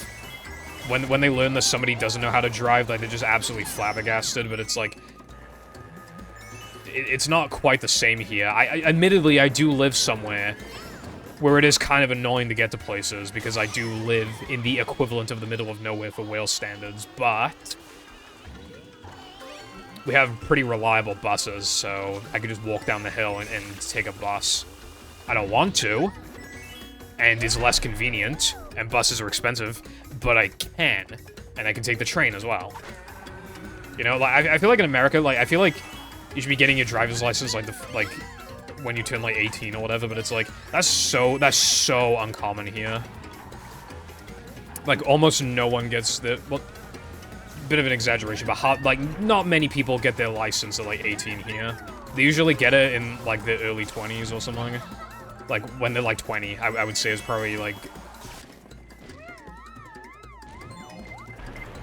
20 to 21, I'd say is when people usually start trying to get their license.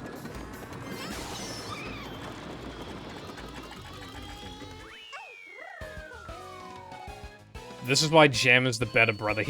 That fucking car he got was a hand-me-down, dude. It's unfair. It's, like, objectively unfair when you think about it. He got his car for free.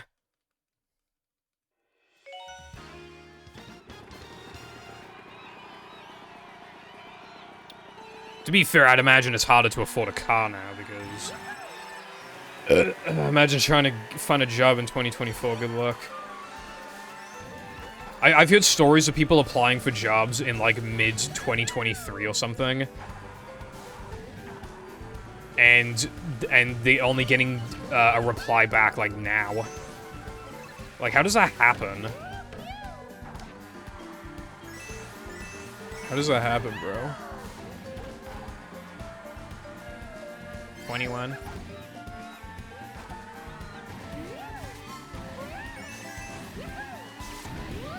But yeah, like, what is the actual, like, point of me learning to drive?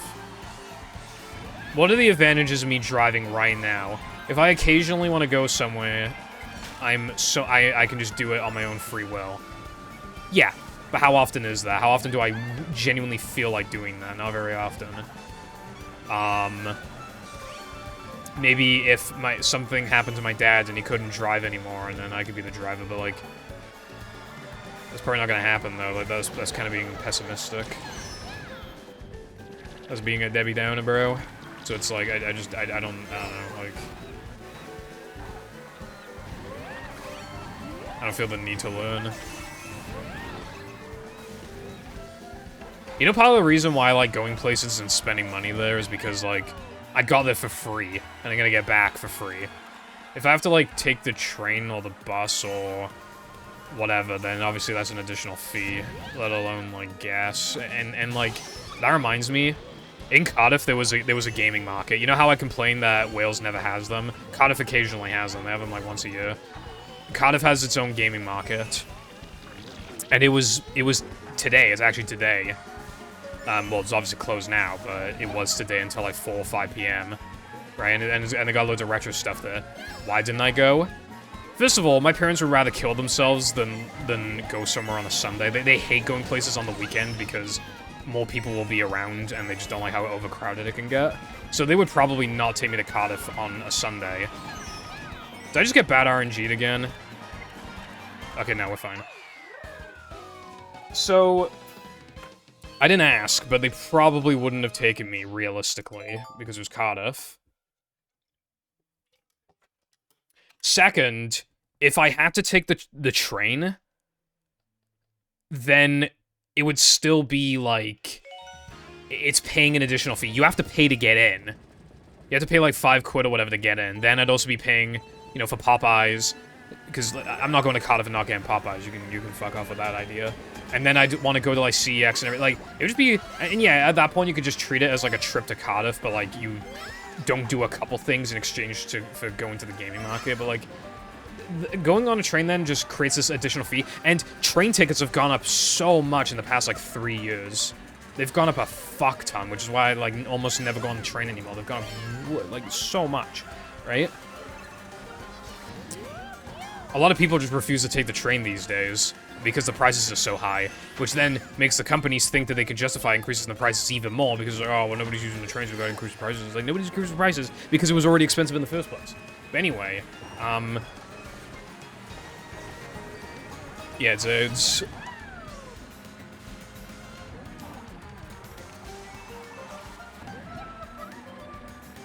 This map is pretty cool, by the way.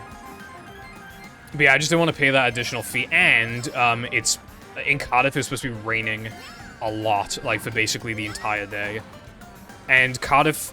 There are a lot of you know, there's parts of Cardiff where, like, you can be under shelter, but, like, when you're in the more, like, outdoor parts, like, you have to go from shop to shop, and a lot of them don't have, like, covers, so I didn't want to get absolutely drenched, so I'd have to pay money to get in, and then pay money for the train, and then also, like, yeah, basically, and then I wouldn't have been able to take as, yeah, basically, it just would have sucked. It wasn't worth it, and considering, what I'm mainly into is, Japanese games, and from the pictures I saw and the videos I saw as well, it just seemed like there were Japanese things, but it was mostly PAL. You know, why would I get a PAL Sega Mega Drive? Why would I do that to myself? I don't like torturing myself. Well, I did with speedrunning, but generally I don't like torturing myself. Why would I do that? Why would I buy inferior product?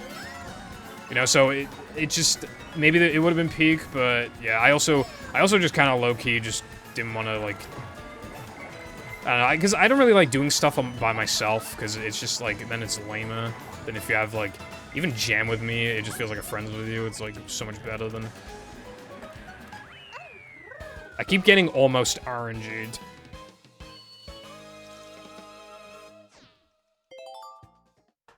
I feel like I don't know, I feel like I'd... This might sound really bad, but I genuinely... Ever since getting a phone, not counting sleeping or being in school, well, even in school I would check between, like, so actually including school, not counting when I'm sleeping, all the time when my phone died and I had to send it to Google, and then it took like 5 days or 7 days or whatever to come back, not counting those times, I think the longest I've ever gone without my phone, without looking at my phone, like, like, in one go, is probably like 3-4 hours. Well, I mean, streams, actually, there's streams as well. So maybe like 6 hours, 6.5 hours because of streams where I just happen to not check. But even on most streams, I still check I mean, I did check my phone today because I meant to go on my account and see how much money I had, how much money I was spending, because that was a topic earlier and I forgot to keep doing that, but yeah, like,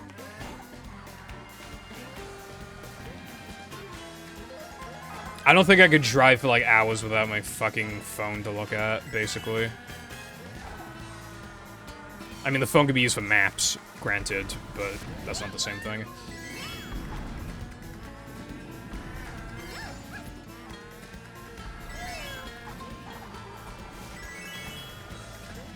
I'll just get my wife to drive me everywhere, bro, it's fine.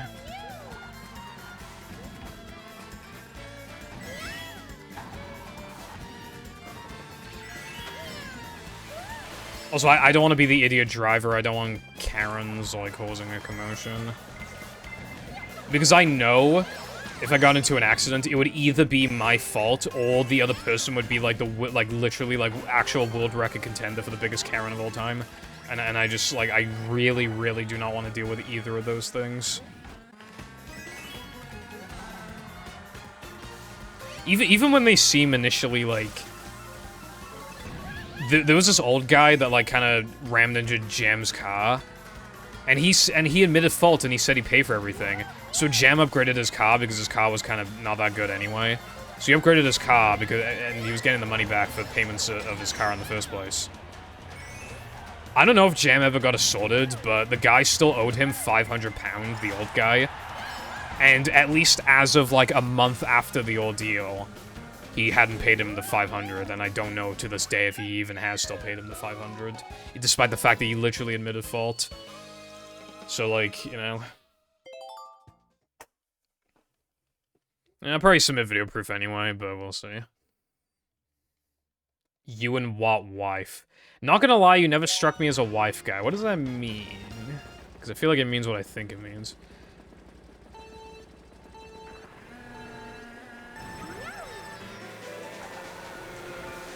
You saying you and what wife is gonna look so bad in 2 years' time. It'll be the equivalent of you and what army, and then like the whole fucking US military shows up.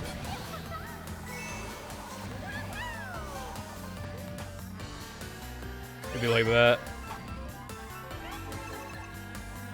Anyway, I don't care for marriage, if that's what you meant, but... I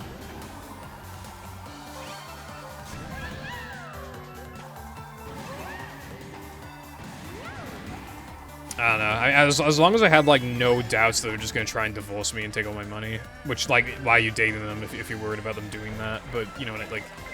If the relationship suddenly started going south and then they were like, oh, I want to get married, Lala, I'd be like, fuck that. Like, if they were just, like, warning signs that appear out of nowhere and then they're like, marriage. And then I'd be like, maybe we should wait on that, bro.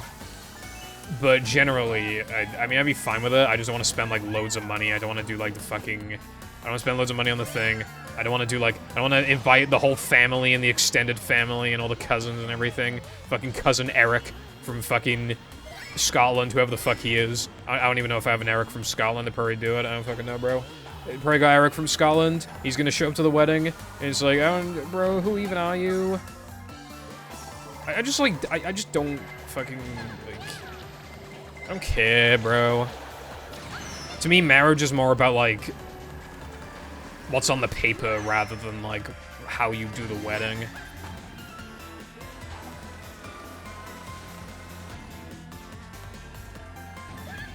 Thick movie goth girls don't exist in. They don't exist at all, but it's fine.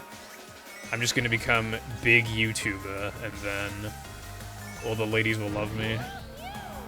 Oh my god, are you the guy who made the PVZ retrospective? Oh, yes I am, bro. Oh my god, I know this is kind of sudden, but, like, can I give you my phone number? Like, for realies? By the way, I'm a gamer girl, and I have brain rot, so I'm gonna say skippity toilet and these nuts. And I'm like, oh my god, that's literally my dream girl. What I'm looking for, basically, is, like, gamer girl who isn't a normie. Well, I mean, if they're not a normie, then they're probably a gamer girl in the first place, but yeah. Basically, gamer girl who, like, gets the memes, gets internet culture. That is pretty much what I'm looking for. And obviously around my age, and, like, not a bad person, you know, just incredibly obvious stuff. Just good person, like, morally good person. And game and go, and that's what I'm looking for. Because, like, I feel like it's a lot harder to, like, I've seen people talk about the stories on, like, Twitter where it's like, oh, I told somebody that I'm, like, a live streamer, or, like, I'm in esports, and she would, like, laugh at me and be like, okay, what's your real job? Oh my god, is that actually your job, even though they make good money? Obviously, they don't say how much money they make, but, like, you know, if that's what you do as a living, then obviously you're probably making some pretty decent money. So, like, but they just know so little that they're not even, like, they just think, like, oh, that's, like, such a... Okay, I don't want to sound, like... Men do it too, but, like, I don't know what is up with this trend of women on Twitter being, like... this is real. I saw this, like, 2 days ago, and it was, like... And it basically was a tweet that was, like... It's childish for men to drink soda, and it's just like, dude, fucking kill yourself, like, actually, like, men kind of do the same thing, but I feel like women are, like, way worse for that specific thing, of just being, like, judgmental of, like, your hobbies.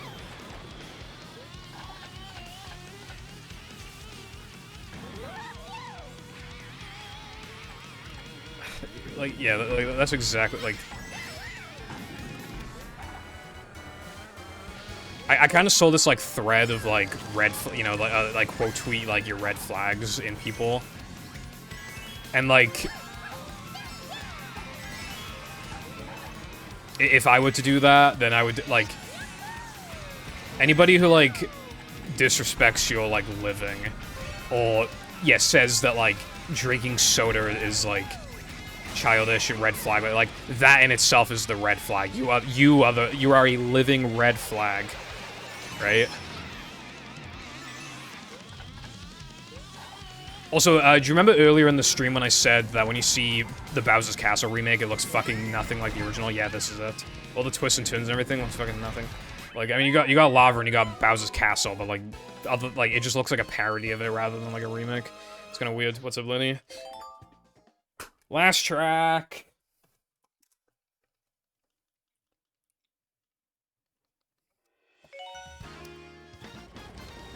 But yeah, it's like, I really, if they say it's like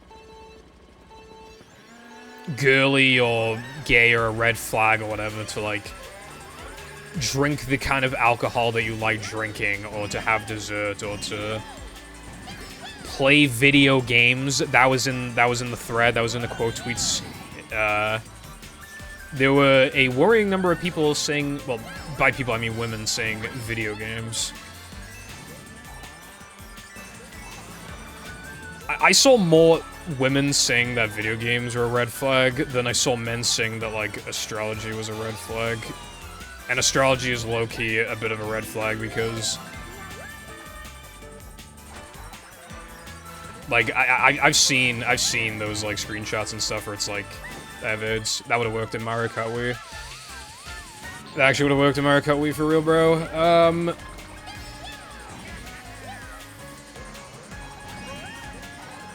Where it's like, don't talk to me unless you're a Pisces or whatever the fuck, and I'm just like, I don't even know what these mean, dude. I don't even know which I think I'm a Cancer, but I don't even know. Like, we did astrology in religious studies for like 1 hour, and I think we were just figuring out, oh, what's your astrology sign, and I think mine was Cancer, and that's the only reason I know was because of that 1 hour.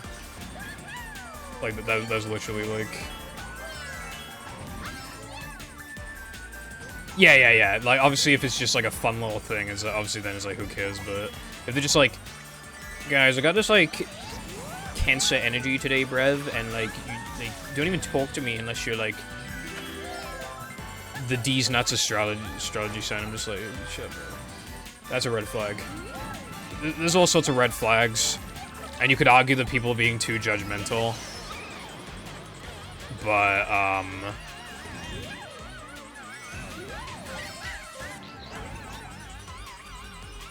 one that I saw that I did not like, and I saw it a lot, was Picky Eater. Because that implies that it's, like, their fault when it's not. I did not care for that one.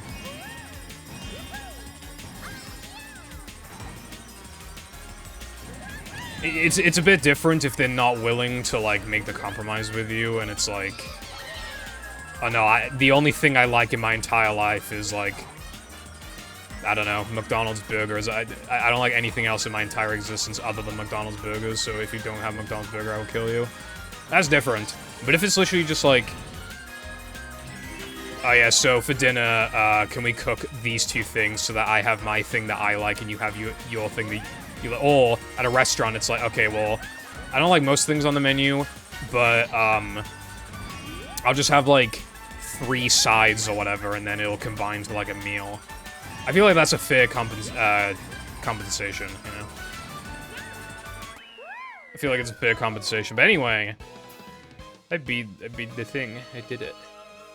Now I need to see how I place on the leaderboards to go look now. Based off this time, I think I'm towards the bottom. We'll see.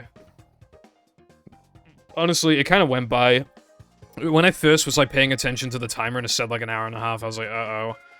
It kind of flew by after that, I feel like. I mean, it wasn't a slog, but, like, at any point, but it was just kind of like... I was like, oh god, I gotta do this for, like... It might become... I was worried it would become a slog, and it wasn't. The past, like, 3 hours especially have just completely flown by. And I finally did this thing that I've been wanting to do for months. Alright, so, there are 70 positions on the leaderboard. I am not memeing with you, I got 69th.